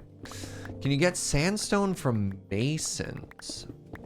I don't believe so, no. I also don't think that's faster. Sandstone in particular, you just go into a desert and you let your pickaxe go burr, right? We'll make the fountain. We're not going to worry about landscaping or anything for now.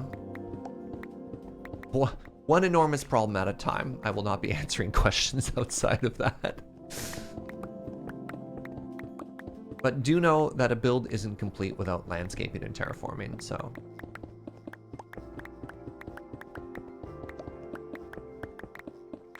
It's like the very classic Twitch chat thing of like, I'm making a mountain, and somebody's like, make a waterfall with a cave behind it. And you're like, oh God,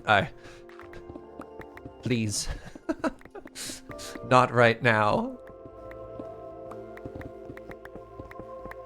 Yes, valid. However,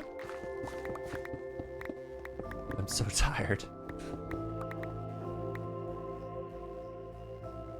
Will it have a canal? We'll see. I'll give chat the opportunity to ask really nicely at a certain point. I just want to make sure I can get it done before I start promising or trying to bite off anything else.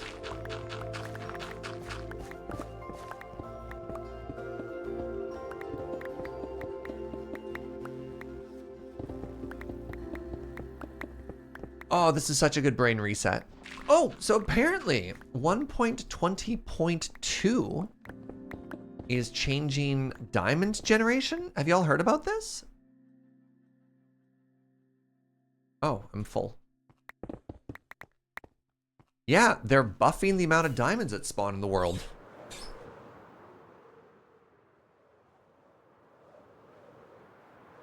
People were complaining in ever since 1.19 came out, people were like, I cannot find diamonds.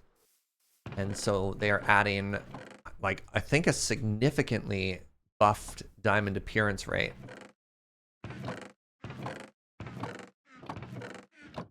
Right.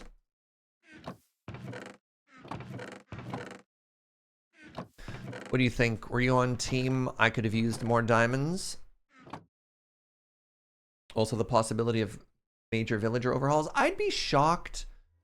I'd honestly be shocked if villager trading came as part of a minor patch. That would surprise me. I know they were testing it, but I don't believe that the villager overhaul is actually going to come out with 1.20.2.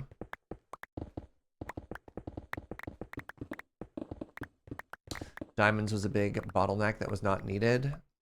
Well, especially now that with the trim patterns, you need more diamonds.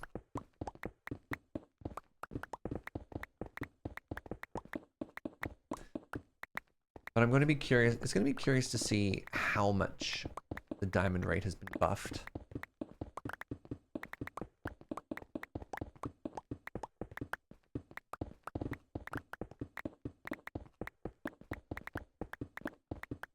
A lot of people just really, really like strip mining, and the current diamond generation doesn't support that as much. What does strip mining mean?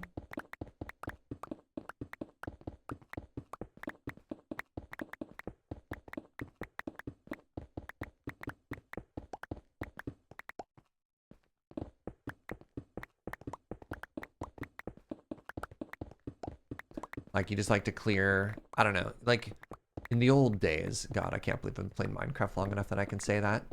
You just go down to like 11, whatever, throw down a beacon and just clear out everything, and it'd give you every single resource you need, right? Diamonds, redstone, coal, iron, gold, lapis, like it was just all there, which is kind of interesting.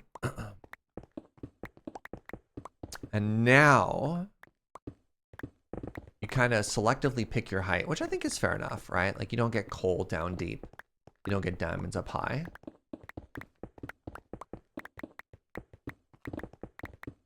Do you mean branch mining, Cannoli? Branch mining being like 1, 2, you do this for a super long time. Because like, if this is what you're describing, this is how I find diamonds, right? Yes? See, that's interesting, because like I do that and I love doing that. And you get like, I have so many diamonds. But mind you, I think I might play more Minecraft than the average person. Just a little. I suppose I've also gone through the bottleneck of like enchanting my gear into endgame stuff as well. Just a bit more, 1 or 2. Maybe I don't want to know this.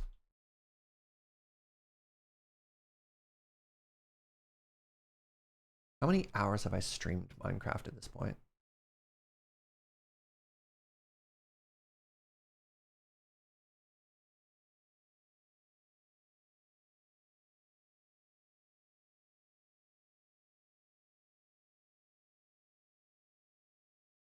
Interesting. I would have assumed that I had cracked 3,000 hours. I feel like that number hasn't gone up for a while. Maybe I'm wrong. I thought I'd been at 3,000 for a while now. What's up, Crusher?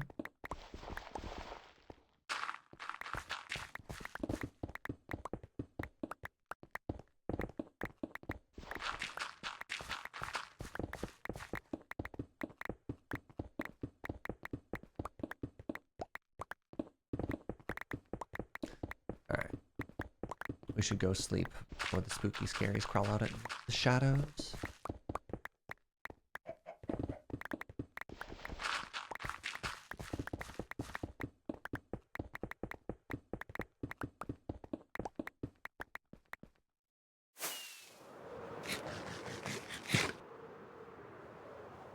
Doesn't include 9 o'clock or any offline stuff. Yeah, that's what I'm just saying. Like, I just streamed.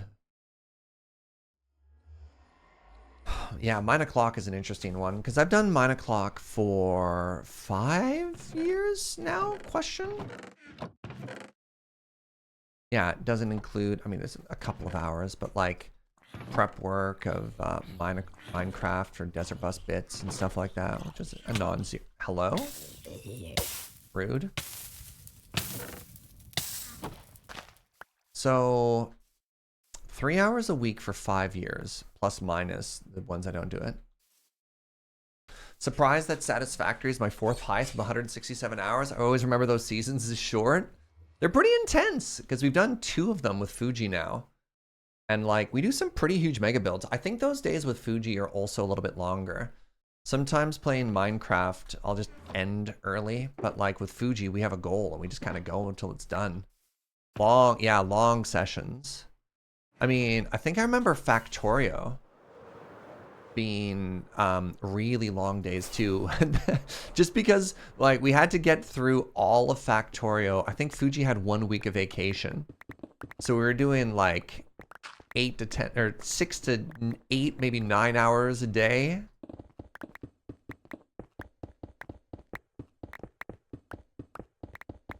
Yeah, Civ 6 being like the undisputed second place king is very funny to me as well, right?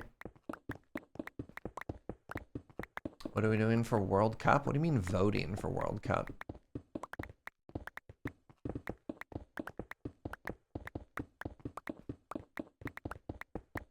FugiCraft streams?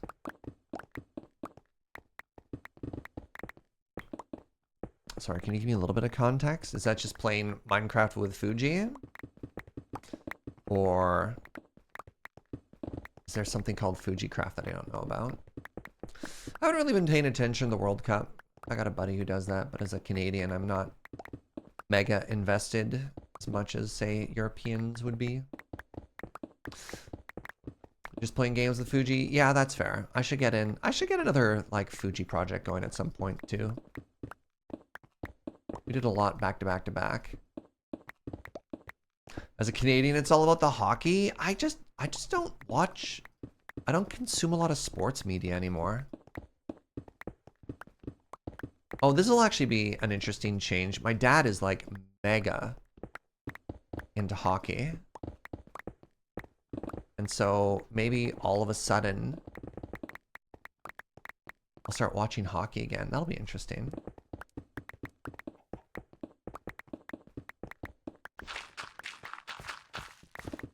Oh my god, maybe I'll get to go to a Flames game. That's something that hasn't happened in a very long time.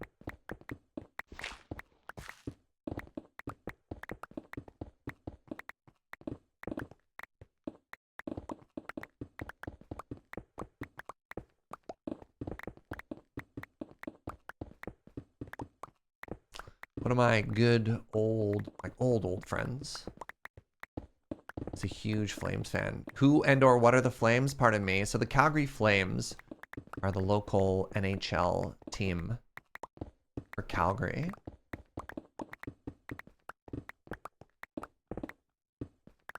Why the Flames and not the Canucks? Because I'm moving to Calgary. And that'll be where I am.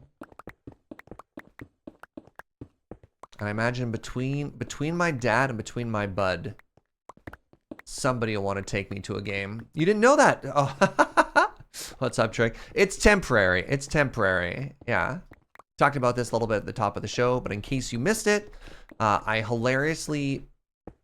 moving into a new place. Hooray. I hilariously messed up our move out date such that our place is no longer available before our new place is available to move into. After a period of extreme stress, our parents have decided to kind of just put us up indefinitely until the place is ready, which is going to save us a whole bunch of money, which is great. I thought things had gone horribly awry, only medium horribly awry. No, it's all going to work out. It's all going to work out. But yeah, you don't worry your imagination about like Serge has had a falling out with Lonely Ready Run. He's quit. The band's breaking up. Yeah, just a little temporary Alberta chapter of our life. Wanted to go and spend some time in an Alberta winter so I can appreciate Victoria weather. Exactly.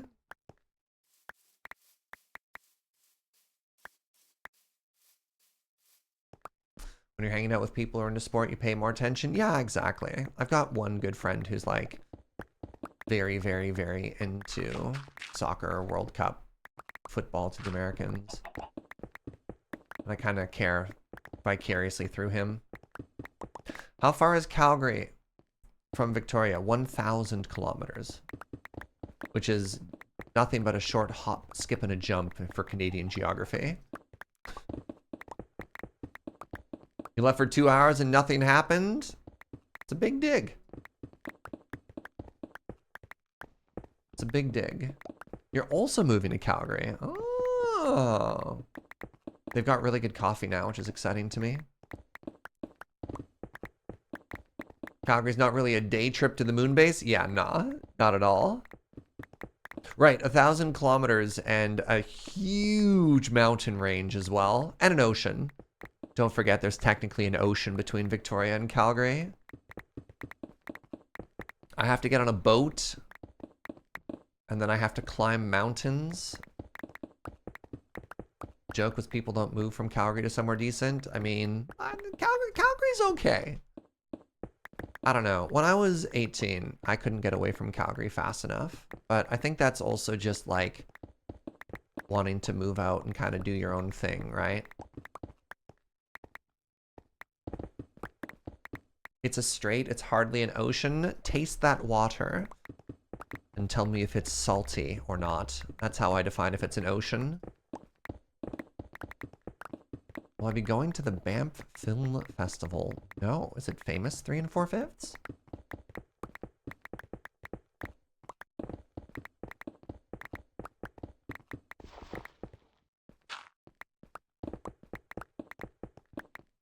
Summers are amazing in Calgary, but those 3 days have to carry you. See, I actually like winter more in Calgary than I like summer. Summer, it was too hot and there's too many mosquitoes.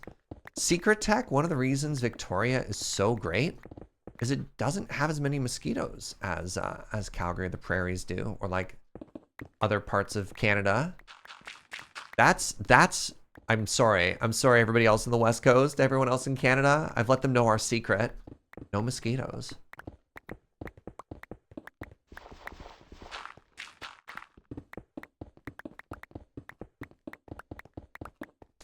For mountain sports, the Banff Film Fest is a big deal. Neat. How do I feel about brackish water? I try not to if I can all help it. Almost moved to Edmonton once. Couldn't get over how flat it was. I mean, you can see the Rockies on the horizon. Like, that's the thing that's interesting to me. People are like, it's so flat. Like, it's kind of not. At all points, you look to the west, and there's just this stunning silhouette of, like, mega mountains off in the distance, right?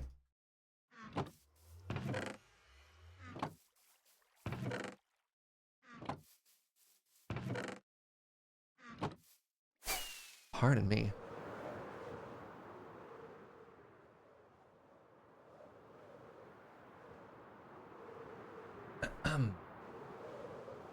When you enjoy winter activities like skiing and hockey, it helps. So one of my biggest regrets is that at some point in my youth, I didn't take a year off and live as a ski bum. I'm like actually kind of bummed. I don't have a lot of regrets. That's one.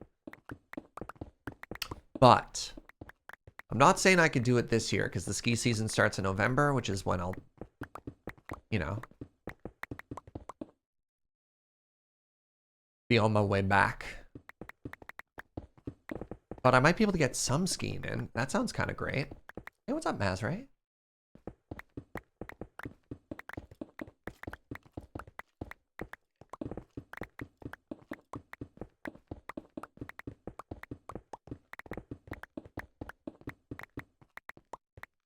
Skiing is great.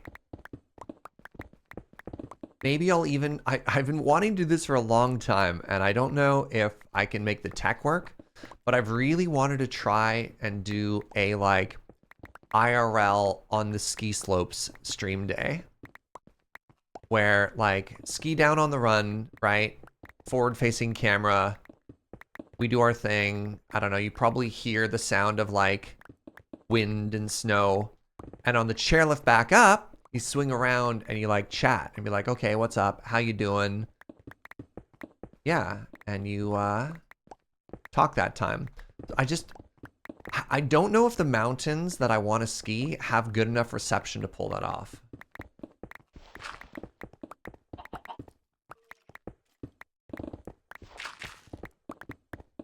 Maybe I have to develop a character with Lur. We have our foreign correspondence reporter, Serge, calling in from Alberta. Where do I usually ski? I grew up on Lake Louise. That was sort of like my go-to in that area. I remember there was a great divide Just a little Rocky Mountain humor for those of you who get that joke. There's a great divide between people who like Louise and people who like Sunshine.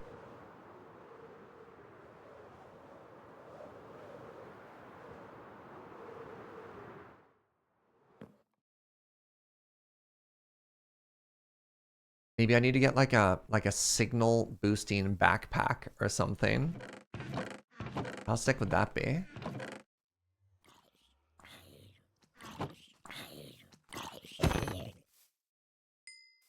Film it instead of streaming it? I think live streaming it would be more interesting.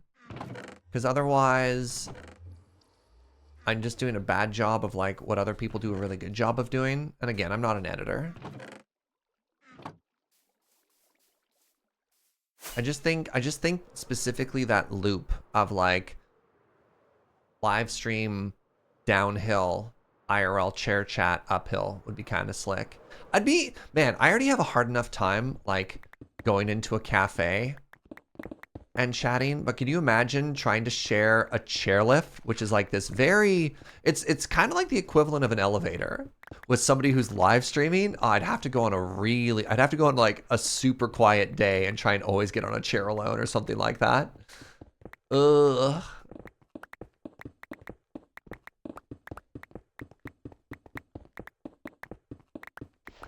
Yeah. Also, I don't think it'd be as interesting if I did pre-record it and just like shared it afterwards. Like if you do a pre-record, it kind of has to be a thing, right? You want a top and a tail, and typically a good pre-record kind of stands by itself.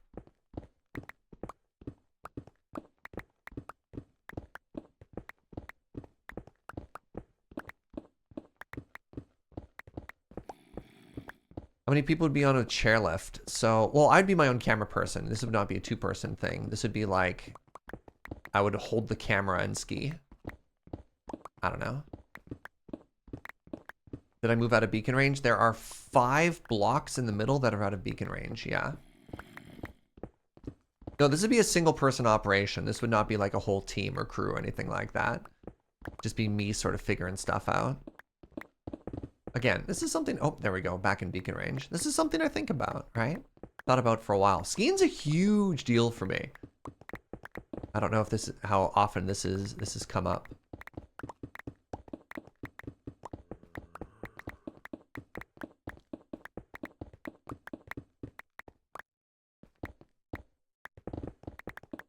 For a second, I thought you were going to say there are about 5 beacons. 1, 2, 3, 4, 5. There's 6 beacons, actually.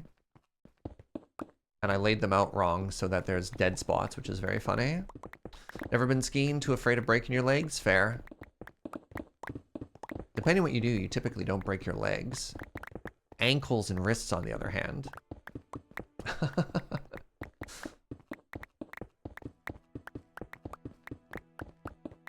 My dad likes to film when he skis. The footage is really fun. Yeah, I mean, I've gone on big ski trips before and was very happy to be the camera person. Ski ahead, film people when they come down, hide in the trees, try and take like glamour shots of people while they ski by. Mountains are, on a beautiful day, the mountains are just so easy to photograph. They're just so pretty.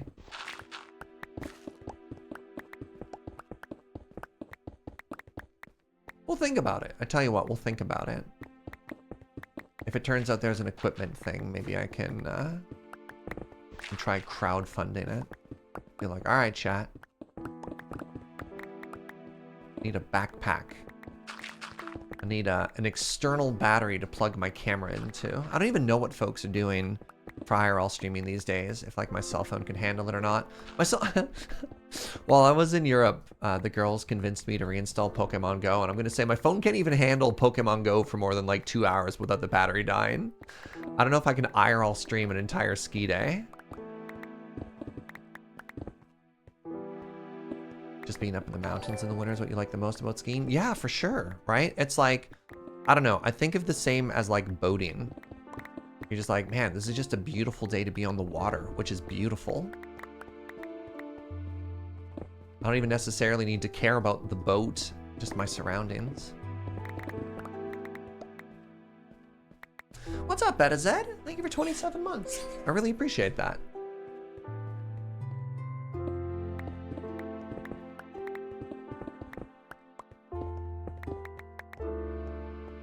word that is voting for a second. A little different, yeah.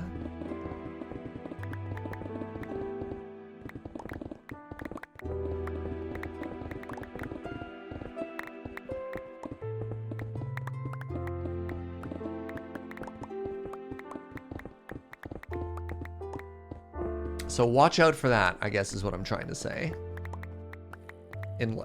Pardon me, in like November. Hey, Source, thank you so much for the sub. Appreciate 8 months of support, friend. Yeah, don't film yourself voting. I'm pretty sure that's illegal.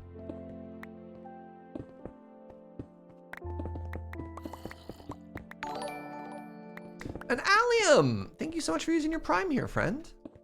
Appreciate you. Vote early, vote often. Boo. You're not wrong, but still.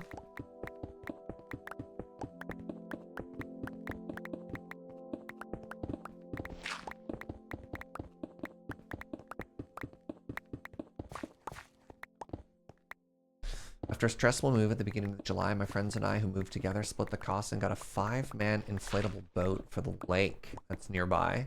But a lot of fun every time you go out. One of the things that Ben introduced me to a couple of summers ago, and again, it's not the concept, it's just a place to go do it, is the concept of the river float. There's an operation on the island that they rent you the floats. They rent you the float, and then they also offer, you like buy an armband, and there's a van or a bus at the end that'll just like pick you up and drive you back to where your car is parked. And it's amazing. It's like 3 hours on the water, like a 45-minute, 1-hour drive out of town. So you get a little bit of a road trip, you get a little bit of sun, you get a little bit of water. There's a pub that's like right there when you're done, so you can get like a burger when you're all done. Head back into town. It's kind of like my ideal summer activity now. Absolutely love it. Speaking of which, I might not be streaming this weekend because I might be floating. Oh, man. This summer, I'm just going to be gone so much. Which river? Cowichan, I think? Oh, yeah. No. It's definitely the Cowichan because I remember Google had a really hard time pronouncing it. Cracked me up. Instead of Cowichan, it was Koei-chan. And I was like, oh my God, Google's a weeb. I don't know why Koei-chan just really cracked me up.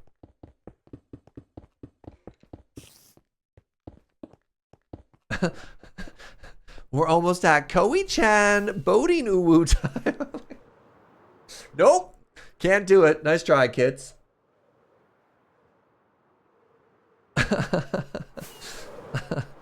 Ugh.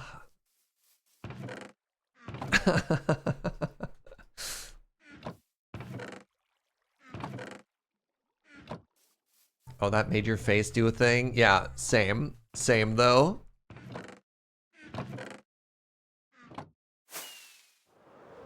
What are we doing? Are we punching a chunk? We are clearing away a mountain, which is in the way of where our museum is going to be. No, this is significantly larger than a chunk. One of my core memories after meeting my husband was him taking care of me after I got heat stroke on that river and threw up in the pub. Wow, that story is so close to home. Oh no. Yeah, I mean, watch out for heat stroke. We were having dinner on a patio last night, and a friend of mine, like, finished dinner's like, oh, everything is great. And it was me like, oh, I'm suddenly not okay. And just the heat all day and a little bit of salt and a little bit of spice. And they're just like, pardon me, I need to go be ill for a little while. And you're like, oh, that sucks. Felt so bad.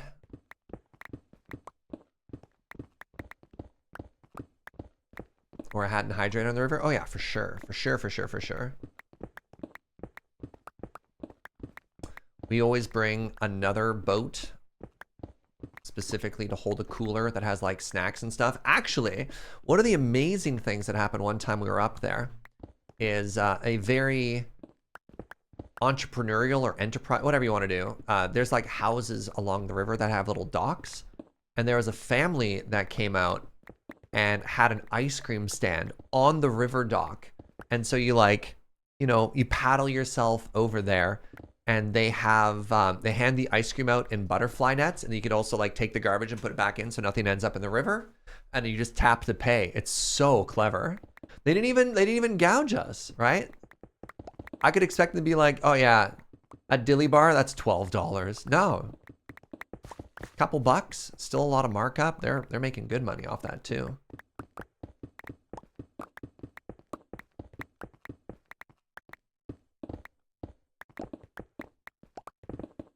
Lake Couch and residents have really embarrassed the float tourism. Some have. I think some also hate it. But I think at this year, after this many years, they just kind of got to be like, yeah, the floaters aren't going anywhere.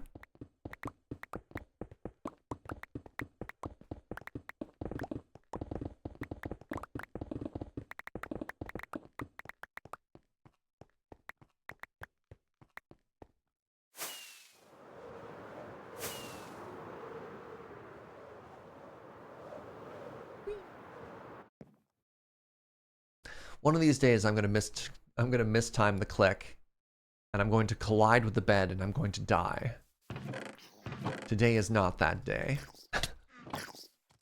Hello, small flaming zombie. Don't mind me.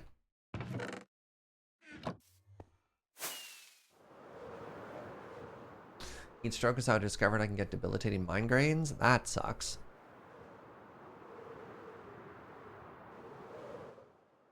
So the closest thing I get to migraines are, maybe I do get migraines.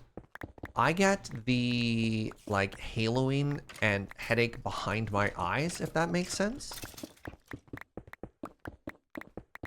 So I think people call it aura or something like that. Like my tell that something's coming up is I suddenly can't read. Like everything in a circle right in front of my face becomes very blurry, and then I'm like, oh no. Wait, that is migraines. Maybe I do get migraines. It doesn't hurt. I'm just like, okay, I need to go lie down and put a towel on my face. That's definitely a migraine. Neat. Okay, hey, I get migraines. All right. I wrote in chat being like, no, Serge, that's a migraine. Cool. Yeah, because some people are like, oh my God, I get migraines. That is like this brutal headache for like 3 days. And I'm like, no, sometimes I just get this really bad aura and then I can't see anything for a while and I put a warm towel on my face. You can get the aura without the pain. I do. That's called a silent migraine. Fascinating. They still suck. Oh yeah, they definitely do. That happened to me the first time I was playing on the Surgecraft 2 modded server. I was like, what's this? Huh. You lose your eyesight with mine. Yeah. Yeah, I guess same. I don't really get the pain though, but it's very disorienting, and obviously I can't see anything.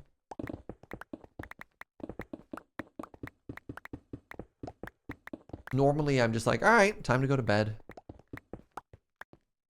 You get light and noise sensitive. Yeah, the light sensitive definitely comes with the aura.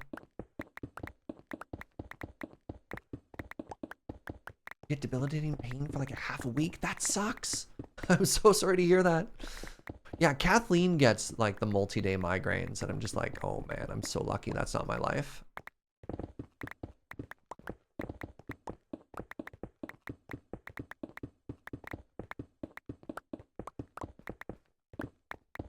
Hi, cutie. Yes? I got patted.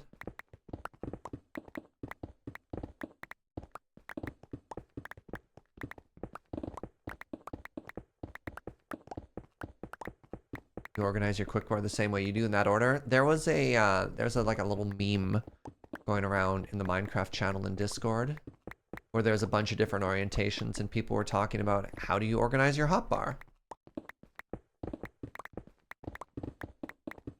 Yeah, some people are pick first. I'm always sword first. I don't know what it is.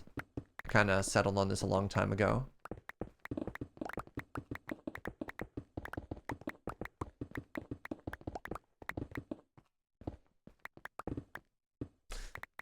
have aphasia migraines that are silent but cause me to forget half of my vocabulary. Oof.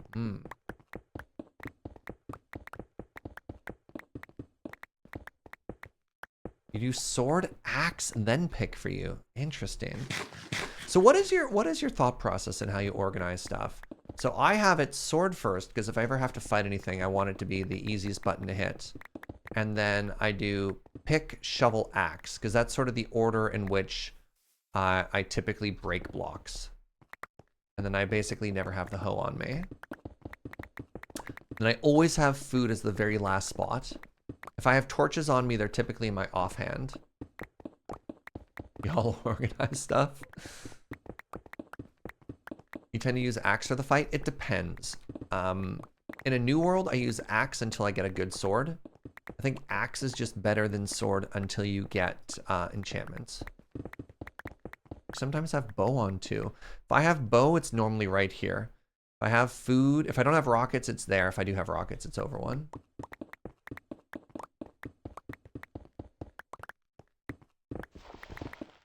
Food, blank, blank, blank, bow, tool, sword, pick, silk pick. Wow. You have all your tools on this end. Huh. So you just use mouse wheel, I'm assuming, for grabbing stuff off your inventory.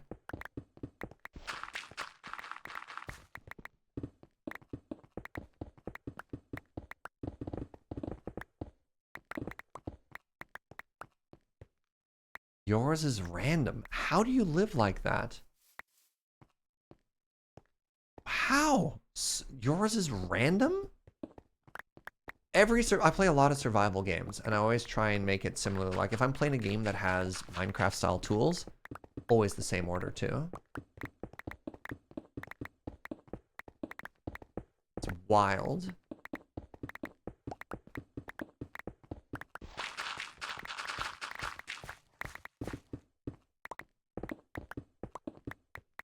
Your sword is always position 4. Huh. Hold on. Where is it?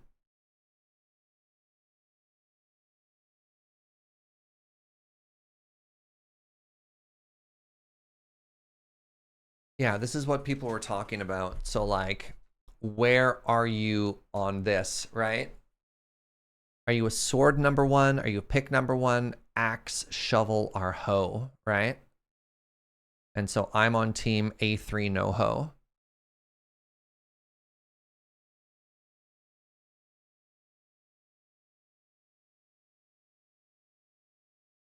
It took me a little bit to kind of parse what we're looking at here. You're B15. What? Pick, shovel, axe, sword. Interesting. You're sometimes a C1. Oh, axe and then sword? Oh my god.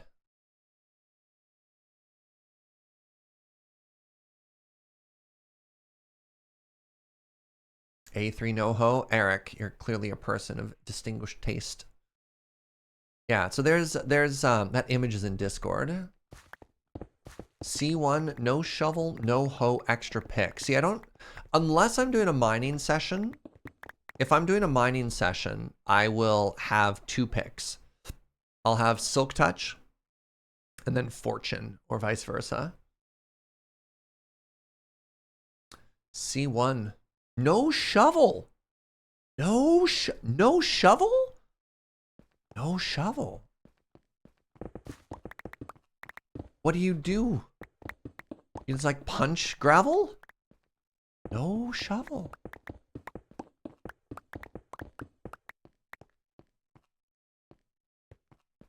You just like swap it out of your inventory, huh?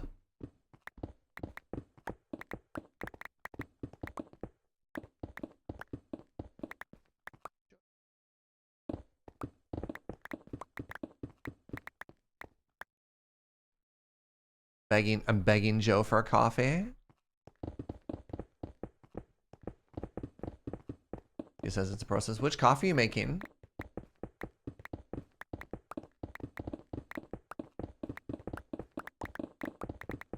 Okay.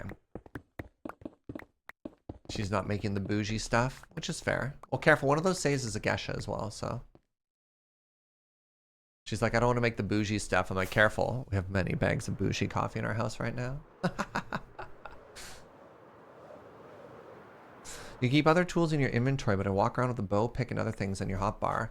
The only thing that I have in my hotbar in my inventory that I don't really use is my ender chest and maybe some torches. Everything else goes in my hotbar. Wait, there's an underground area beneath me, apparently.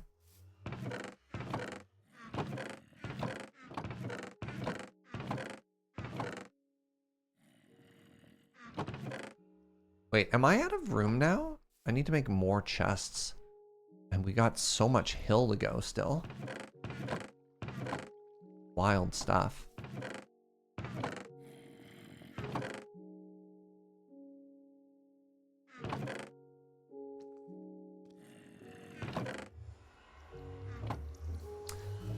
All right, let's repair this tool.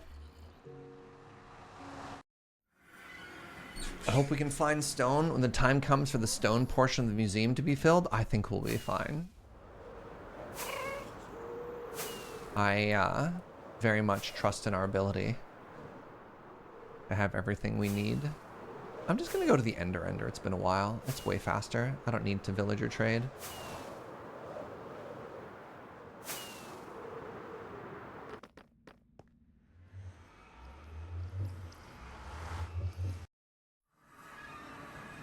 Yeet. Why are there bees in the nether? Why doesn't your nether have bees?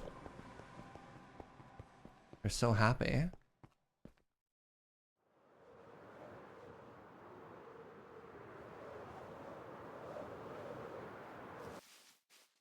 Go ahead and mute that. Hello. Actually, give me 1 second here first.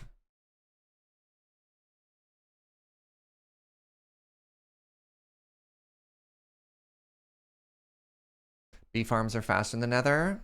I thought bee farms were faster in the end because they don't have a day-night cycle, and as such, the bees never sleep. Is that correct? Did I make that up? Pretty sure that's right. If you want like an OP bee farm, you build it in the end. Nether also has no day-night cycle. Amazing. Incredible.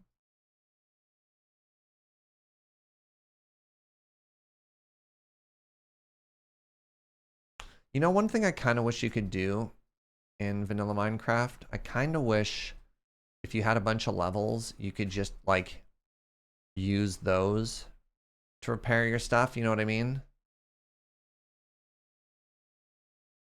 You could kind of just like rub the pick on your shoulder and all the experience would kind of just rub off on it, you know?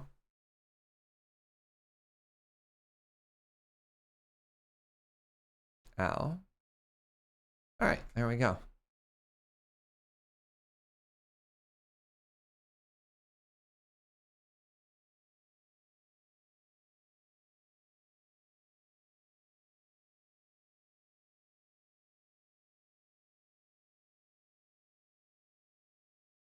All right, this thing all just about done.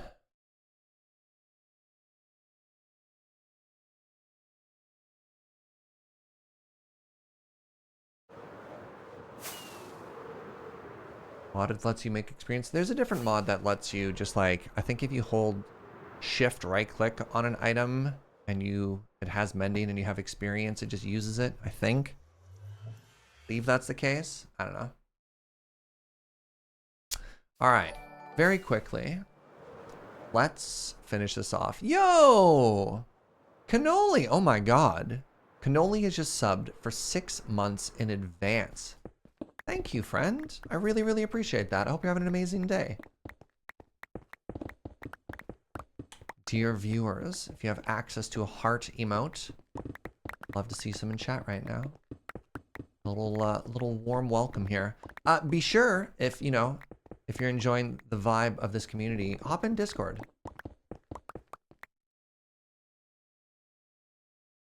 Pardon me. He's got a new job and now you got some disposable income. I'm humbled and flattered that you'd like to spend some, oh, pardon me. I say that my eyes are actually watering a little. That you're using it to support this little corner of the internet, so thank you, friend.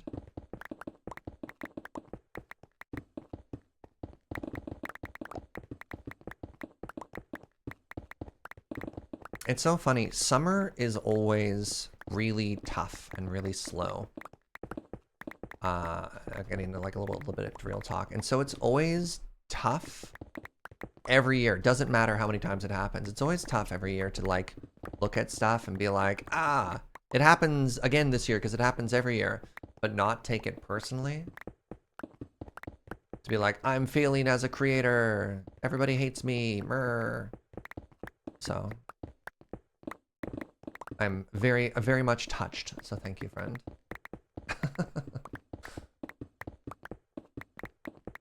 6 months too. Logically, I know this happens, but why? Yeah. Me waking up every day. I don't know if Thirsty Kitty has poked Snurge in a while. We've got Snurge disabled because it's been a while.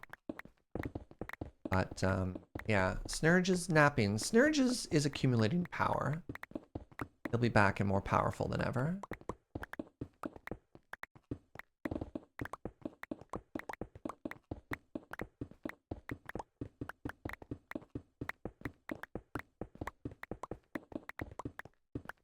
Oh my god.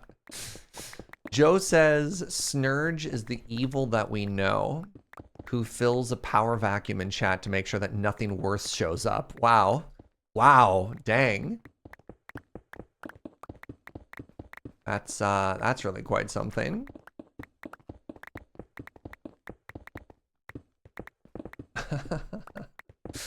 Joe with that deep lore, you know?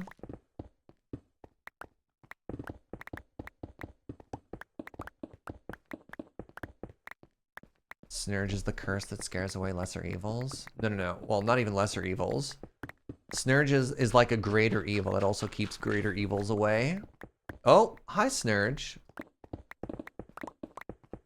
Let me know if you're feeling well enough, Snurge, for me to release you from the Shadow Realm.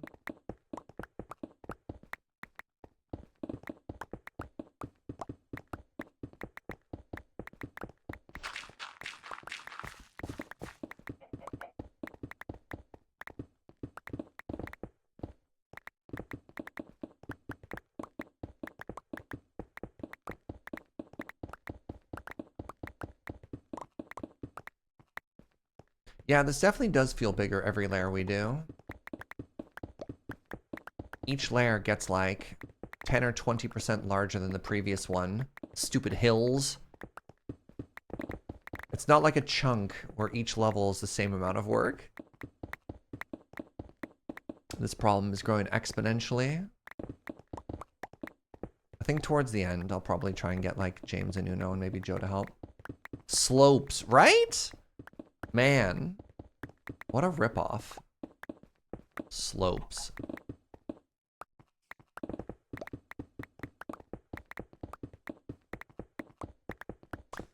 I have an off-topic question. How do you see someone that's following you? If you go to your channel, which you'll have even if you don't stream, and you go to followers, can you see who your followers are? I have no idea. They could be bots as well, Mazray.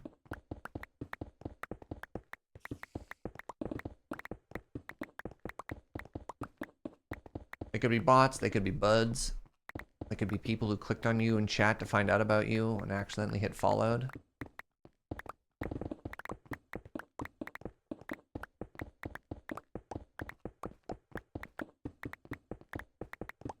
I consider Dynamite.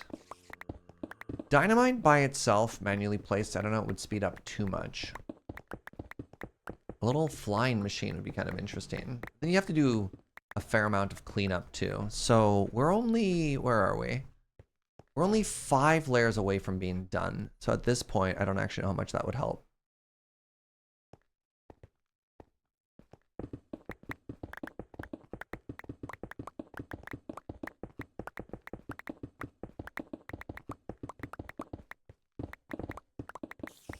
We're pretty dang close. Sometimes it's also nice to just use a pick, right?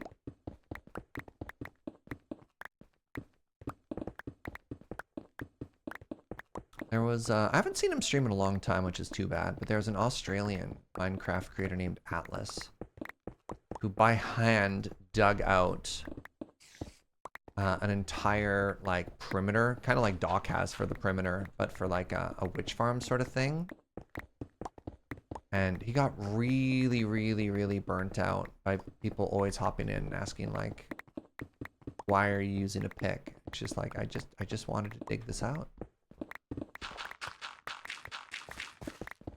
I could really empathize with him. I could watch him slowly break.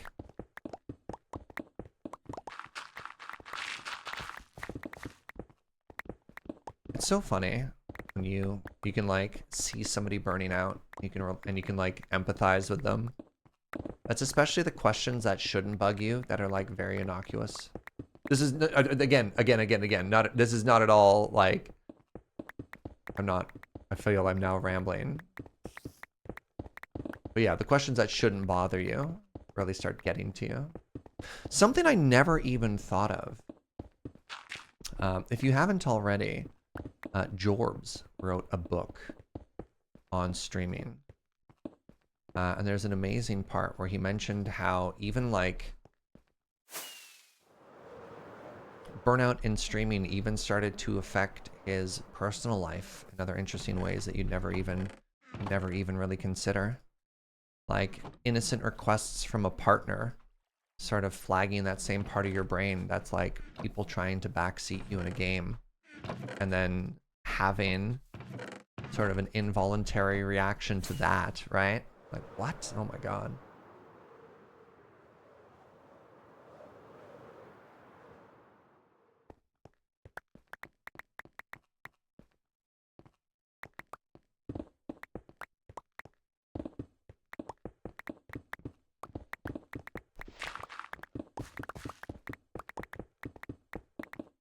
On the topic of Zen digging, is one layer at a time for the sake of enjoyment, or is it faster than other digging patterns? I found that, so like it's much faster to do this,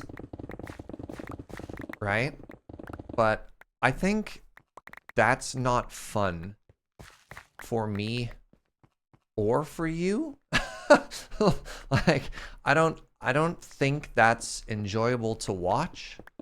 And after a while, it's just kind of like exhausting to do as well, right? Like the absolute fastest would be this, which is kind of what you do when you're like digging for sand as well, right? You just kind of like let pickaxe go burr. And this is just so much more chill. Also, Joe just brought me coffee. Thank you, my love.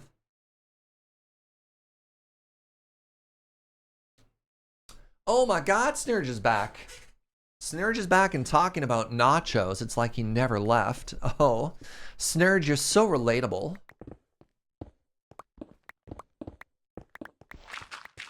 Yeah, also, like, this is just the world's most poorly disguised just chatting stream too. When I'm doing something like this, you know what I mean? Because then we can just kind of chat about whatever. Can answer cues, talk about our days. It's very hard for me to miss what's going on in chat when I'm doing something like this.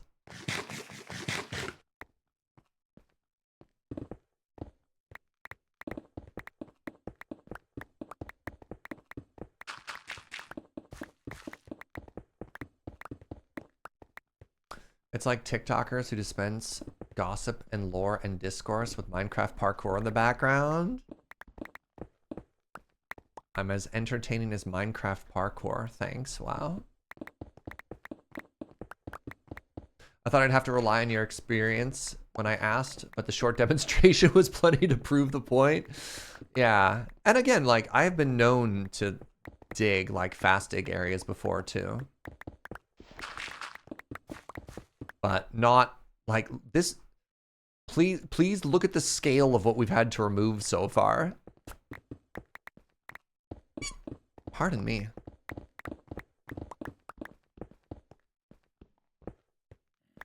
Ooh, question of the day, inspired by Twitter. What is your favorite montage in a movie?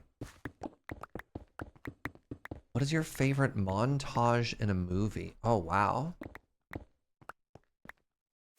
So I'm gonna say Scott Pilgrim versus the World. just because I just recently rewatched it. And they've got some very good, stuff. I guess there's the opening montage. Is it a montage? It's like, it's weird. I was gonna say like the opening love story cinematic of Up, but I don't think that's quite a montage at that point. I think montage needs to be shorter. You've never seen that movie? Scott Pilgrim versus the World is pretty fun. It's very comic book energy. What about Team America? It's been a long time since I've seen that one. Rocky training montages are pretty goat. That's fair. That's fair.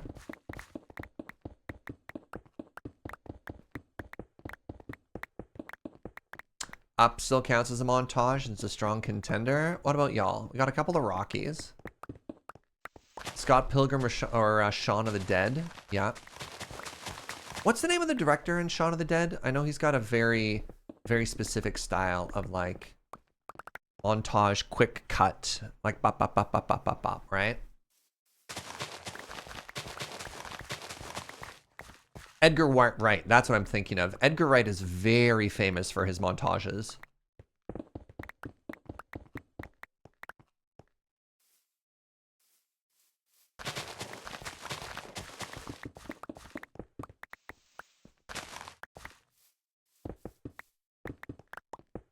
I mean, I guess any sort of like action movie, martial art thing, like those training montages are often very satisfying, right? That's why Rocky is pretty good there too. But yeah, like the Karate Kid montage.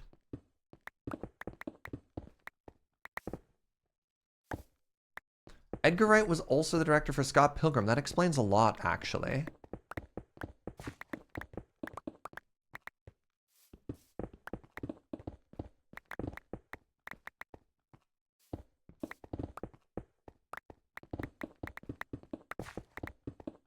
I'm trying to think of some other examples. I don't know, hit me with yours, friends. What are your favorite montages?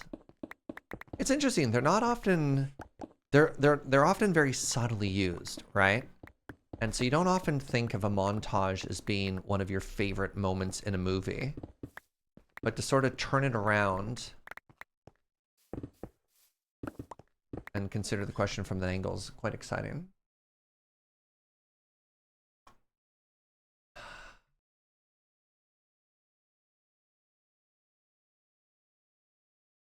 Everyone can't just agree with me. For the greater good. I don't know if I know that one. What's for the greater good?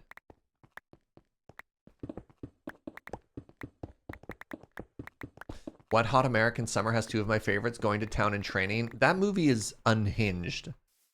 That movie has one of my favorite quotes ever, and I still tell it to Jo all the time, and she hates it. If we have dinner or something like that, and I give her a little kiss after, I'll be like, "You taste like hamburgers. I don't like you anymore." Even if I taste like hamburgers, I'm like, "I'm sorry, you taste like hamburgers. I don't like you anymore." Ugh.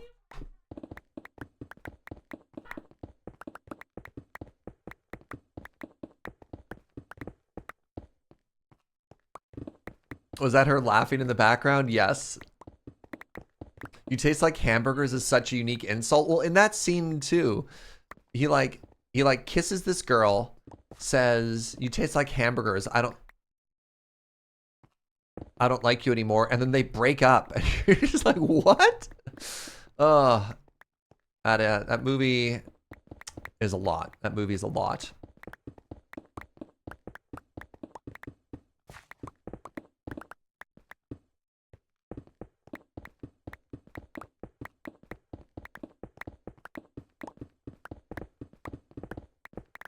All right, can we just agree that y'all stay over there and I'll stay over here and we can all just be chill? Yeah, we cool? Okay, good.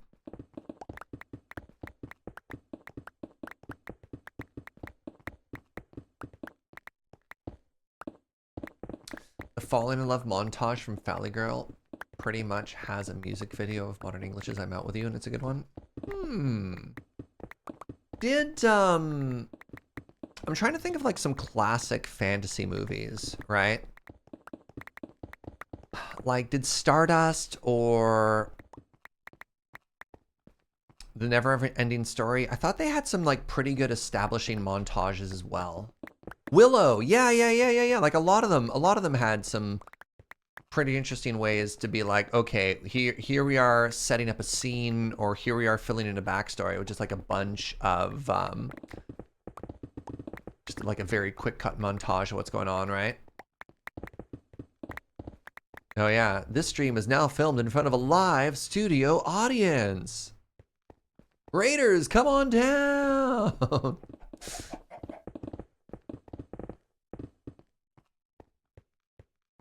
Lord of the Rings had it in the first movie as well. Yeah.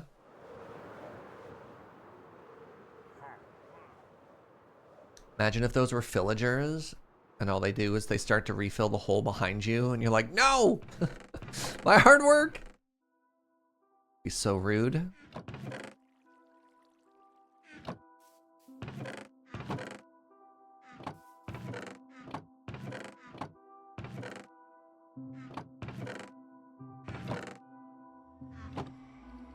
I wonder if that's a codable mod. That'd be miserable. Endermen come and take blocks, and there's villagers that come and just fill holes after you dig them. Oh man, that'd be so funny. The Dungeons and Dragons movie had a great montage sequence that I feel for comedic effect. At what point, Bear Puncher? An in-villager? How dare they? Pardon me. Oh, they're coming on over here, are they? All right, we're done that lair. I'm gonna leave my pick unrepaired. It's fine. We can do it another time. All right, let's head back here. I have one last problem I want to solve. And that is I need to figure out how... Pardon me. I need to figure out how these are going to connect with each other. And I think the answer is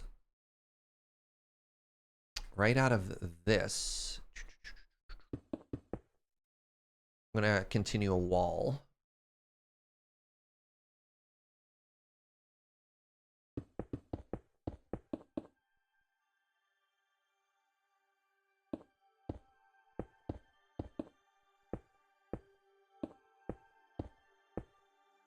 Right? Is that how that worked around that corner? That just goes straight across and then there's a tower, right? And then so that is 1, 2, 3, 4, 5, 6, 7, 8, 9. No. I can't count that. I need to make this center tower first because I don't want this to be square. I need this to be rectangular. How does it look from above?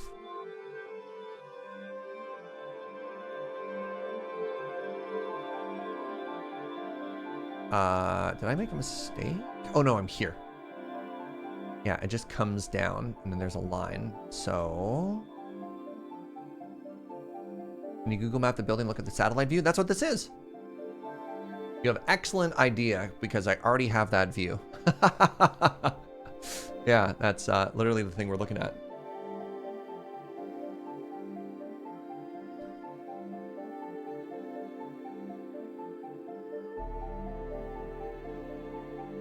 So if that's the case, I go like this. I guess so. So that means I'm here. Means I'm here. Means I'm here. Means I'm here. And then it just ends up going down to this height.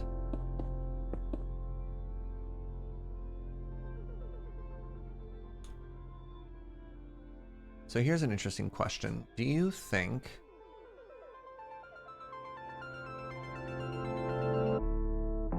right where the roof meets that there's another layer of copper sort of at the edge? sorry. So here's my question. Like this? Or like this? Which do you like better? Do you like it being completely framed in copper, or do you like the deep slate resting on top of the sandstone?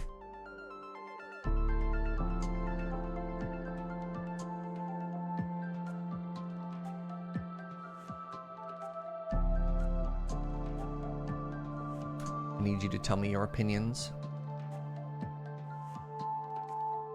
You like the deep slate on the stone? You don't like the extra layer? That's fine. I can respect that.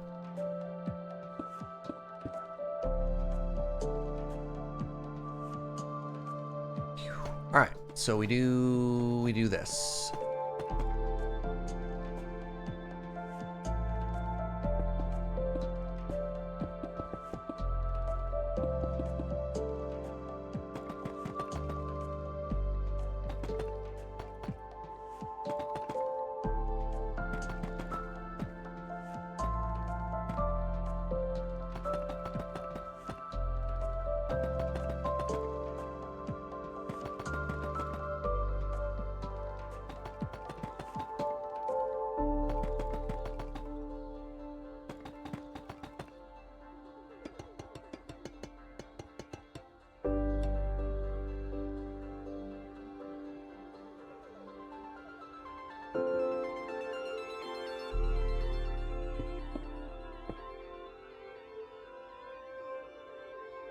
So then it looks like that. And then I think that's about right, because the roof is going to join in here and probably never go higher than that. And that's our midpoint. And then I don't know. And then what?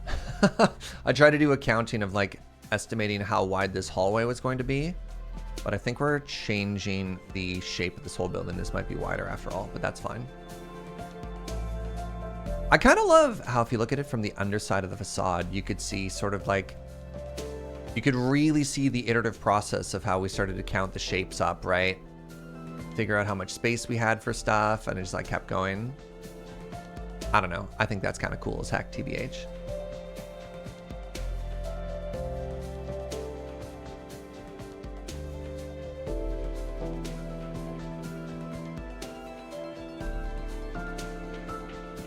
In by one. Wait, in by two?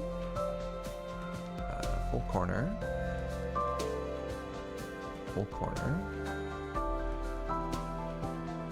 And they're there, right? Yeah, all right.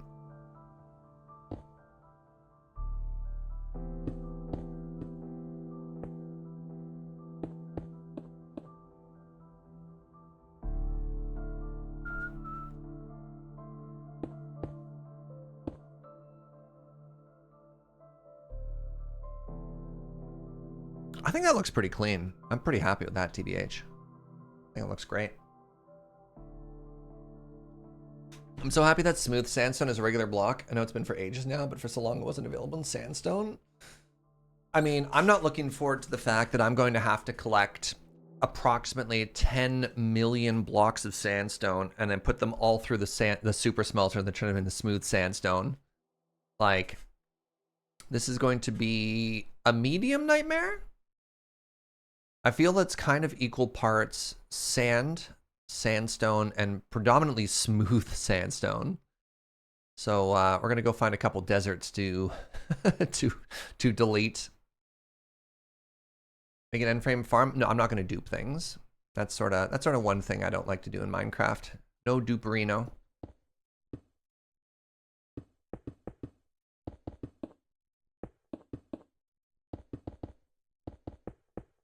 There are other ways to get large amounts of stuff.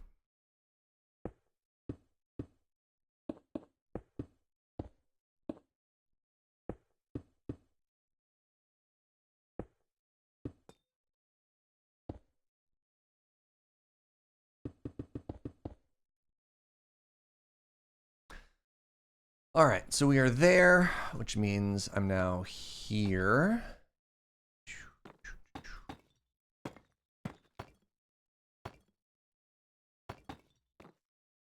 All right, so we're like that.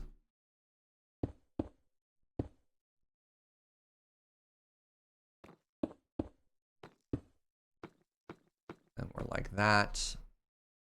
So that section is good. And then we bring this down a little. Oh, interesting.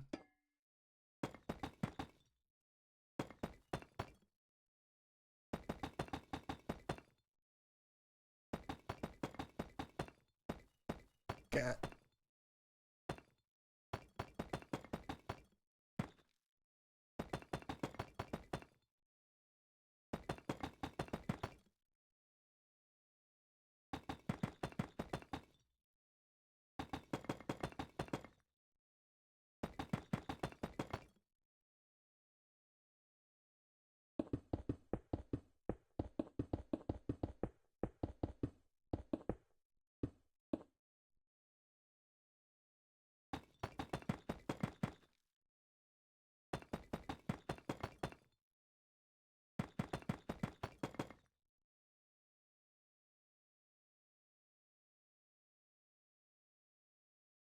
You know what?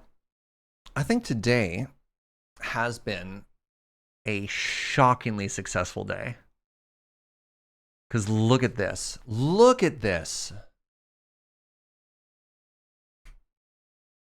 I'm like really, really, really proud of how much we got done today. We didn't we didn't solve any of sort of like the unknowns we had before. That's not entirely true. Like figuring out the roof was big. Getting a lot of like the copy paste and getting around the corner is also kind of wild. I think the only final like big unknown we have to do is going to be the front and the dome. But this is a big day.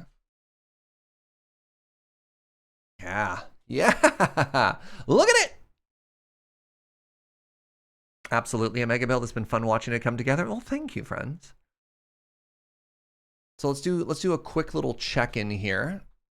So I think I have to change the angle that we've been doing for a while. So before it was side to side, and now it might be now it might be an underneath, right? So for here,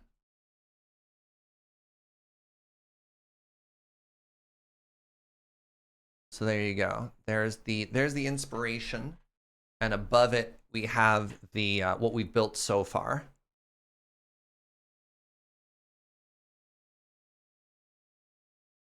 So obviously this is huge, but I'd say it only represents maybe like, we could get that done in a day. We could absolutely get that done in a day now. Wild.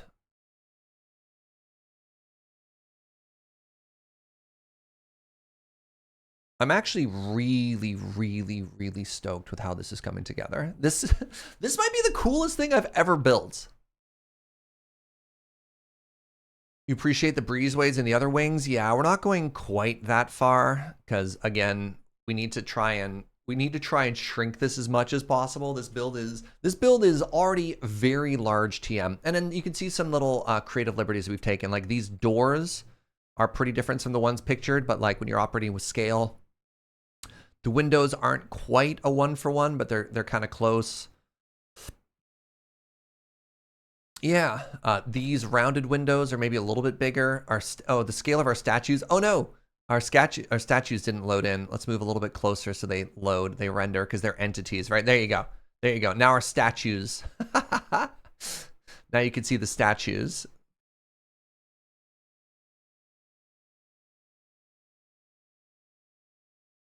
Looking at it, the first thing that went through your head was the music that plays when they show like Buckingham Palace in a movie or something like that. Yeah. It looks like a good combination of inspired but also relatively your own. No, we're not gonna do any of the other buildings. So if you look at it from overhead, right? We have built from here to here. There's a whole other wing on this side that has like, I think somebody was calling these breezeways. Right? Like if we zoom out further, what's happening here? Oh, I guess I have to make the screen full size. Like if you go out even further, there's more buildings on that side. We just don't need the space. And similarly, we're probably going to improvise and round off the building. We're not making all of this either. We're going to take this dome, make this build square so that it sits on top of it, and then just flatten it.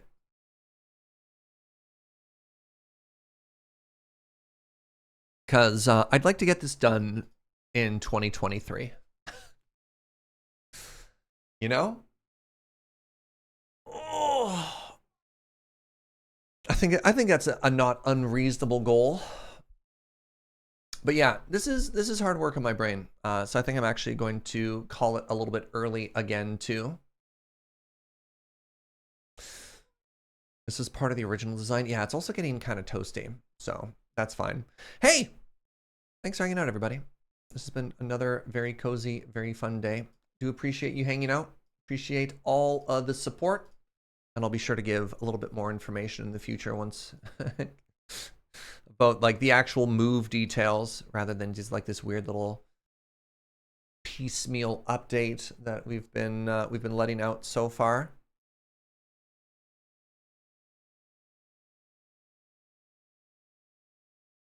Let's go raid somebody.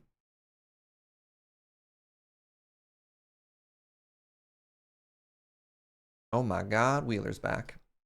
Let's go raid Wheeler. Hey, Wheeler's back and talking about Magic the Gathering. So let's go say hi to him. As a heads up, I tend to be very family friendly. Wheeler's great, but will occasionally say bad words like butts. So just be aware that you might encounter some of that. But yeah, go say hi to Wheeler.